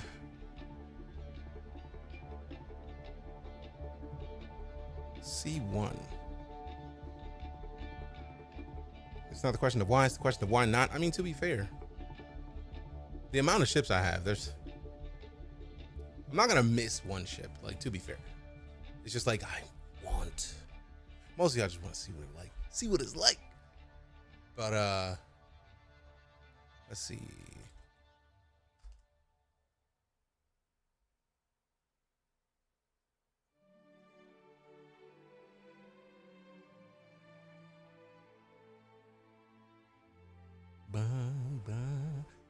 You know, a few Merlins you can CCU. Oh no, but see, the problem with CCUing from the Merlins is CCUing from the Merlins would require a lot more. A lot. Like, if I CCU, if I melt the SUV, if I melt one of the tumblers, let me see. In fact, let me just go back to this so I can double check and make sure it's the specific one that I want to melt. Let's see, the G12 I'm keeping, the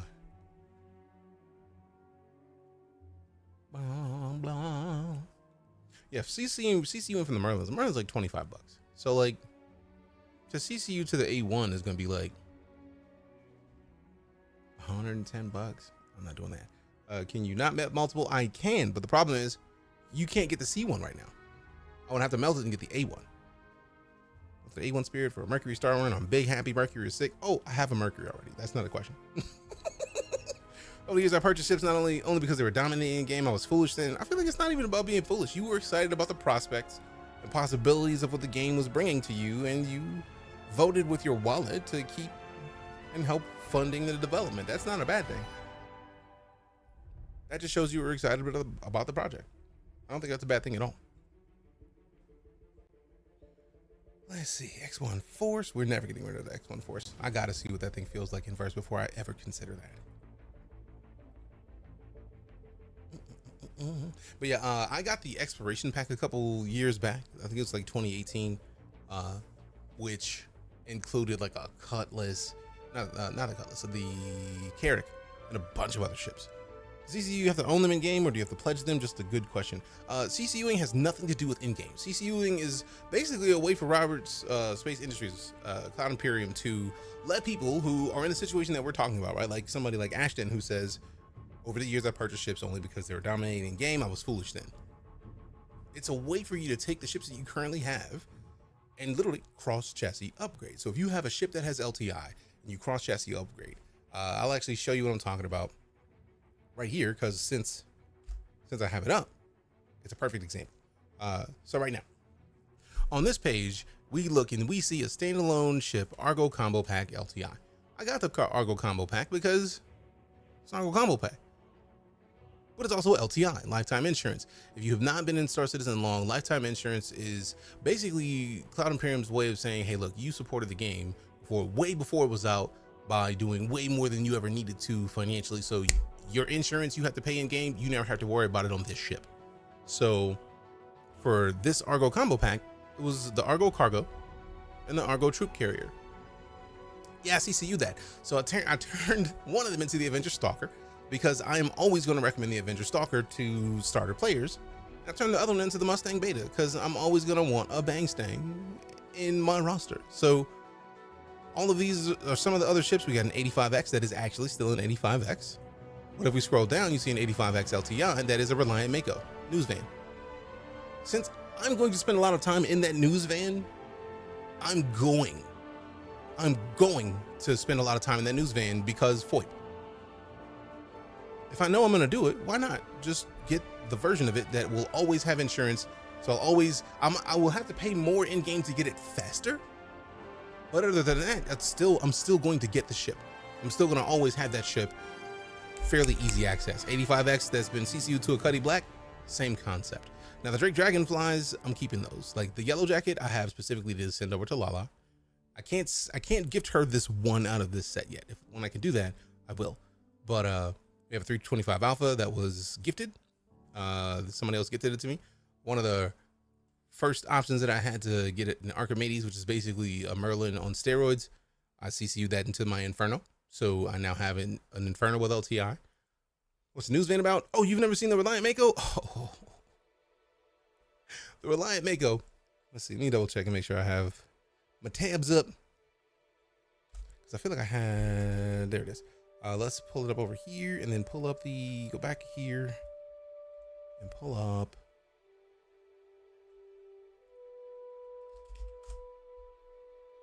This is the Reliant Mako.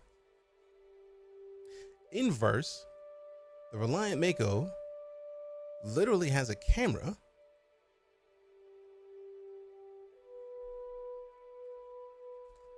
So this is the inside. Like, this was way early on before it really fully launched, but like, this is the area where you'll be able to, it's a broadcast workstation. So literally in game, you'll be able to use this camera that is on the wing of it to broadcast what you see in the verse.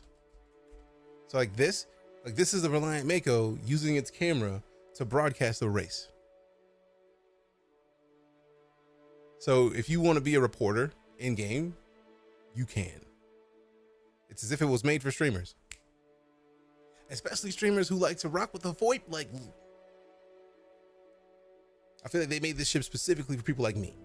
Like, even if I wasn't streaming, I would do this, because the fact that face tracking is in game and allows you to do it, oh, why would I not? Like, I'll be able to make, we heard you like streaming, so we put streaming in your streaming, right? Like, let's go. Mako absolutely makes sense for you. Wait, for me, like, that's not even a choice. I remember making a choice between the Mako and the Herald. I went for the latter. And we're at a point where the Herald is about to start getting some serious use. Like, they showed it in there, so within the next year, the Herald is going to start to do numbers. But that's why I have the news van. Tallow, hopefully that makes a bit more sense. But yeah, LTI for me was not a choice. So a lot of the ships that I have LTI. Like, I have multiple hover quads. The hover quad is not in the range of ability for me to CCU. And now I actually still have to double check to see if I have game packages. So this is the game package that was gifted by Power Euphoric in 2019, which literally is the Mustang Omega AMD edition. We got the Aegis Saber Raven that I got when I got my, the streaming PC has the Intel Optane hard drive in it, which is like silly fast. So we have that available. Really? All right. So the Saber Raven, mine, all mine, is there. The racing variant of this. And then we've got the UEE Exploration 2948 pack. So 2018 is when I got this pack. I've CCU'd stuff to a Carrack. I feel like the Freelancer Dirk came with it and I just never did anything with it. The Dragonfly Black is a thing, because Dragonfly Blacks. This is where the Cyclone RN comes in, which means I can't melt the other Cyclone. If it's a part of another package, I would have to melt the whole package to melt it.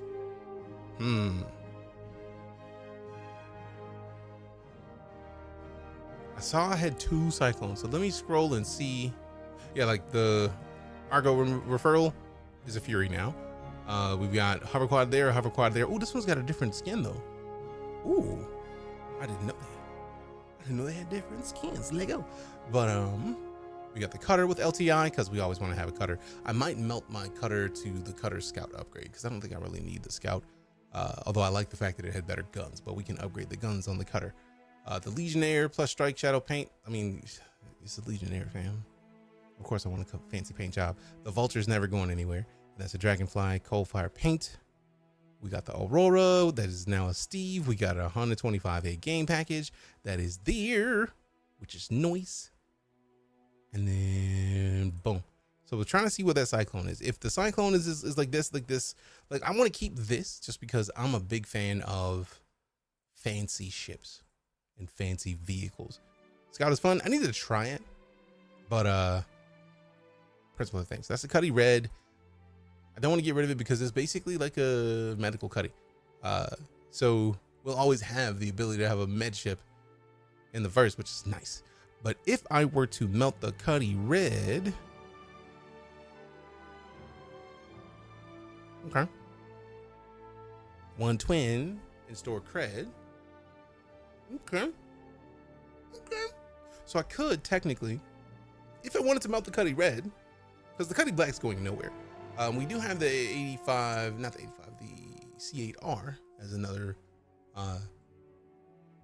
med vehicle, but also maybe not. Maybe I don't want to do that. The Corsair. Now this is the one that I've been considering, because like the Corsair is nice, but like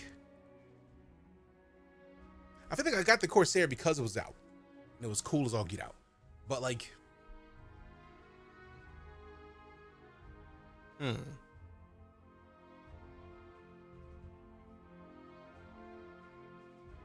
it is heavy, it is hefty, and I feel like the Mercury Star Runner feels better. But is it fancy nice? Oh, the fancy nice is the Mercury Star Runner. But also, I don't want to get rid of that one just yet. Got the 3.12 Mustang Alpha with Squadron 42 players back in 2019. Nice. MSR all day. Exactly. If I'm going to choose between the Corsair and the MSR, it's the MSR, not a question. The Tumbler Ranger, I still want to see motorcycles in Star Citizen, so I'm never getting rid of that until at least they're in. The Prospector, not going anywhere. Because it's not, other than the Mole, I don't think there's any other ships that can mine as of yet. I might CCU that to something else if they release another mining ship. The Anvil Hawk is literally a bounty hunting ship with the Revelin York hangar. Like, let's go. Then we go back here. So I still haven't seen the Cyclone that we see that we can CCU to. So it's got to be in one of these packages. Now, this is interesting because the 600i Exploration Edition has a G12. That's how we have that other ship. So I can melt that other G12. That other G12 is like a combat G12. So like I could CCU, I could melt the G12 and then like the standalone G12. And then I think it's over here. What is the self-land hangar versus the auto, by the way? Oh, there's each one of these hangars is certain ships have certain hangars. There were hangars that were like back when I started the Backstar Citizen, you literally had hangars in the game. Like that's where you started. You could actually play without being in the servers, and I feel like the servers, man, where the servers were up, but like you had an option to spawn in your hangar, and it would basically be a time where you could literally load up your ships and just kind of walk through them. They took those away a while back, and I feel like after watching the other stuff, they're gonna bring those back. Did I get the F8C? I did not. There's no way to CCU to an F8C, so if I got the F8C, I would have to melt a bunch of ships. Now, looking back and seeing that I have a Cuddy Red, I said like 245, the G12 that I could melt and feel all right with myself for having done so. I think we were going back to the first page here to see the standalone ships. Because if I see the G12, I might melt the G12. Like I would be comfortable melting the G12 because it's the combat G12. And yeah, the G12A Warbond, that one is, if I were to melt it, $60. So that's 60 here.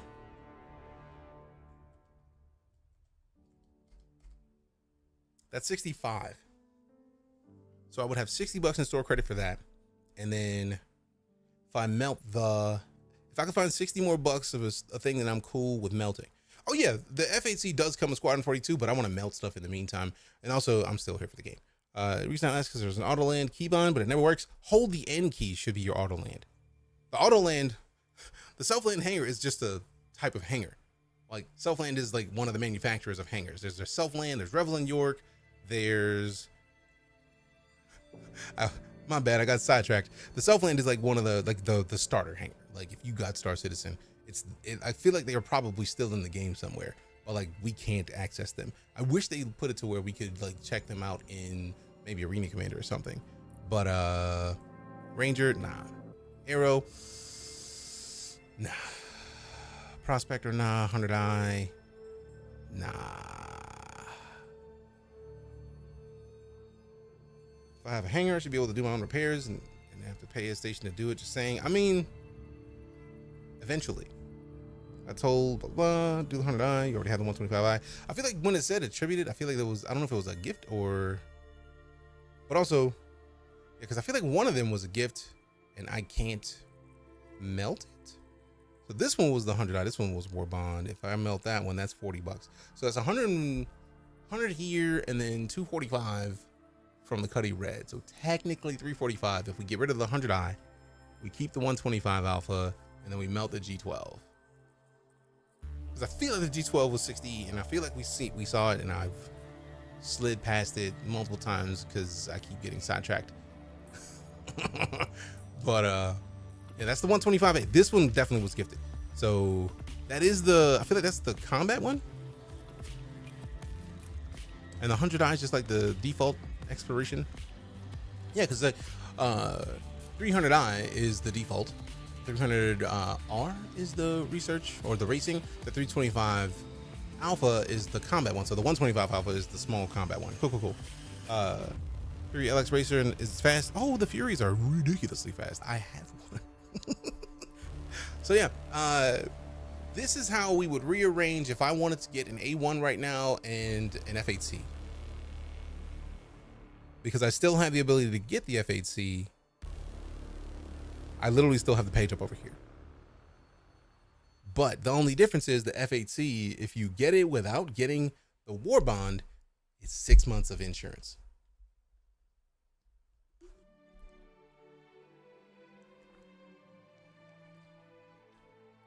Because you can't CCU to the F8C.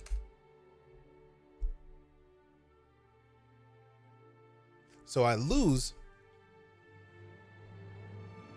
LTI to get the F8C right now.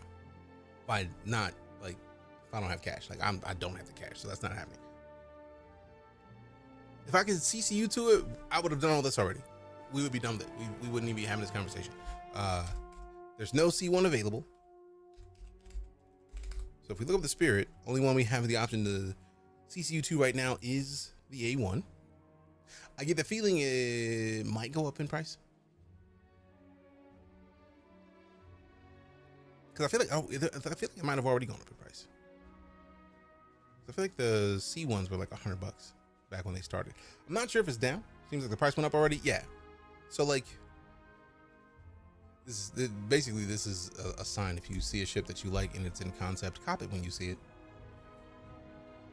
Because they always go up in price. That's not a thing. That's not a thing that's not gonna happen. They're gonna go up. But yeah. I could literally get the F8C right now in store credit. Now, since I know that the F8C is going to be a thing that we get at the end of Squadron 42, I could just get it with store credit and not care for the time being. And then melt it before Squadron 42 launches. Just buy the Zeus and get the A1 as a loaner. See, I don't like the Zeus, man.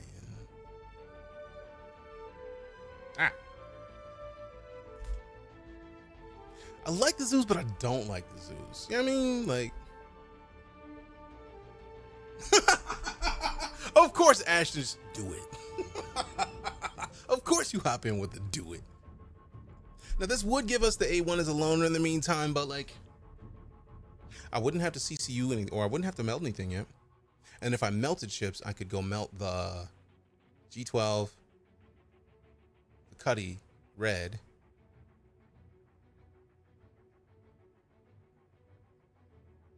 and then the 100i, and just have a bunch of store credit ready. Go for the F8Cs. But see, that's the thing. If I go for the F8C, I have to melt all those And then I'm still in pain.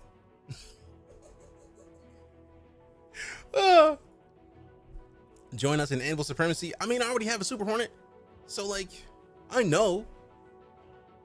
Or do I still have a Super Hornet? I don't remember seeing a Super Hornet this whole time. Carrot, Freelancer, Dragonfly, Cyclone, VFG Industrial. That was my favorite hanger. Since we were talking about the hangers. Zeus is nice. What do you mean? I mean, I don't know, man. I just don't... It doesn't look as nice as the A series. That's all I'm saying. Also, I do still have the Glaive to Galaxy CCU.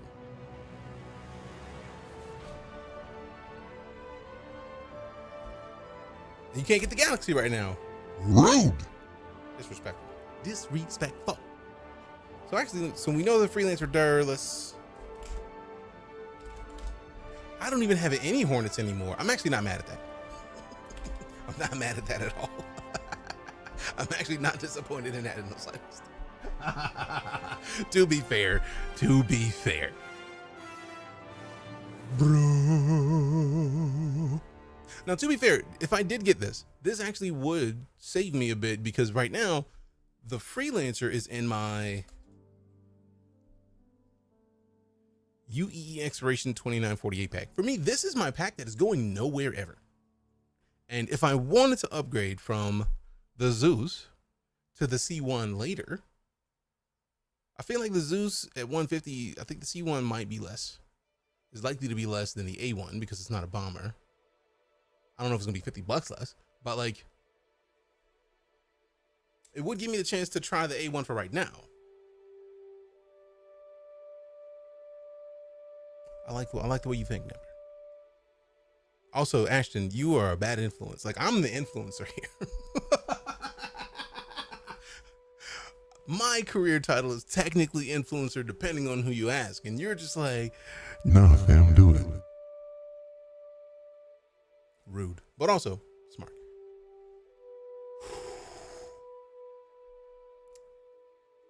C1 will be cutty-ish price, maybe. That's how bad I'm used to typing, is that I literally was typing cutty.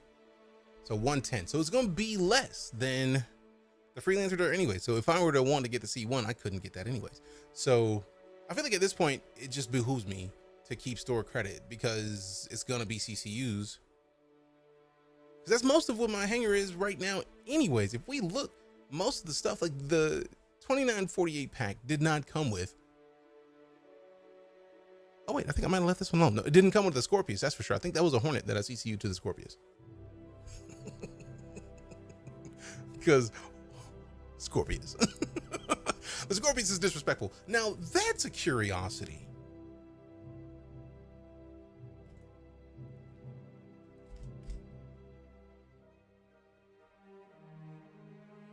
If they were to have let me CCU from the Scorpius to the FA Lightning. Man, shit. Talk about an immediate, not even a question choice, because the Scorpius requires a gunner. The Lightning does not. It does not.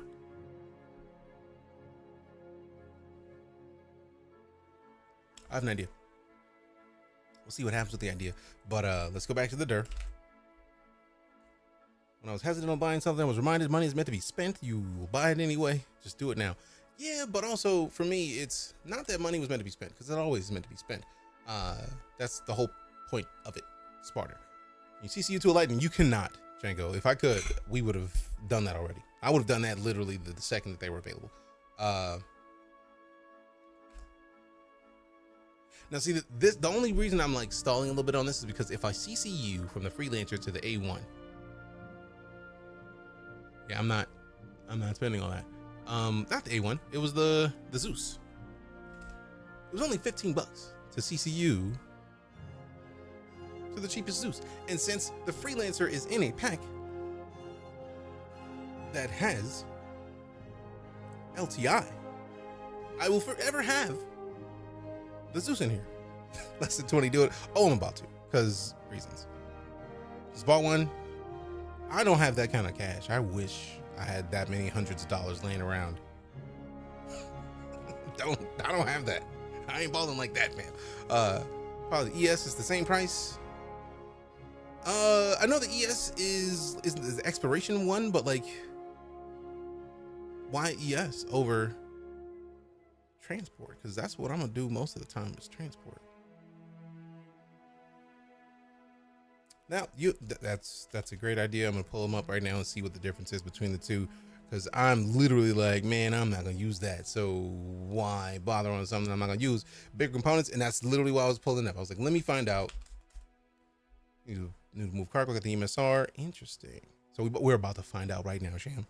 So if we put the ES, So let's look. Now it's not in the game yet, so it's still in concept. So it's gonna be a while before we even see it. But I think it might behoove me to like dual screen it real quick. Let me see something. I also have the MSR. Like we got to start with it. That's not a question. My question right now is, it's not really a question. It's just like, I prefer the concept of cargo ships, which is why I got the Star Runner, because cargo ships. Like, let's put them component to component v component side by side. Check them out. All right, boom. So the Zeus Mark II ES versus the CL. The ES has a large radar and medium computers, size 2 medium power plants, 2 medium coolers, 4 medium shield generators. So an additional shield generator, surprisingly, like the fact that they have an additional shield generator over the CL for an exploration ship is intriguing, because you would only guard the cargo. So I didn't have any type of exploration ship. Oh, I have many. Fuel tanks. So 2 medium fuel tanks versus 1. Oh no. So a medium and maximum of large. This can't get any bigger, but it's only 1 per mount versus 2 per mount. So it's 2 mediums, I'm imagining. It's a weird matrix. Jump modules to be determined. What? Oh, they just don't know what size. Max. Okay, so there's a size small installed. You can go up to a max later. Delivery system in the future may have some fun exploration games to find them. Oh, I'm sure. Definitely sure. You know, the Zeus Mark II has a bounty hunter version. Oh, I know. I'm trying to not CCU from $50 because that one's 90. That was 190 versus these being 150. So we'll compare after we get done with this to the combat version. All right, so quantum fuel tanks, large on the ES, medium on the. How is it that is medium on the cargo? That's super surprising. 4 thrusters, 2 rear,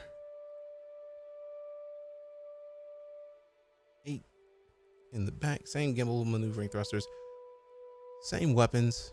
Size 4s. Sheesh. 2 of 3 turrets. Same missiles. It looks like to be determined. And then 2 utility items. So this one's got the tractor beam. I feel like that's part of the reason why I wanted it most, is because of that tractor beam. Zeus MR's Bay. Haven't looked at the MR, so we're gonna have to hit the drop down for it now. So per mount size. And then it's a lot of people. All right, so let's scroll down to the MR. Thought it was in white box. Oh, the F8C? No, the F8C is in game, flyable. Like they're flyable right now. Django.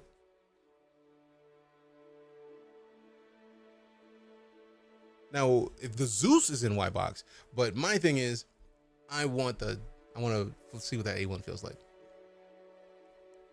Mostly I want the C1, but we can't get the C1 yet. So like, that's part of the reason why I'm like torn on CCUing to this specific Zeus. Because if I CCU to this Zeus, I'm gonna have to find something that is more valuable to CCU to later. If I want to change from this. Zeus on the roadmap, my copium is high. Oh no, Zeus is happening. I feel like they said next year.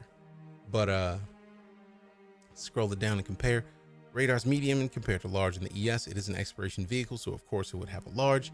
Medium computers, 2 power plants, medium, 2 medium coolers, 3 medium shield generators, so same thing as the cargo joint.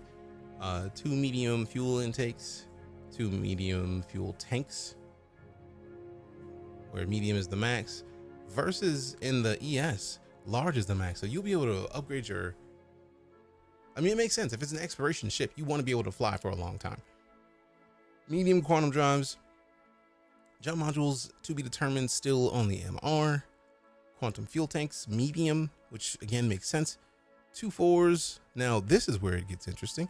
There's 2 size 3 laser repeaters.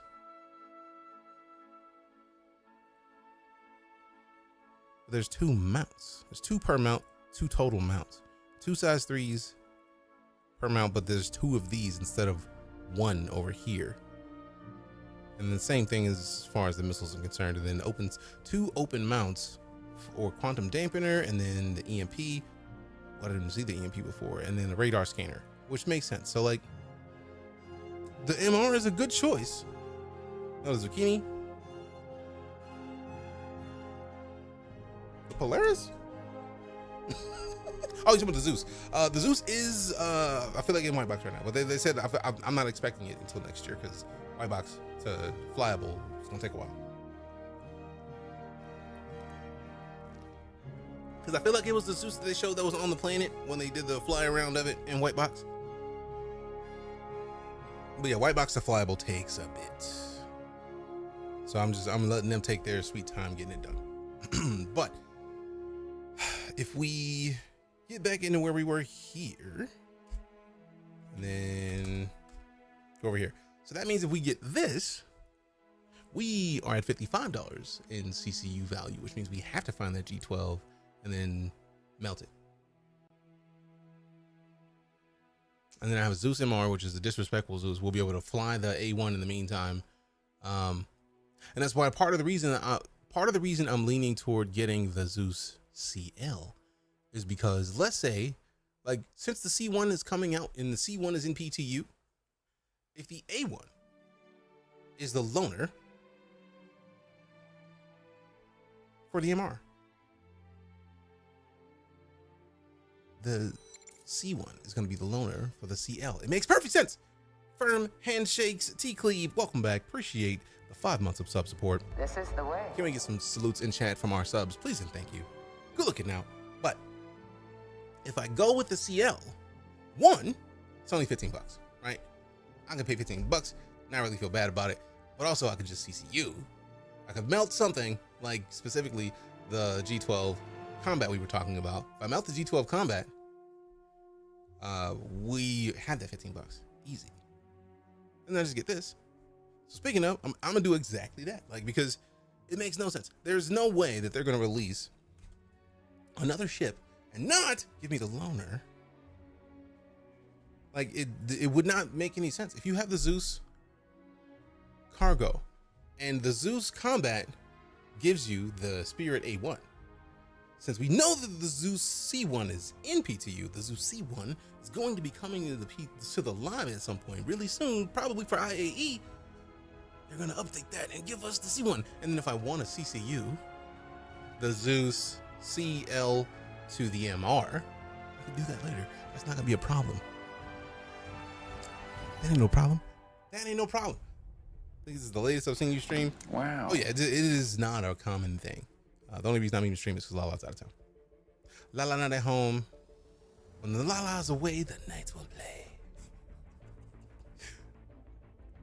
When is IAE? Like two or 3 weeks from now. Like really soon. Okay, so let's see. Do we?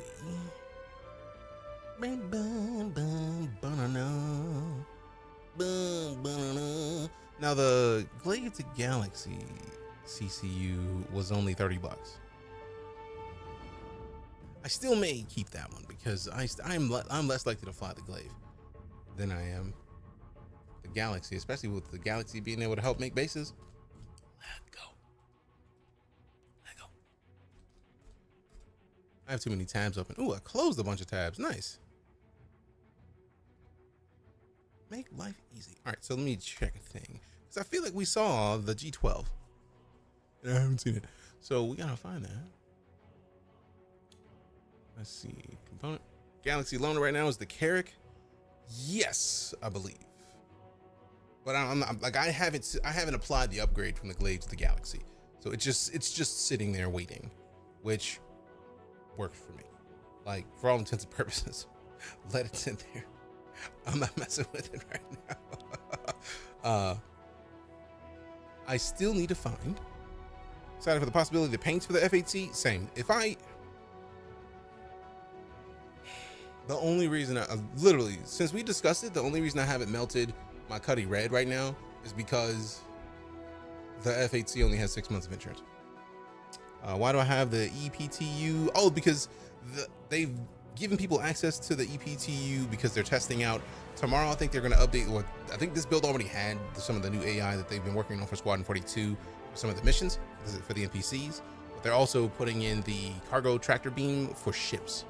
So like you'll actually have a tractor beam on your ships.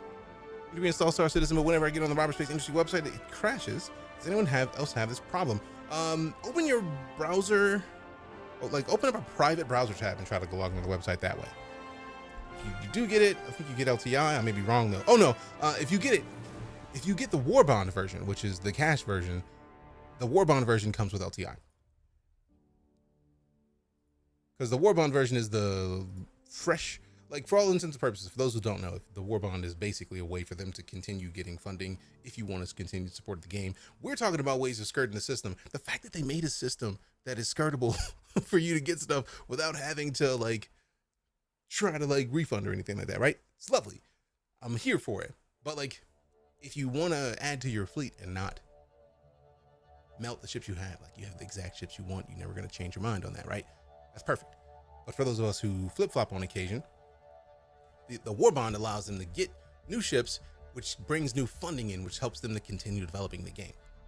So as you're still streaming, you're gonna get back in game. If I CCU this, I may, but I'm I feel, at this point, we're just having a conversation about this because I don't know yet. Depends on how excited I get, whether or not this happens, because my brain is wild. Also, ooh, I forgot about it. You can buy back your old pledges, fam. So if I CCU something, I have 2 opportunities to buy back a pledge with store credits. And I have paints in here. What did I got with store credit? A C8X Pisces Expedition to Cutlass Blue Limited Warbond Edition. I've got a bunch of stuff in here that I can CCU to buy back if I want to later. I forgot that was even a thing. Almost nuke my hangar every IAE. Fair. So if you do that, I still want you to go bomb. Go solo and see how many cuddies it takes to take you down. When I try to log in, it freezes or something, and then it throws me out. Which browser are you using, Vector? Because if it freezes when you try to load the website, I would say try a different browser. Chrome. Do you have Firefox or Edge installed? I would say try one of those. Stupid chili remnants. Bought the F8C mainly because I haven't bought shit all year for Star Citizen, and they go and announce the Zeus messing up my 1 ship a year limit. Hey, there's nothing wrong with that. Nothing wrong with that. All right, so let's see if we find the G12 Alpha. I think it was the G12 Combat Edition. If I see that, I melt that. Yeah, the cash land about to get a Warbond FCC. I would just saying this noise. Oh no, I've flown the F8C double. I know, and I want it. All right, so yeah, I found the G12 Alpha, $60. It is, yes, Warbond. So I get the feeling this is one of the ones that I'll be able to buy back later if I wanted to. So let's melt the G12 Alpha. Because since I saw that I had the G12 in my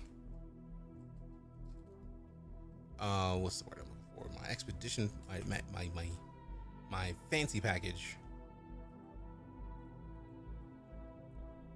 What's the name of it? The exploration pack. That's it. Gotta do it before 11/7/2. Yes, and I feel like that's right now while I'm torn, because if I had $300, I would literally just buy it right now. We wouldn't be having this conversation Fortunately, didn't work either. Are you going through the VPN to get to the website? Because that's new. Main page is messed up. Oh, if the main page is messed up, trying to go to one of the other pages. So let's try type in exclamation SC, right? Like the exclamation SC gives you the command to go other page. Check out other pages on the website, because I haven't been on the front page in ages. So click the Fly Now New page, because that's going to take you to a different part of the website. That's not the main page. If the main page is messed up, that'll skirt touching that main page. So try that vector. Appreciate you just for popping that in the chat. That's super cool. Love you. All right, let go. All right, so we have now $60 in store credit. If I can find the 100i series package. It wasn't a package, I think it was a ship. Because it didn't show up in my game packages when I hit the drop down. Time for this wolf to go get some rest. Hey, don't go rest up, fam. Trying to be active. I'm in the stream. I appreciate you, Just. You a boss. That much is obvious, and I appreciate it. So if we melt the 100i, that's $40. That takes us to $100 store credit. And then if I melt the Cuddy Red, that adds another $245 in store credit, which means technically we could get the F8C Lightning and the CCU from the Freelancer Dur to the Zeus, which would give us an A1 Spirit in game.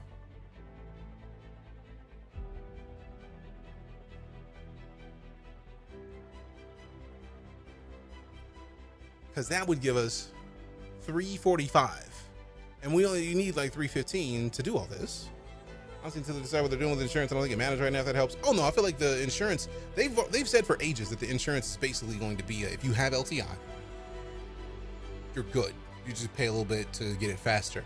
But if you don't have LTI, after 6 months, after the time frame they have on the ship you have, from what memory serves is the way they talked about it initially, insurance would be you have 6 months, but like that time starts the day you start playing the game after launch. And if you have 6 months and you log in for a day and you don't log in for 6 months, when you log in, you will have 5 months and 28 days. Because you use the first day of that first month, the first time you logged in, and then later. Also doesn't work. It's weird because I was able to earlier today. They might have just had a lot of people trying to hit the website up. Because you're not the first person to say that they had issues hitting the website up, which makes sense. What time are we streaming tomorrow? Only gonna be on, because if you're gonna be on, live, I'll have join you with Bomb Ghost all together. Oh, I'm likely to be on. Like, I'm expecting a normal time. I intend to be on by noon. I have a meeting at 9:30, and then feed, walk dogs, shower, stuff like that. If I haven't done it by then, like I would like to be done with all that by then. But if I'm done with all that by then I intend to be on the second I'm done with that meeting. Try some other stuff, and otherwise I'll wait till tomorrow. Thanks for the help though. No worries. Happy to try to assist, fam. Like, there's nothing worse than tech issues that make no sense. It's like, is anybody else having this problem? I understand that completely. I'm sorry that it is the case. Ooh, the Corsair was $245. The Cuddy Red was $120. So I would have to melt my Corsair. Actually, I could melt both of those and be fine. And just have a bunch of store credit. And if you're buying a pledge, remember to use the referral code. If you already have an account, using the referral code doesn't do anything, but if you're creating your account, type in !SC, click the DJK and SC Enlist link and create your account. Hey, what up, Anaboko? Good to see you. Had to reinstall because I had a lot of problems. So are you basically trying to get the launcher again, Vector? Is that the thing that you're trying to get access to? You're just trying to get the launcher to reinstall it? Also, Bandcamp, what up? It's been a minute. The whole game. If you're trying to get the game, try to click the Fly Now New command. That link. Because that takes you directly to the page where you download the game. Because if you've been on the website earlier today, you're still logged in on your browser. So if you click that Fly Now New link, that'll take you straight to the game download page. If you're logged in. So then it just gives you the link.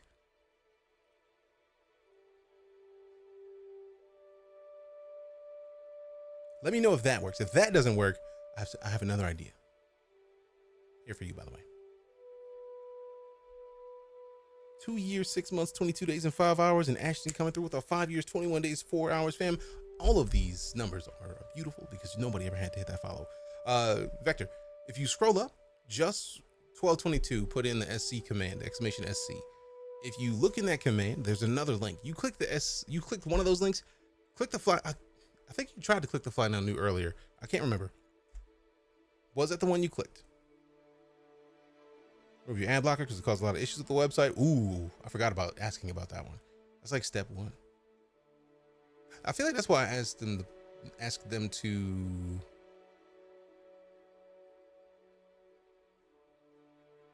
open it in a private tab. But if you've allowed them, if you have your ad blocker in your private, like approved in your private tabs, then the same problem would still be there. So touche. Appreciate you. You uninstall the launcher, the Star Citizen game files remain. Very nice. Yeah, because that literally takes you to the download page. That shouldn't be an issue. If you still have the game, or if you have it, if your browser is still open, like I'm literally on the page and can click download. Both things I have to log in. And is it just the trying to log in that's not working? Why is it not talking? Do I have to refresh this thing? I think I have to refresh the thing. My talking isn't talking. I'm offended a little bit. Don't get upset. Kick a hole in the speaker. Put the plug in the chat. Welcome back, Drew. 17 months of sub support. This is the way. Let me get some salutes in the chat, please and thank you. Let me hit this. Let me check this because I feel like it might be disliking me right now. I don't appreciate that.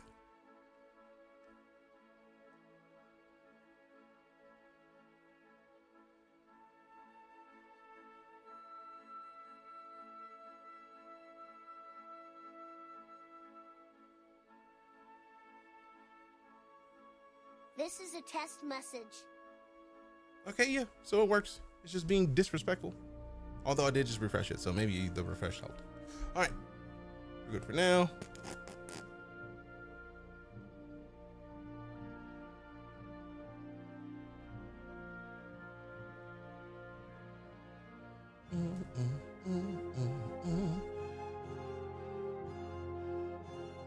Have you tried to restart and then go to the web page then, Vector?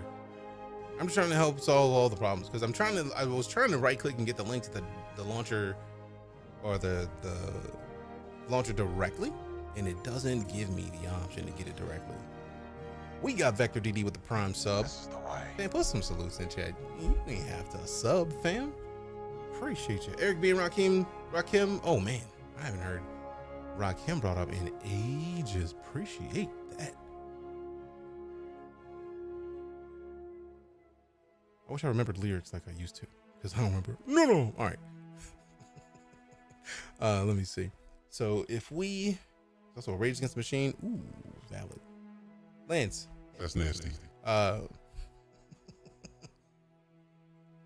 Cause. Hey, yo, who mans is this?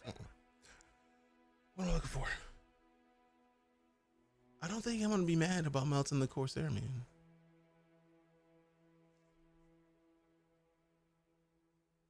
So if you don't bomb Ghost Hollow today by doing the CC tomorrow, we can take an A1 in my Eclipse. Level a good section of Microtech. Savagery. Restart everything then. Yeah, restart, try it again, and then let us know what happens, Vector. I feel like we'll probably be here for another 30 because I'm still trying to decide. Like I have enough to get what's in my cart now. I should probably just do that. It's just in-store credit. It's just ready. It's just ready in there. And I always do this part off screen because they still have like your address when you check out. Ain't that serious? Branana.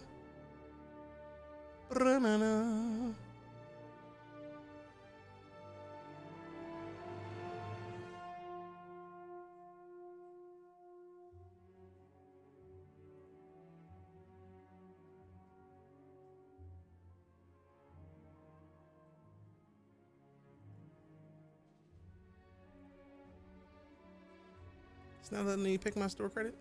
Me, Scoozy.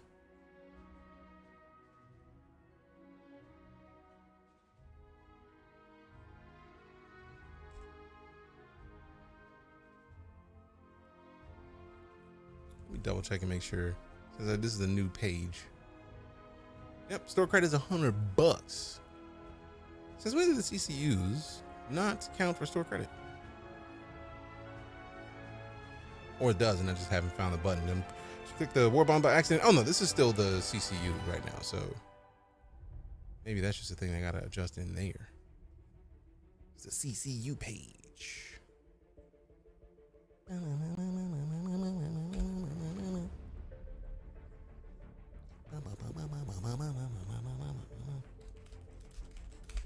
I mean, to be fair, even if it makes me do war bond for the CCU, like,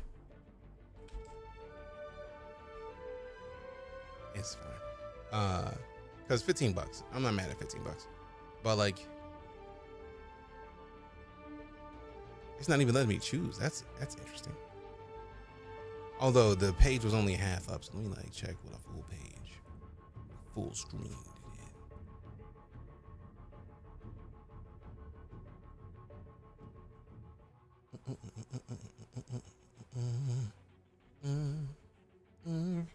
Ah, that's where it is. It's the coupon section. I gotta find where to put the coupons in.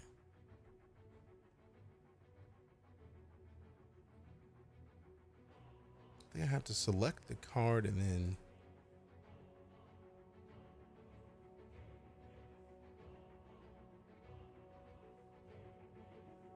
oh well, spend $15. But it's whatever, because I feel like I know that there's a way to CCU with the cash. What's the thing I'm thinking about?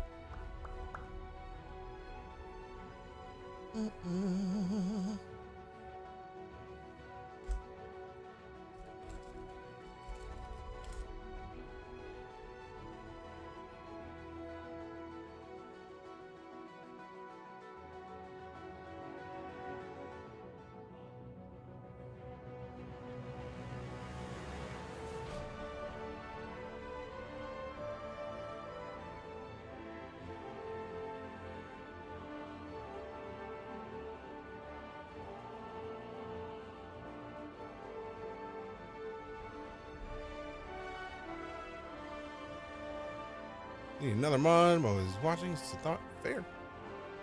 Although, because you asked, that means you're no longer eligible for modding. You're good. I just gotta be a smart ass on occasion because it's right there. It's right there. Where's the thing I'm looking for?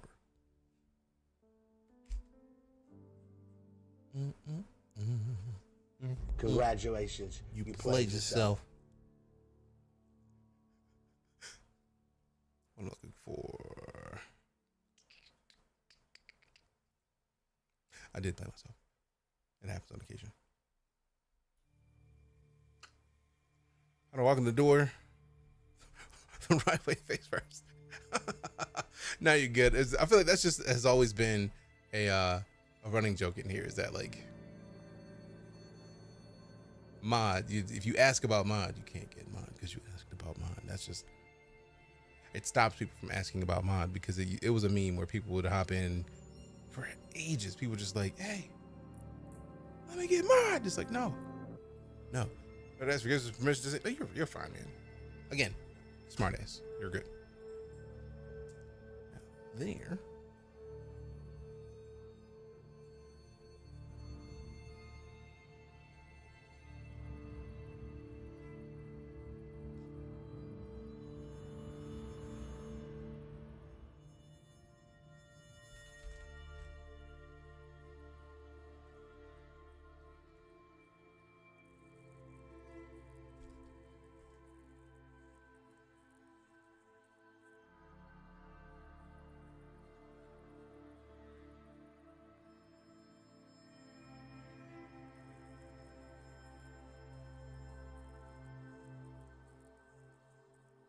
Boom. Boom, boom.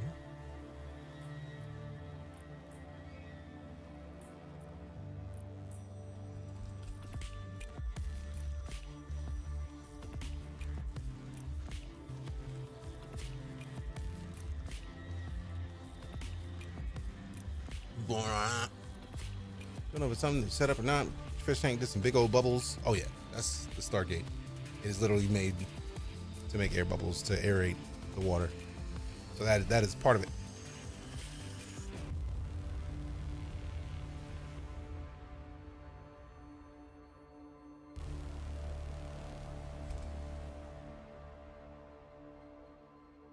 What kind of fish? Exclamation fish. We get that question a lot. Oh no, there's been a new password and logged in on my phone. And nothing happened? Didn't work? Trying to be the teal of the Star Citizen universe? Always. I'm trying my PC, it still throws me out. Okay, so at least you logged in on your phone. Because that means if you can log in on your phone, that means you're good. That means you're good. All right, cool. So now we have a Zeus Mark II CL.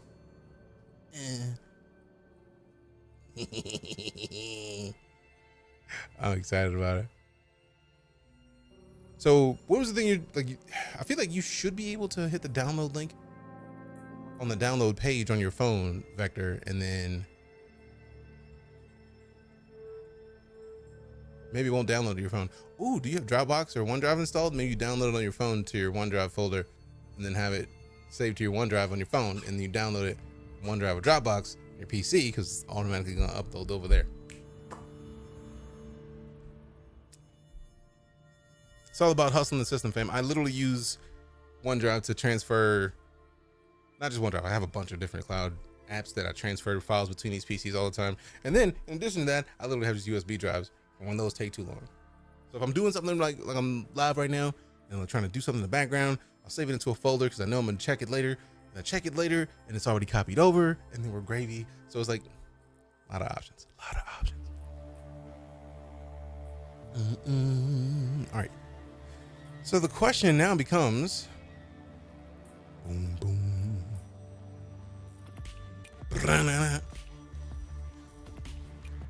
Do I melt the Corsair so that I can CCU to the F8C? Gonna buy that skin for the Zeus. Which, oh, you talking about the course? Oh, the concierge joint. Nope, I have to. Fuck. I forgot about that completely until just now. Thank you for the reminder. I wonder if they let me buy the skin on just the concierge page. We about to find out, because I have to find out. Because the black and gold on that is just too good. Like, good God, man. It's fancy. Let me see if I can pull it up. Because if you see it, you'll understand. Ugh.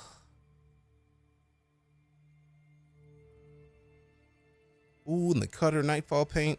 Ugh. Ooh, ooh. I'm opening a bunch of these. I'm gonna have to get these store credit immediately.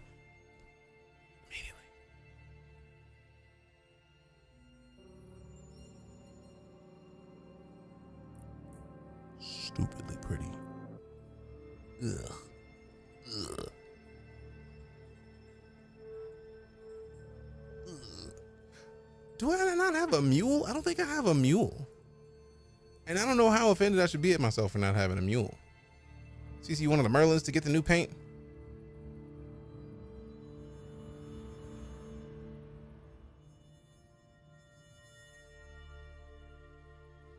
That is the Nightfall paint for the Cutter. And the Black Star paint for the Fury.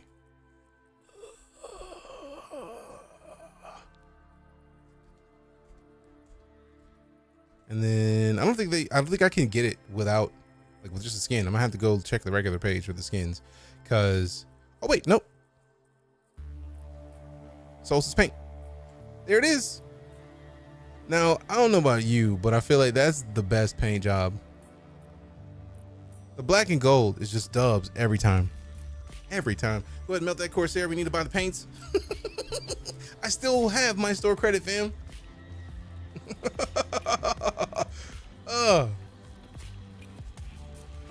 $9 whole. I see what you did there. See, it's That's the value meal, fam. You gonna spend more than that at Wendy's. Go on, do it, man. You know you want to.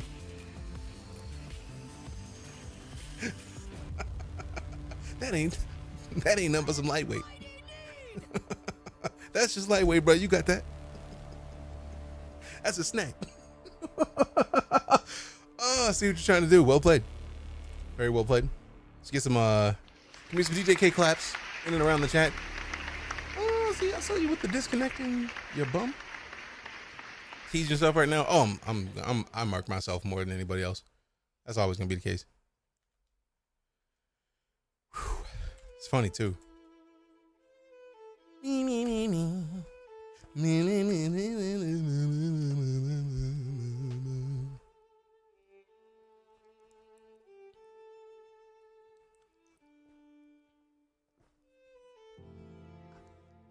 Bruh.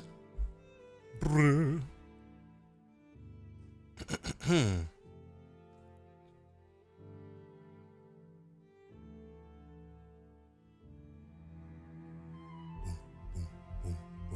Why is this music so good, man? Why?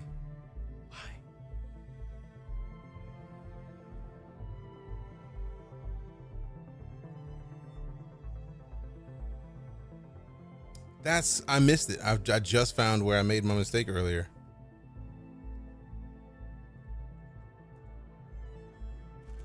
I'm applying store credit to the skins. So now we will have the Zeus Mark II Solstice paint, Cutter Nightfall paint, and the Fury Black Star paint, because paint.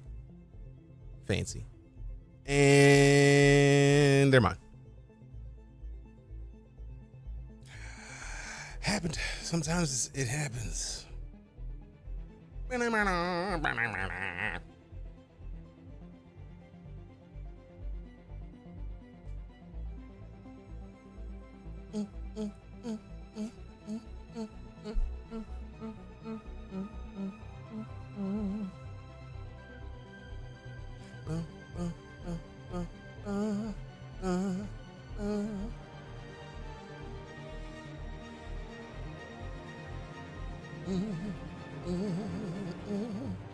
You gotta look good out there in the verse. I mean, to be fair, always.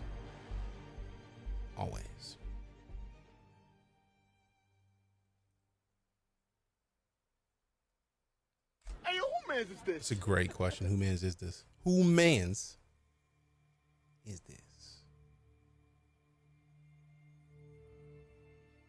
You know, it looks good in the verse. I mean, fair.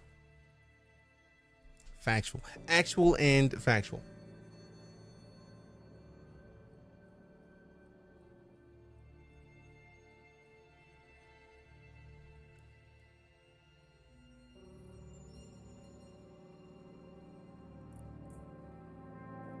When does the next pro thing happen? What pro thing?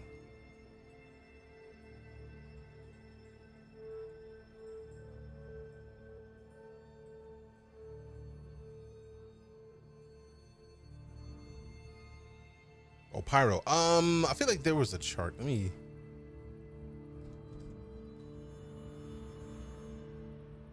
open up my history. So I had the link for it. I stopped my browser from like showing my history when I type because I hate it. I've always disliked that. Or like my bookmarks. It's like I have 1,000 things that I haven't seen in my bookmarks in years. Stop playing. They wish they let us select metric or imperial for distance units. That's fair. That's fair. Spectrum Thursday. That's today. Where's yesterday though? Oh, that's today specifically. Yesterday. Pyro Preview Channel. Pyro Preview Channel. I think it was like 11 tonight Pacific is when they opened up next.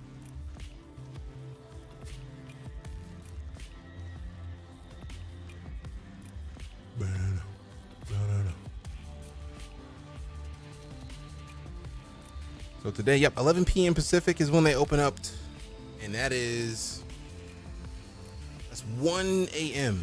Central. Can't wait till tomorrow's stream where you get smacked out of the sky by 20 plus cutties. You don't even need to repeat it because we're probably gonna be in there tonight. So you'll get to see me get smacked today. Yeah, it's still 8:40. We still got 20 minutes for us.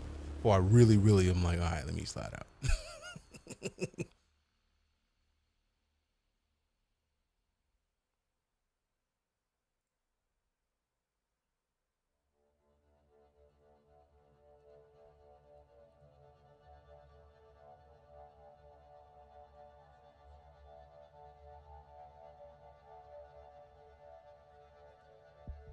Close that.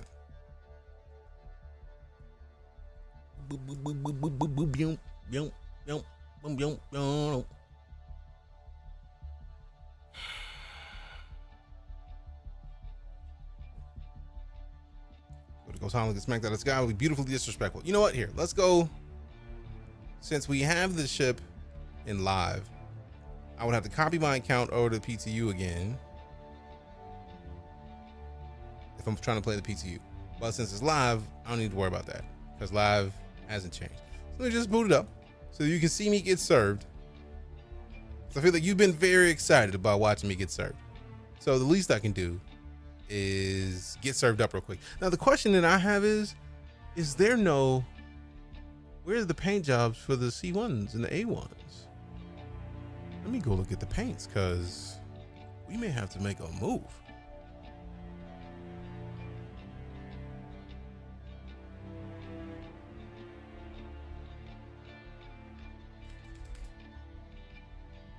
Ooh,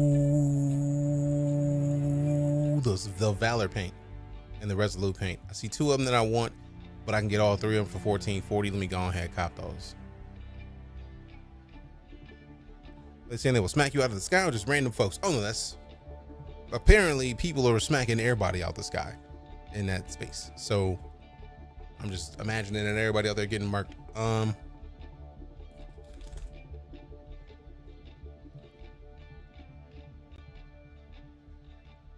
What the? Do I not have the period paint? Let me check my hanger because I'm about to like.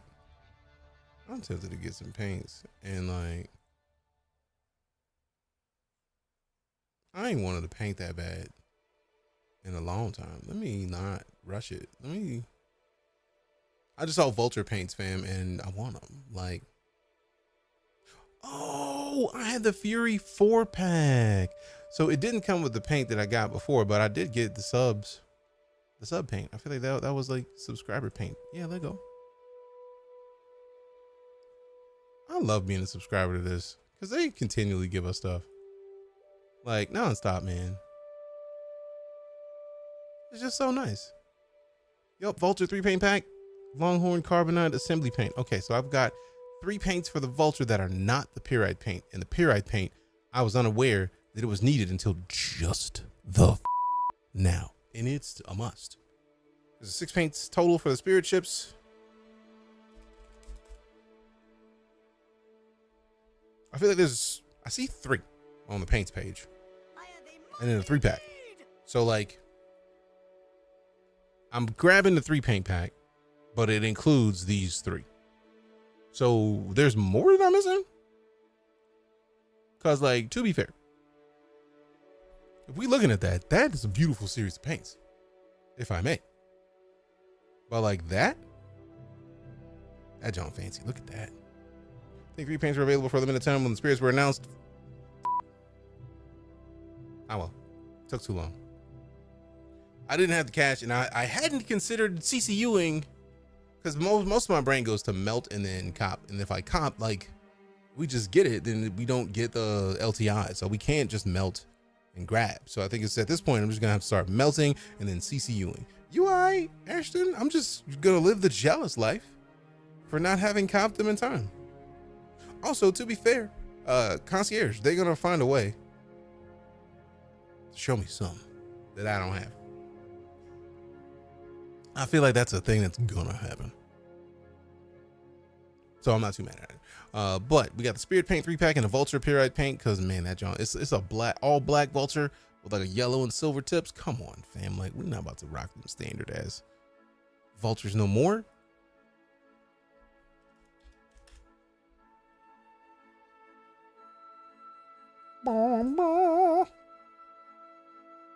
And we have more paints now. So I guess we gotta log in.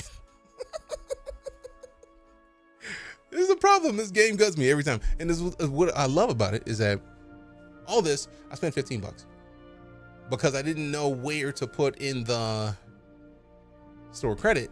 And then I saw it later and was like, man, ain't that bad. I could technically refund my CCU, but Star Citizen, I'm gonna give them money anyways. I don't care, man. Crimson Intrepid in Olympia. What?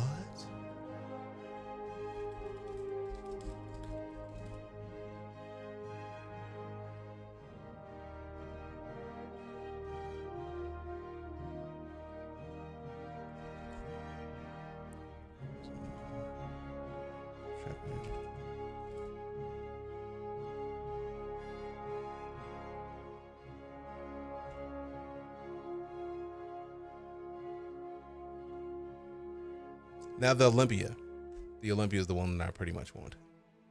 I feel like they're going to bring that back, and it's probably going to be a concierge exclusive. In fact, I hope it is, because I want it. Really, some of the Valorant, Ruby, and Resolute, yeah, but like, nah, the Olympia is black and gold, black with a little bit of gold trim. Nah, son, I'm gonna need that. Like immediately. For real. For real. All right, the Overdrive Racing Pack is Dragonfly, Cyclone, Nox, and Hoverquad paint. And then the Slipstream is the same ships, just blue. Oh, man. That's so cool. Ooh, the 20% off coupon. If I had the cake to buy anything, I have my 1 year Imperator Reward 20% off coupon. I feel like I have to have more than one of those.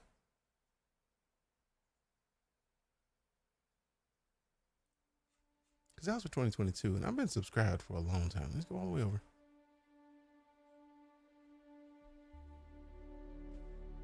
Man. Wait a minute. I have my account from November 13, 2015. But I see something that's from 2014. Interesting. I don't even think I had my account in 2014. Well, see though, because reasons.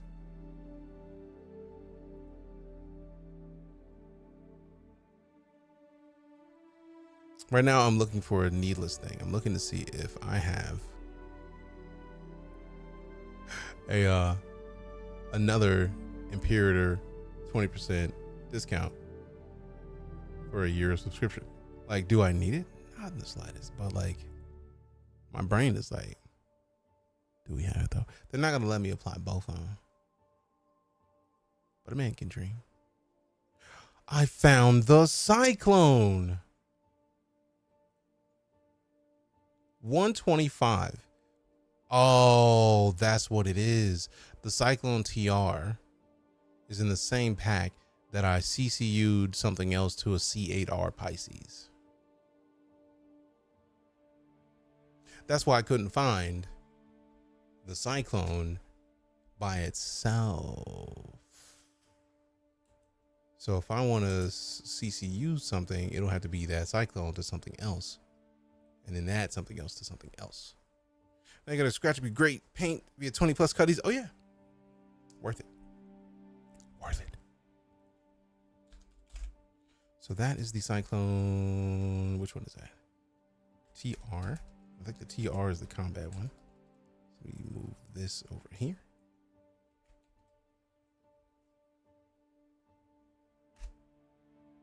Yep, Cyclone TR is the combat. And we could. I think I might be better served keeping the RN. Or keeping the TR and then CCUing the RN to something else. Now, if I CCU'd that to... What are the things that I would even want right now? Other than... the F8C. Oh.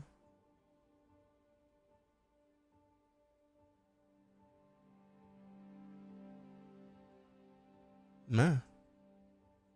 It would have to be a C1 at this point. Or the F8C.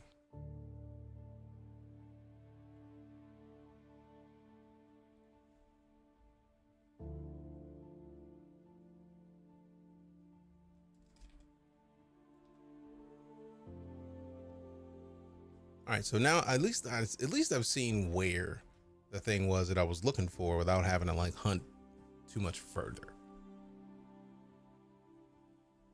That makes me happy. Because I was like, man, where's my stuff? Where's my stuff? Where's the rent? Where's the rent? You'll be evicted.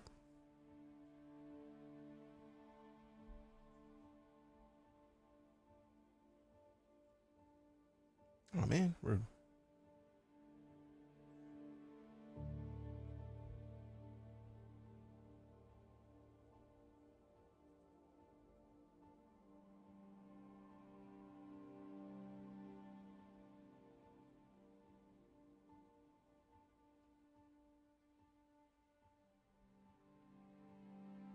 Nice, real nice.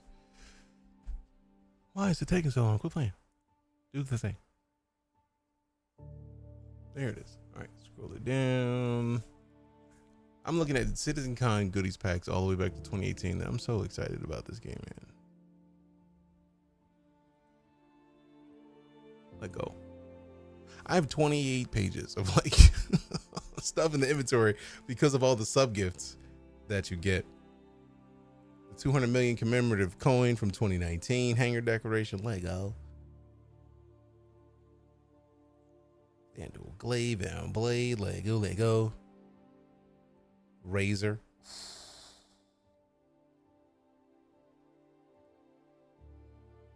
Bunch of hanger decorations we can't use right now. But like, since when was Star Citizen a game where you could use all the cool stuff at all times?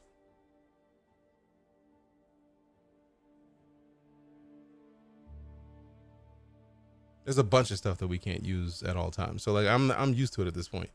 Launch. There's a bunch of stuff we're not gonna be able to use anytime soon. So like, I'm already there. I don't really care as much.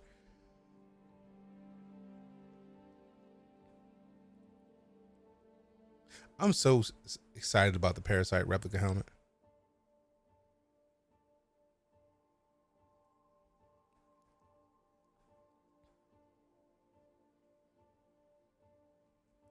Also, if you doubt what I'm saying, I'm showing you. UEE expiration 2948 pack. February 6, 2020. We've had it for a while. 5 ships, 6 items. Carrick, which we ain't changing no time soon. Dragonfly Black. Cyclone RN. VFG Industrial Hanger. Scorpius. Zeus Mark II CL. Fishing solo. That is the experience in Star Citizen. You're going to be lost for a little bit. It's part of the process. It's part of how it works. There is, if you just started, they do have a tutorial. Did you skip the tutorial?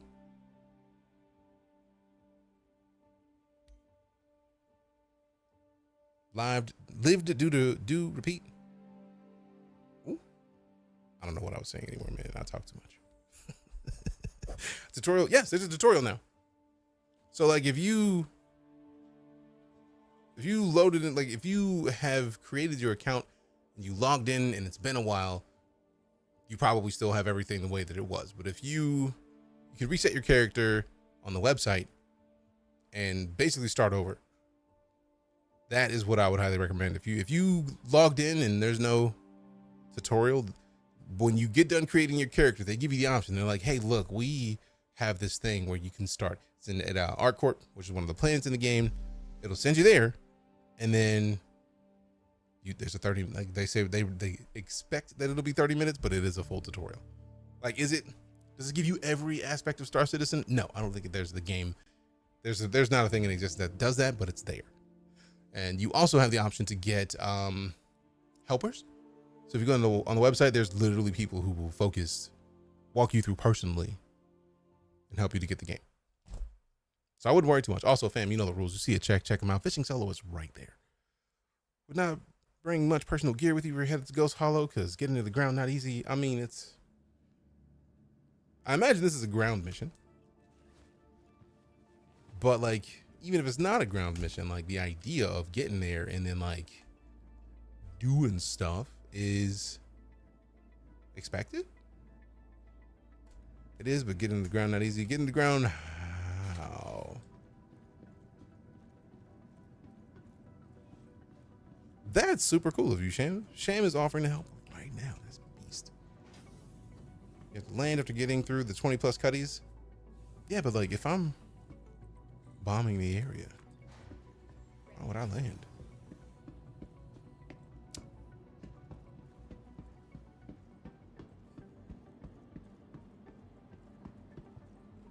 I mean, if I may, I'm not here to. I aim to misbehave, as it were. I think it's a good idea, personally. You have to land after getting 20 plus credits for 300 credits, 1,000 credits yet. Oh, we're not getting those credits today, but I will happily like hop over there, drop a bomb or two, and then slide. Fish wants to get in the Discord and go over a few things we can. See, that's cool as fuck. Time out, fam. Like, that's cool as shit. I'm wearing my I aim to misbehave t-shirt today. That's what I'm talking about. Load into a giant green tower, and if it's green, it's not Lorville because Lorville's not green. I feel like that might be a Orison because the colors changed because of glass giant or gas giant, but like Tuffy.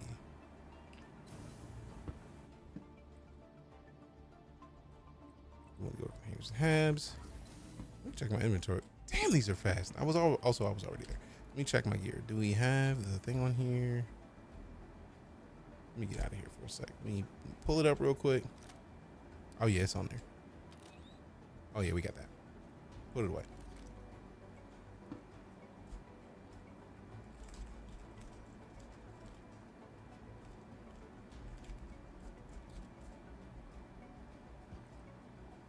Hangers and Habs. Actually, Fishing, if you want to hang out in here, go hop in the Discord. Like, we have Star Citizen is a game I've streamed more than any other game on Twitch. I found a thing out that I found out I was like slightly incorrect about. I've been using Twitch Tracker to see my top 10 games, right? And my top 10 games based on Twitch Tracker are obviously Star Citizen #1, but Cargo Center, nah, I feel like Hangers and Habs is the place we need to be. Let me see. It was Sully Gnome that showed me that my times might be different. Ooh, I'm glad I caught that. Let's see.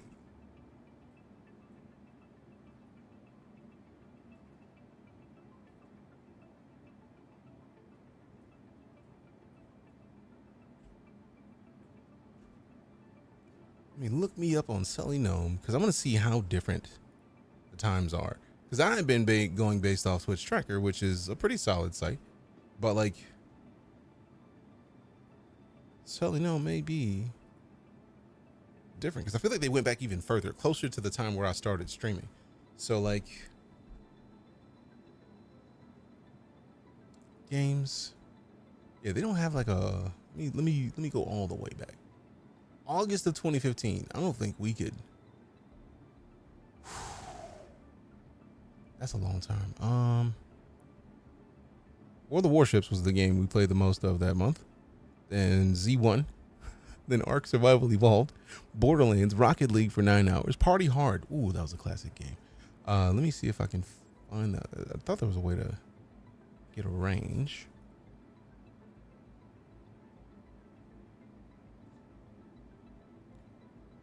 How many days have there been from August 1st, 2015 to now?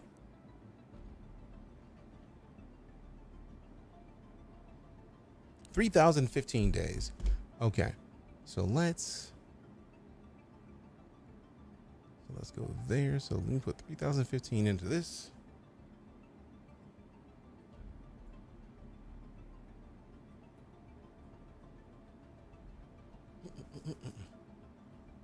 $1,183 hours of Star Citizen as compared to Twitch Tracker telling me that I have 898. So just from November 2016 to August 2015, we gained over 200 hours. Almost 300. Let me make sure I'm not silly here. It's not really gained. It's more just like a more accurately tracked. So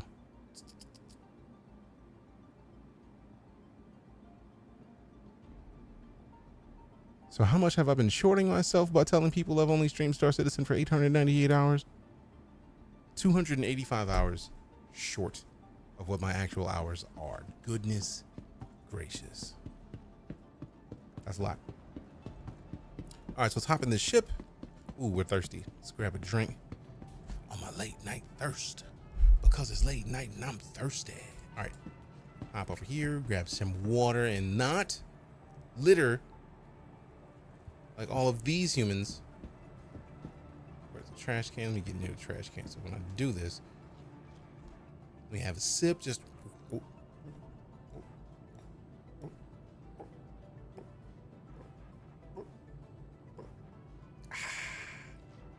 delicious. Now I better not. Ooh, yes, still holding it. That's what I'm talking about. Now, fishing solo, you might not have seen it before, but this is face over IP. It is my favorite feature of Star Citizen. I get the feeling you have. I feel like anybody who's been in Star Citizen, I imagine, knows about face over IP. If you've never seen it, for the people who are here that haven't, I like showing it off. If we click calibrate, it actually pops up. This is the webcam we're using for face over IP, and this is what it's doing in my face in real time to get my character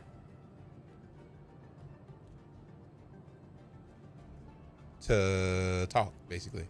So like right now, if you notice, it's not as nice, but I can reset it. So if I have to be in the game, asterisk on the numpad resets it.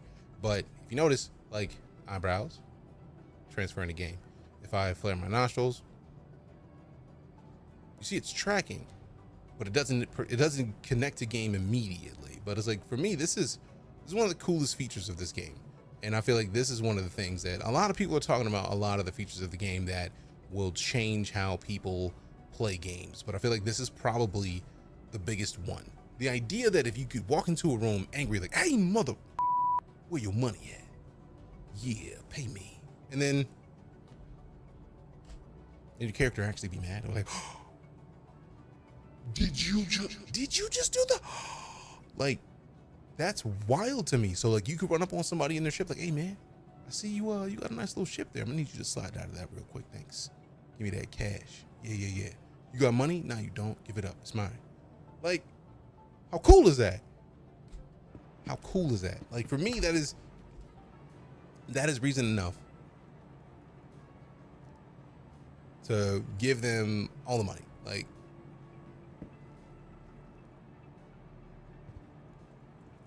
there we go. Gotta work on the eyes, but that's dope. Oh no, I feel like they are pausing a lot of extraneous stuff, but like the eyes are just gonna be weird. Like, I purposefully, sometimes I'll squint when I reset it, just so that his eyes open really wide. But like, if I blink, it catches blinks. And sometimes it gives like, it's like Forrest Whitaker eye. People are like, oh, you got the one sleepy eye. I mean, that's happened. That's probable. I might have a sleepy eye that I just never really paid attention to, but it's cool as all get out, all of it, in my opinion. And if you notice, my head is moving in game. Once you go to this view, like F4 is your camera that gives you extra stuff. Now, you can't use your, like, you could play like this, but it's not to be done. It's not a good idea. You have a head tracker as well for looking around while flying. We have a track IR, but, or should I have a track IR. I just don't use it right now because all my USB ports are full. But right now I'm using my mouse to do this. So like, if we go back into the first person view, like, I'm just literally, it's like, we'd be dizzy. Like, me doing this is me doing this. So we'd be super dizzy if it actually showed us our character's face. And what's cool is that if we go back into the first person view, if we hold minus on the numpad, it's like a selfie cam. So like, you could use this, blink, and then get an idea of what your face is gonna look like if you have FOIP on and you're gonna call somebody in the game. So like, for me, this is one of my absolute favorite features of this whole game. To the ASOP vehicle retrieval system. It's amazing. Forever will be. There we go. Pull it up. Request delivery.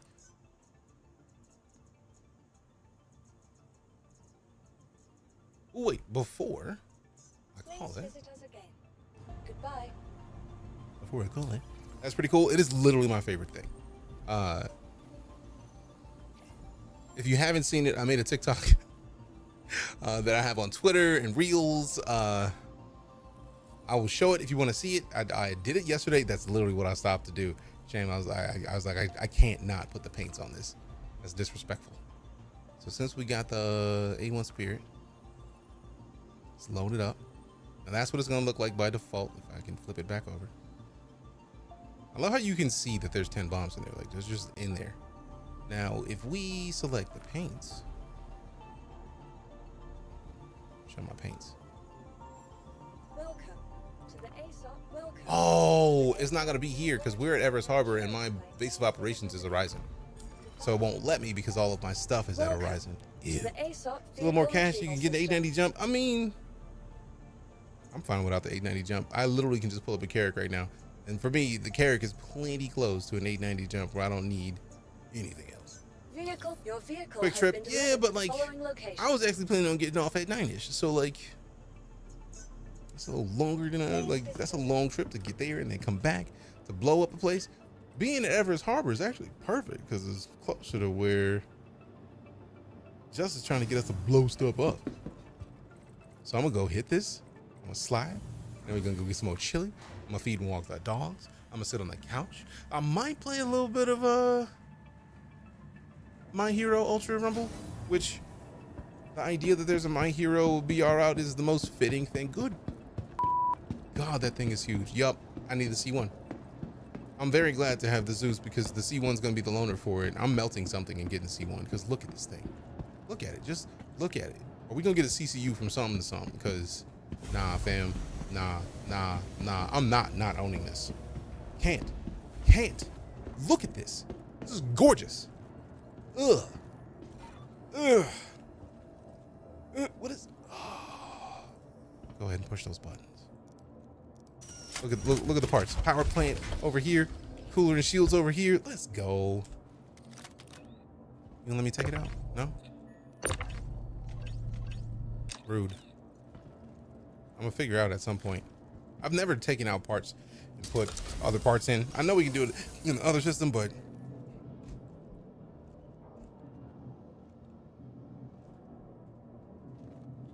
sweet Christmas. Look at this. Look at that sweet, sweet baby.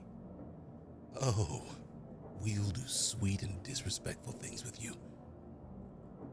Everything you've ever held holy. Every enemy you've ever spied upon. Every home you've ever had. We'll do worse.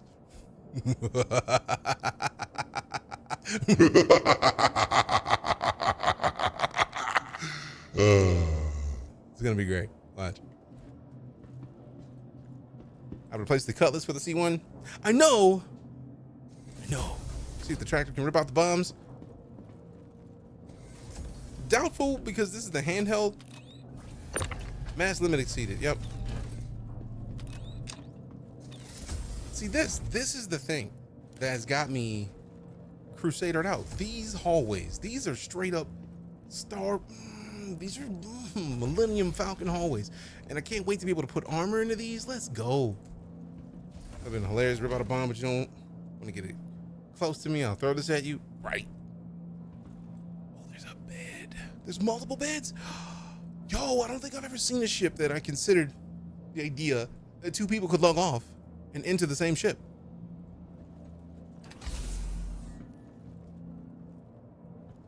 That's wild. Ooh, weapon rack. Let's go. That's right. Pull that out. Ugh.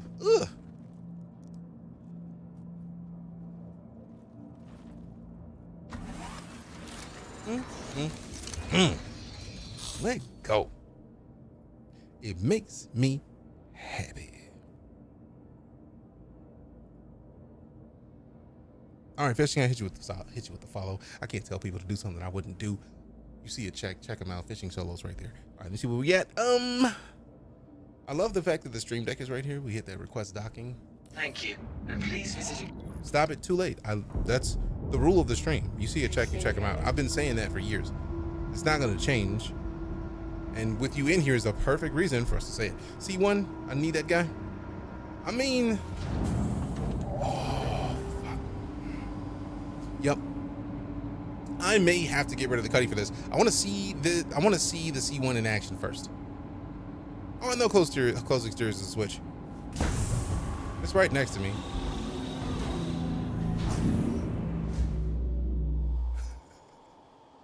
It's typically over here somewhere. Nah, we don't want the quantum. I know the button for the quantum. Where'd they put it in this one if it's not over there? Thank you. And please there it visit is. again. Don't even stream games. Too late then. You shouldn't have a check and be in here because the rule is you see a check, you check them out. Oh, look at this pretty bitch. Oh, let me not do that without looking at the sun so that I know I'm not like gonna ram the station by accident. Look at that pretty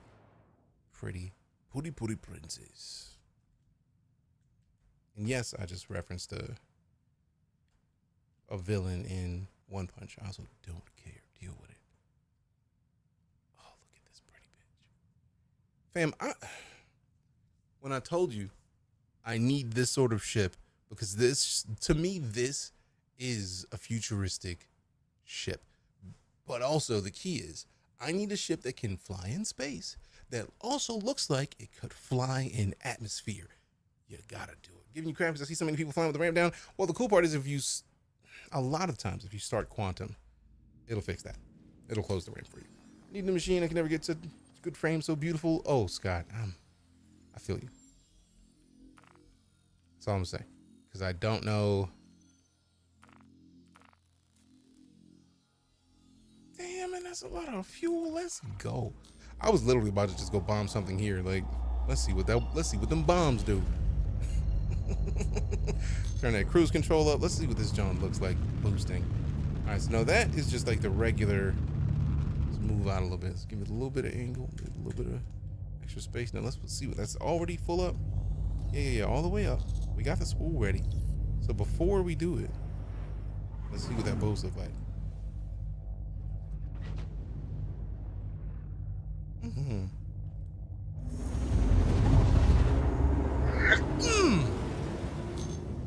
Fam, there's just something about quantum in this game. It just feels so good.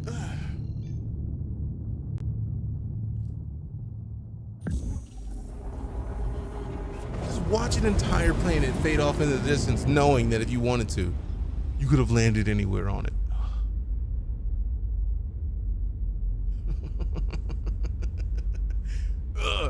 Hangs in the air exactly the same way bricks don't, right? Like, this looks like it will do well in ammo. Especially with, yes, the engine array. It's perfect. It's low profile. It's got engines that look like they do work. Let's see what happens if I fire off a gun. Will it let me? Nope. I had to check. I had the feeling it wouldn't let me because quantum, but still. I still say the equipment's better. Again, that's the joy of it, Just. Is it just, I feel like I clarified this and I feel like it might not have been just and I just went back to it and you didn't correct me. So let me know. Let me clarify. So I cannot be doing your name dirty. All seamless, all without loading screens. It's just in either one. Okay, cool. But then like I was saying earlier, the fact that there are so many ships in this game allows. And that's like one of the rules of that's why one of the rules of the stream is like, don't yuck someone's yum. This game is literally the epitome of don't yuck someone's yum, because while you may have a bomber that you love, I cannot do any of the retaliators. That whole I think is Vanguard, or is the Tally the ship, or the Vanguard one of the Tallies? Is the Tally one of the Vanguards, or the Vanguard one of the Tallies? I can't remember. I just know that whole line of ships, hate it. Absolutely hate it. What ship is that? This is the A1 Spirit. 2 different ships, Aegis. So now I gotta go look up and see which one it is, because I might dislike both of them. But now I'm gonna look it up on the website, because Retaliator is the torpedo bomber. Yeah, I hate it. the one. Hate it. Hate it. Can't help it. Like, there's nothing, like, you can't tell me for my personal preference that ship is the bomb. Like, I mean, obviously pun because it's a bomber, but oh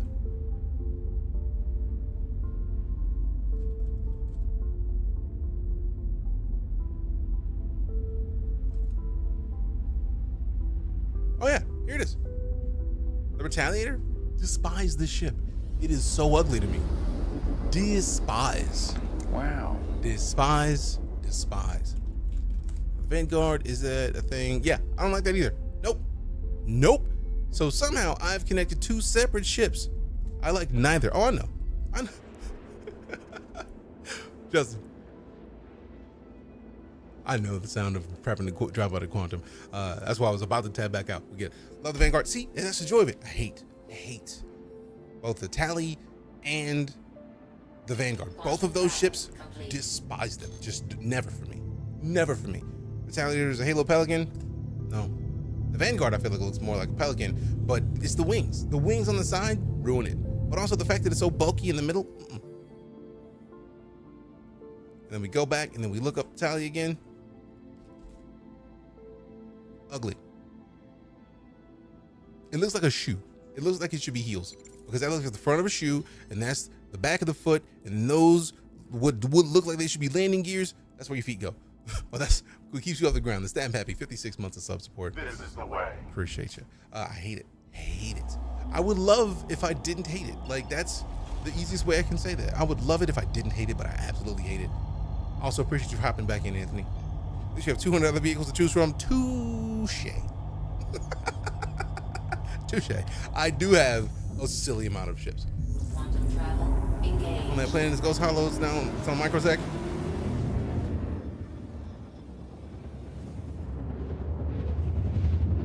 This is one of my favorite views in this whole game.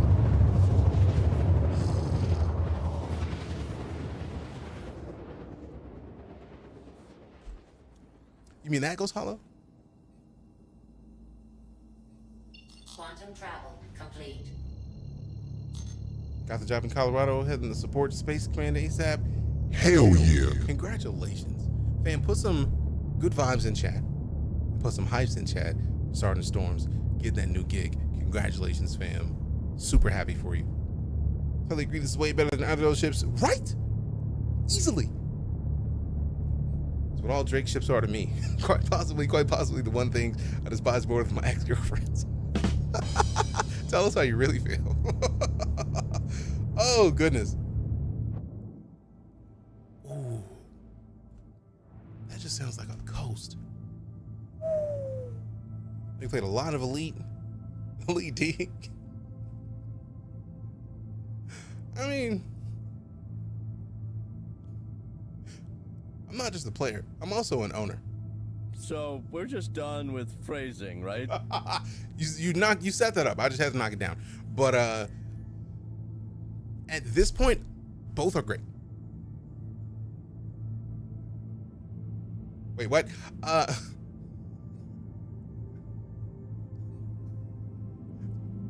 I can say that I played a lot of Elite D. Are we still doing phrasing? All right, so have you not run into cuties? I have questions, and or there's players nearby. I don't know, but I'm curious about one thing in particular. I love the water, fam. The water droplets. Have you ever stopped doing phrasing? Never.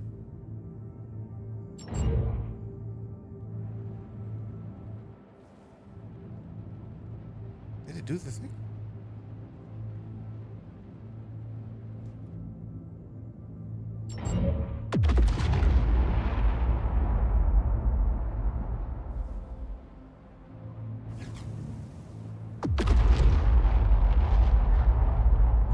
Yo!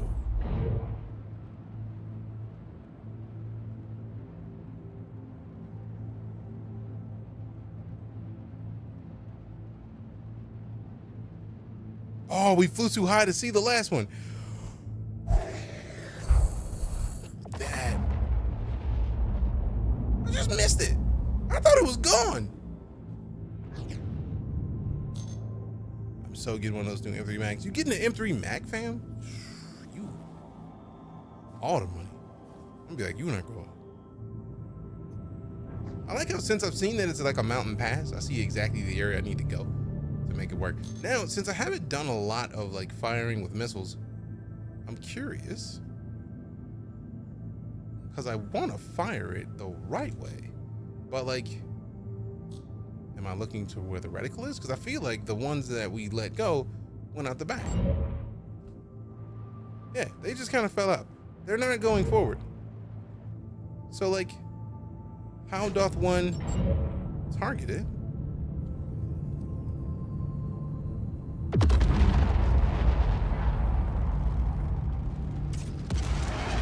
Oh, that's just not even what I was looking for.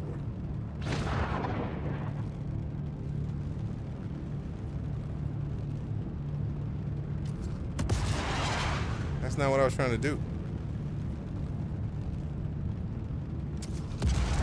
Also not what I was trying to do. I feel like I'm clicking the button and switching. It's just not switching. Oh, we only got one left. No wonder.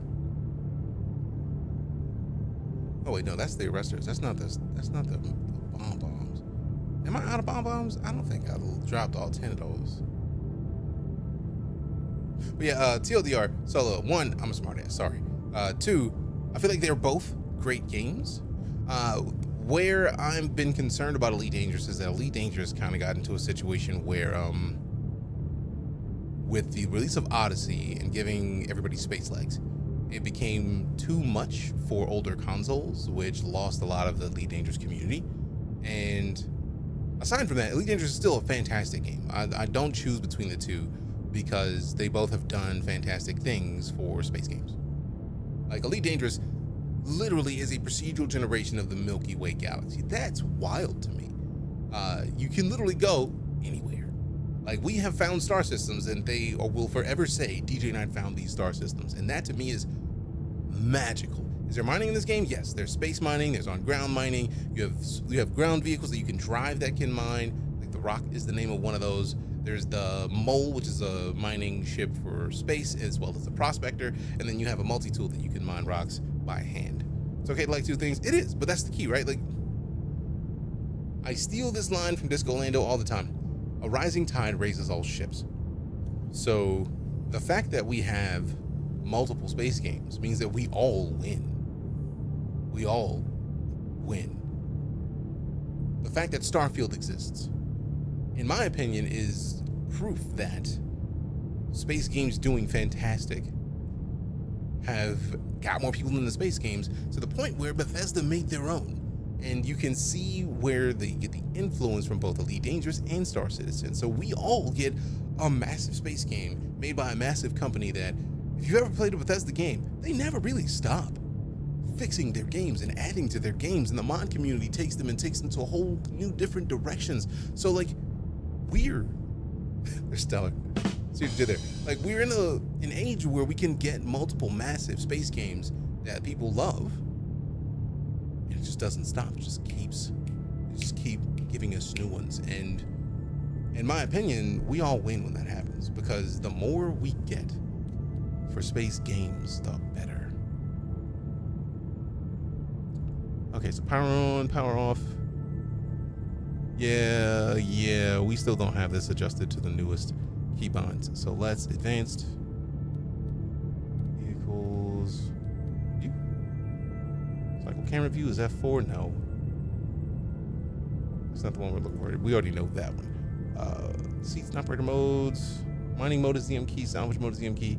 Scanning mode is the V key. Quantum is Bravo. Missile operator mode is middle mouse. And then UI V operator mode toggles next is middle mouse as well. So either of those is the thing I'm looking for. I can't wait until they add a search for this. Like, let me search missiles.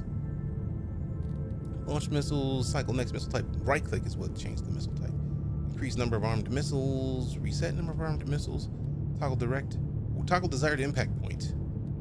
So hold the T key for bombs. Okay, now we just gotta go to views for missiles.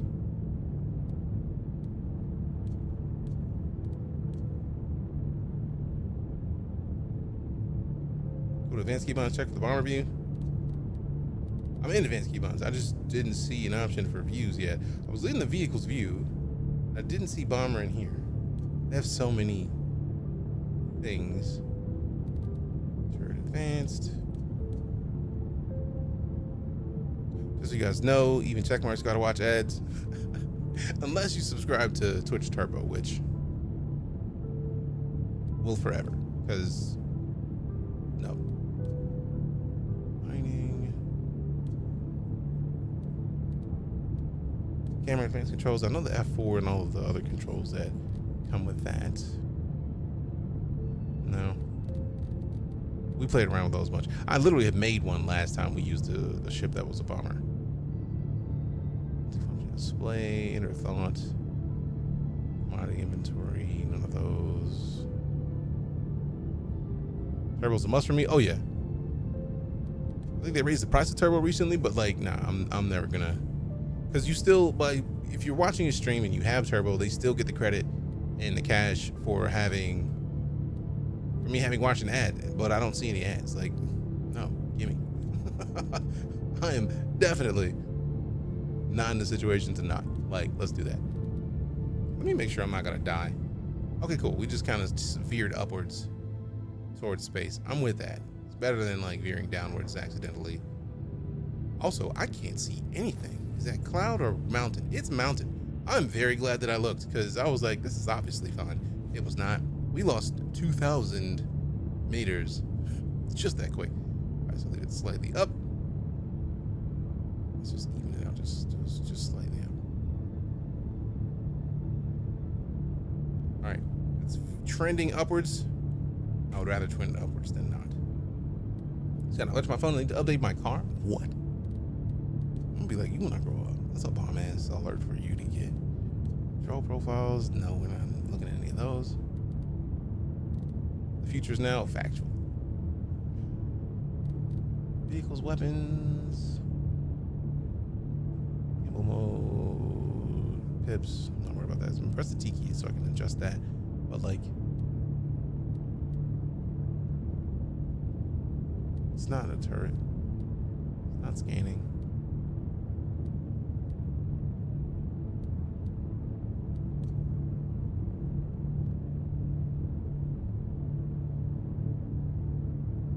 Camera orbit mode. Now I want to see what that's about. Can we? I was about to take Control F4 and I was like, let me not. I want to find a key to do this with, because I want to see what that's about. Scary part is viruses for your car. Ooh. They haven't installed the Windows. Jokes. See what you did there. Systems ready. Port lock. Missile operator mode is button 3. Nah, man, it's. Hey, who man is this? It's a great question. Are you rocking a Volvo? I'm gonna be like you when I grow up, Shims. Shim shimminy, shim shimminy, shim shim shimmy. Rocking that Volvo. Robbing them cars, see. Looking all extra fancy, shim shimmy. Shimmy so fancy. You know it, family. How far am I now? 85 kilometers. We went a long way, golly. And by the time we get to the point where we can get back in there, it's gonna be way closer. I need this. Didn't know those fancy Volvos have always been fancy. What you talking about? Volvos have been fancy. It's what they do.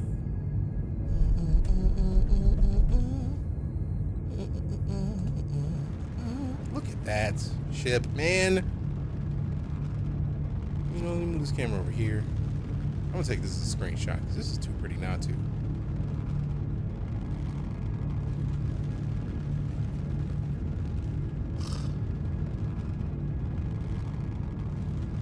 Oh, wrong button. Print screen. There it is. Ghost Hollow's pretty but deadly. I mean, it's anything that's a challenge. It's pretty but deadly for the most part. Ugh. Look at it. Ugh. Change the camera. Oh, see, there's something about this view where you see like the ship start to branch off toward the cockpit. Having it like touch the horizon line is something like my favorite view for screenshots. Good Lord. View is real nice. Oh, right? It's just good. And if you really want to get silly, go further out. Let the nose touch the tip of the horizon. How do you not love that? How? All right, so if we get out here, let's save this in here. See if we can save that as the 1. And zoom in and see if it works the same way that I think it should. Save that as 3. Oh yeah, perfect. Because now, rather than sitting here trying to wait, I'm gonna make the camera. It's gonna give us what we need. So now we just slow down. We don't need to go so fast. I feel like we're real close to where we need to be anyways. Also, that was right there. I had to do it. So set that right where it is. Okay. Rotate now. Rotate down here. Like I was trying to find the keybind that they had for the proper like showcase of the bombs, but rather than trying to continue to hunt for it, we could just make it and then set this here as the 2 slightly over so we get right to the middle of the ship. Pop that 2 up. And really, if we want to get fancy, we like angle it down the scotch. Yes, we're technically in the ship right now, but if we go down a little bit, tilt it down some, tilt it down a little bit more, so it's angled slightly downwards, and then we go here. So now we're just outside the ship. We're looking downward more than we are upward. So right there, that's the view we're gonna use when we drop this bomb. Now, where's the location we were going? We probably already hit it. Nope, it's over there. The surly bones of Earth touch the face of God. Too close? Yeah, I had the feeling that was gonna happen.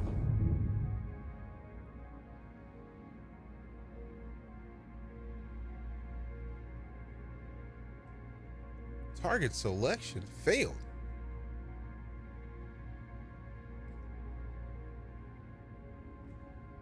It's a sexy ship. It really is. I grew up near Vandenberg. The view is what I dreamed of as a boy. I'm sure, man. If you grow up anywhere near this, well, not this one, obviously, because I feel like I'm gonna double check and save that there. I'm gonna go out here. Ugh.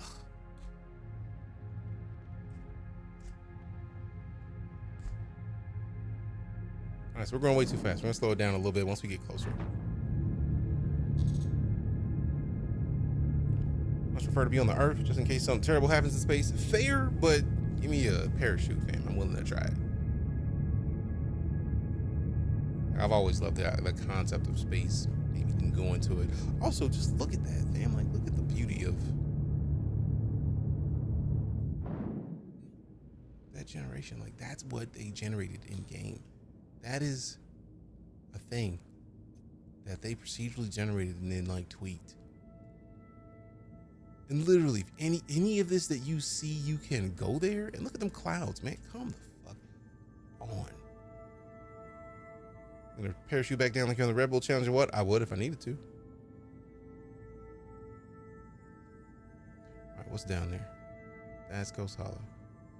Oh, that's one of the derelict settlements, I think. Maybe.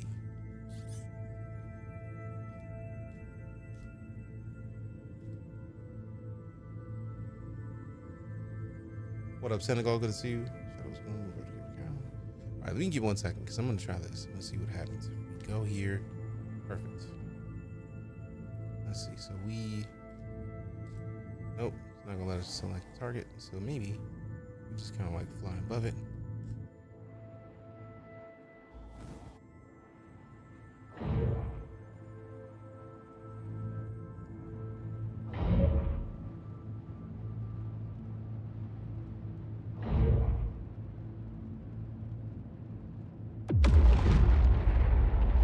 Almost spot on first try. Where are the other 2 at? Where's the last one?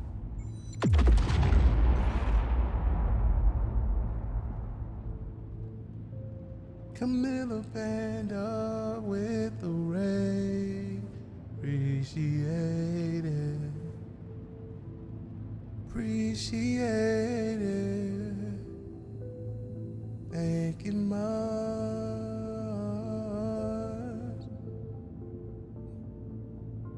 And we got one more. We got one more. How was your stream? How are you doing? And of him, what it is. What up? We are playing some Star Citizen. We played around with our ships, right? Like I CCU'd or cross chassis upgraded one of my ships so that I could get this bomber. Technically, I don't have the bomber. I have it's a loaner for a different ship that I really wanted to get the other ship, and we have this now. So there's that, which is nice. Now, very curious how close that's gonna get to our target. Probably not close enough, but I have high hopes. Yep, still not close enough. Wait.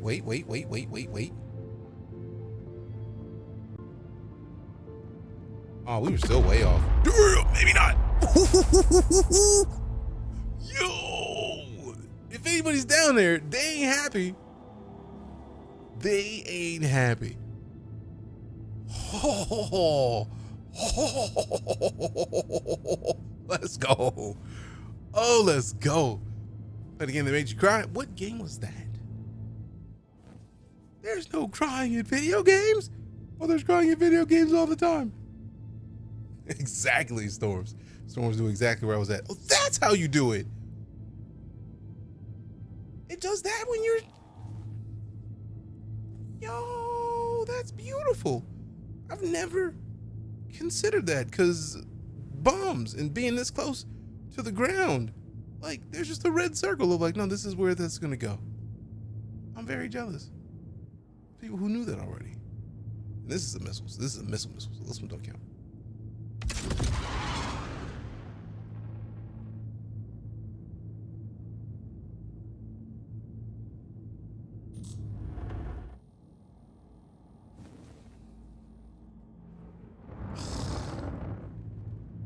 Fam, this is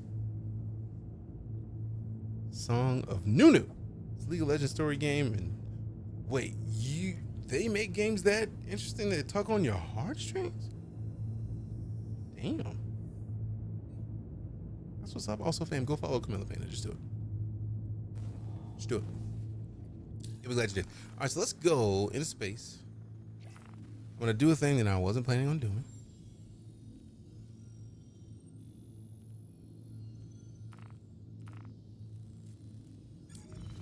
Reload. Then I'm gonna drop bombs again. Started making games based on the Champions lore. Yeah, I remember that they were gonna do stuff like that. That's where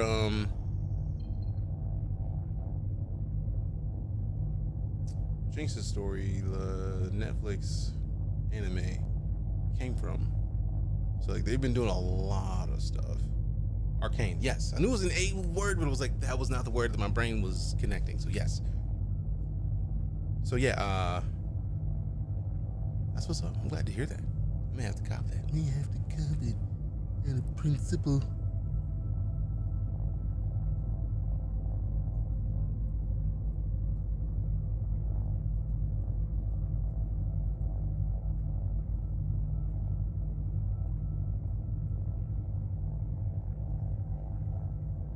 Do the thing.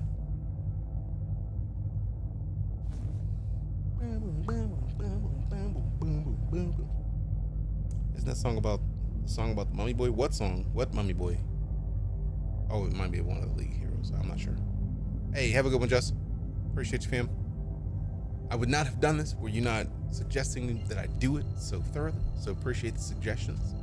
And hopefully the result is worth the wait. Engage. Quantum travel. Because I'm still tripping that I hit it that close. Like, talk about an unexpected phenomenon. I was not expecting to be able to hit that thing. Actually, what we're going to do is we're going to land at Port Tressler. Because I will literally be in here all night if I don't Like, cause it'll be one more run and then one more run and let's do one more. Like, we will never, we will never end up leaving. Dumpster Fire the cat came over and sniffed the screens, so I guess he says hi. Hi, Dumpster Fire. Dumpster Fire has a mustache and is adorable.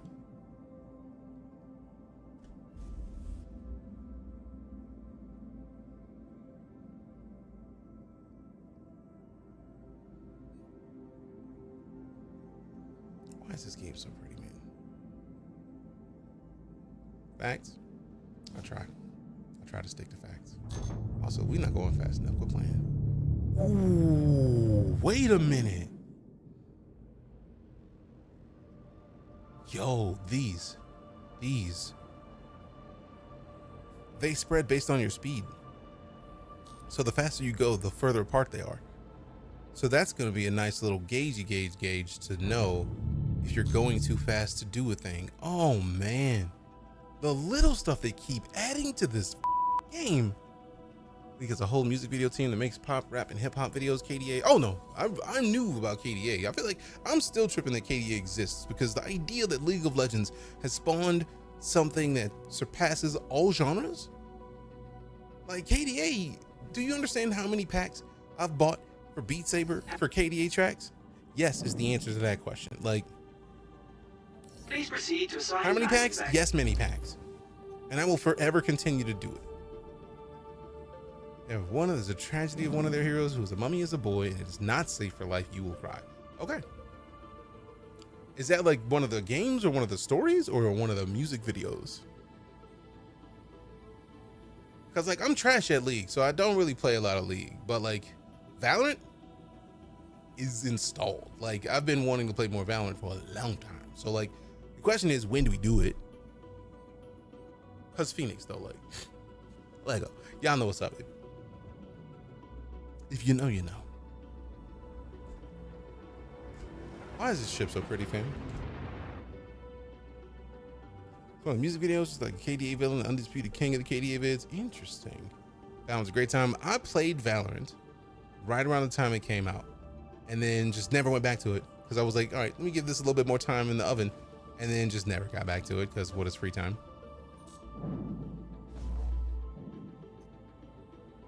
Also, this is one of my favorite things. Knowing that, like, we can't access the landing pad from the side. We just float around until we can. Landing gear. Also, I didn't see what the landing gear is on this thing. I need to reset that right now.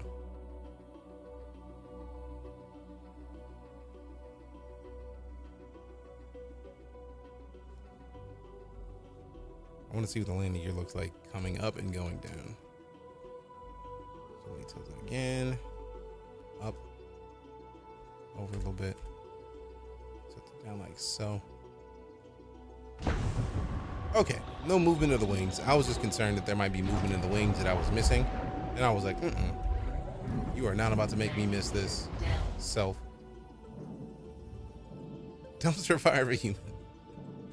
I firmly disagree. Dumpster fire humans don't get new posts supporting major levels of the military. So you could try that.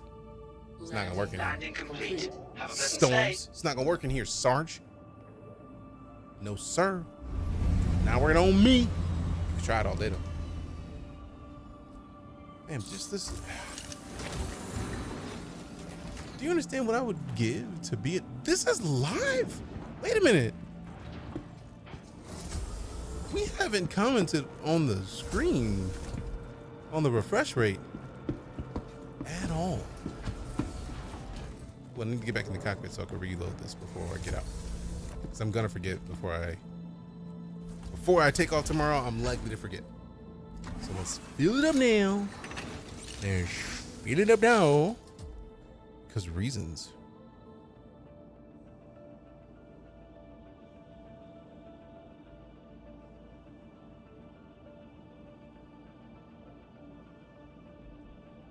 Let's see.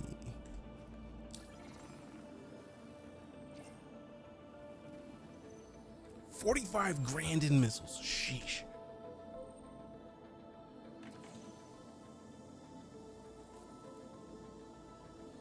All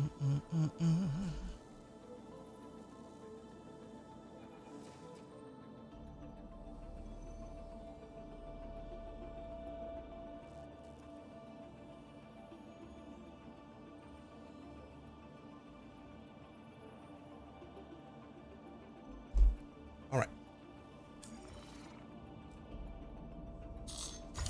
It's not at all a humble brag. I'm genuinely struggling with this. Right, is I finally got this new job. My 3D hours printer biz is taking off. I might go rebuild Maui and give homes away for dirt cheap to the Hawaiians. That's 3D house printer. That's fucking bomb. This is not on consoles at all, GB. Eventually, I hope they can put it on consoles because I feel like everybody deserves it. After losing a new job, I guess it's worth it. I mean, that seems like a worthy reason. Yo, I never noticed the lights light up the ground to let you know where to. Oh, that's beautiful. What up, Donnie? Good to see you. I started this for a while, thinking about getting back into it. That's a perfect time to do it. Look at that. That is such a small thing, but such a major thing at the same time. Good God, man. How? How?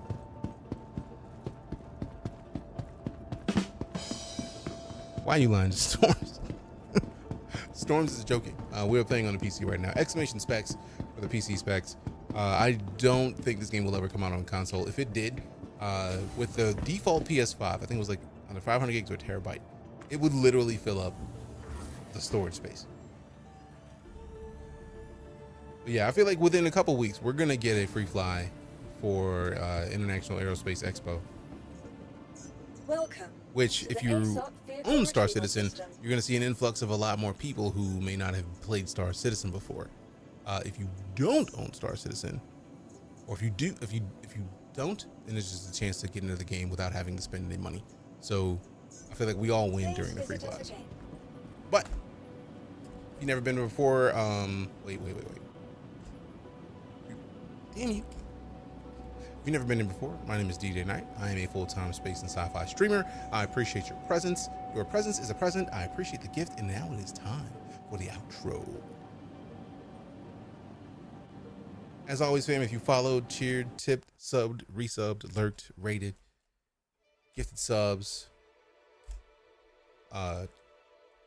tossed out diamonds, subscribed, you got lots of options of things that you could have done, but really any of them is the reason for the season. I would not be able to do what I do without continued support from people coming to hang out. All of you are the reason that I'm allowed to continue doing this. I am honored to have met you all. It's a pleasure to meet you as well, Sham. I'm honored to have spent some time with you this evening. We'll be back tomorrow with more Star Citizen because Star Citizen, fam. Like, that's it. More. Just more. Because it's like it regularly gets so much better. So much better. So often. It makes me happy. In and around the bodice every time. Every time. Oh, also, before we go, I forgot to show you the the thing. So we technically can't leave yet. My bad. Please don't hate me. We're going to come back in here and I'm going to show you a thing. This is and I'm not even going to put my face on. You're going to see this. This is DeejayKnight. I'm continuing my Pyro food tour. We just picked up a bunch of food and we're going to rate it 1 to 10. Let's get into it. Right here we have an Alaprat skewer. They told me that it was one of the most delicacy situations that you can find over in Pyro. And then we know that, you know, people eat these because there's not a lot of choice for meat in the system. But we're going to taste it and see what it tastes like 1 to 10.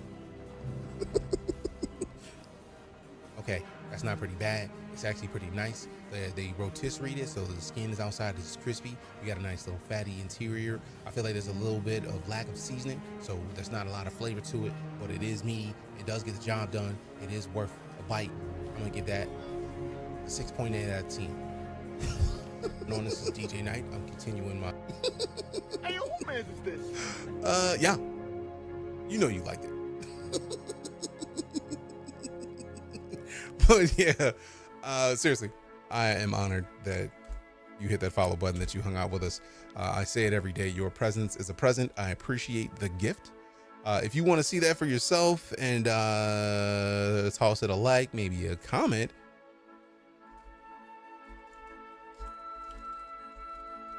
If you're already on TikTok, you already know. Literally, just go to my page. But if you are not on TikTok, I'm gonna post a link in here so you can go do it.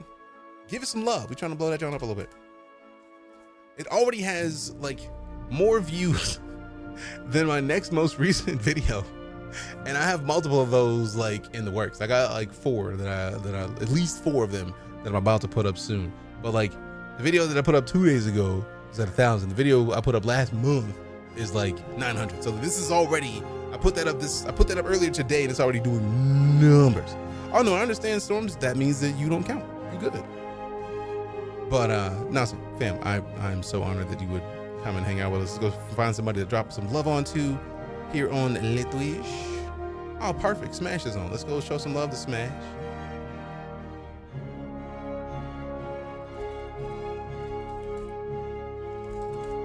Let's go rate Smashly. And again, I'm DeejayKnight, full-time space and sci-fi streamer here on Twitch. Appreciate your presence, appreciate your face, appreciate your support. And we'll see you tomorrow. More Star Citizen coming soon. Be excellent to one another. I appreciate you. I'm out.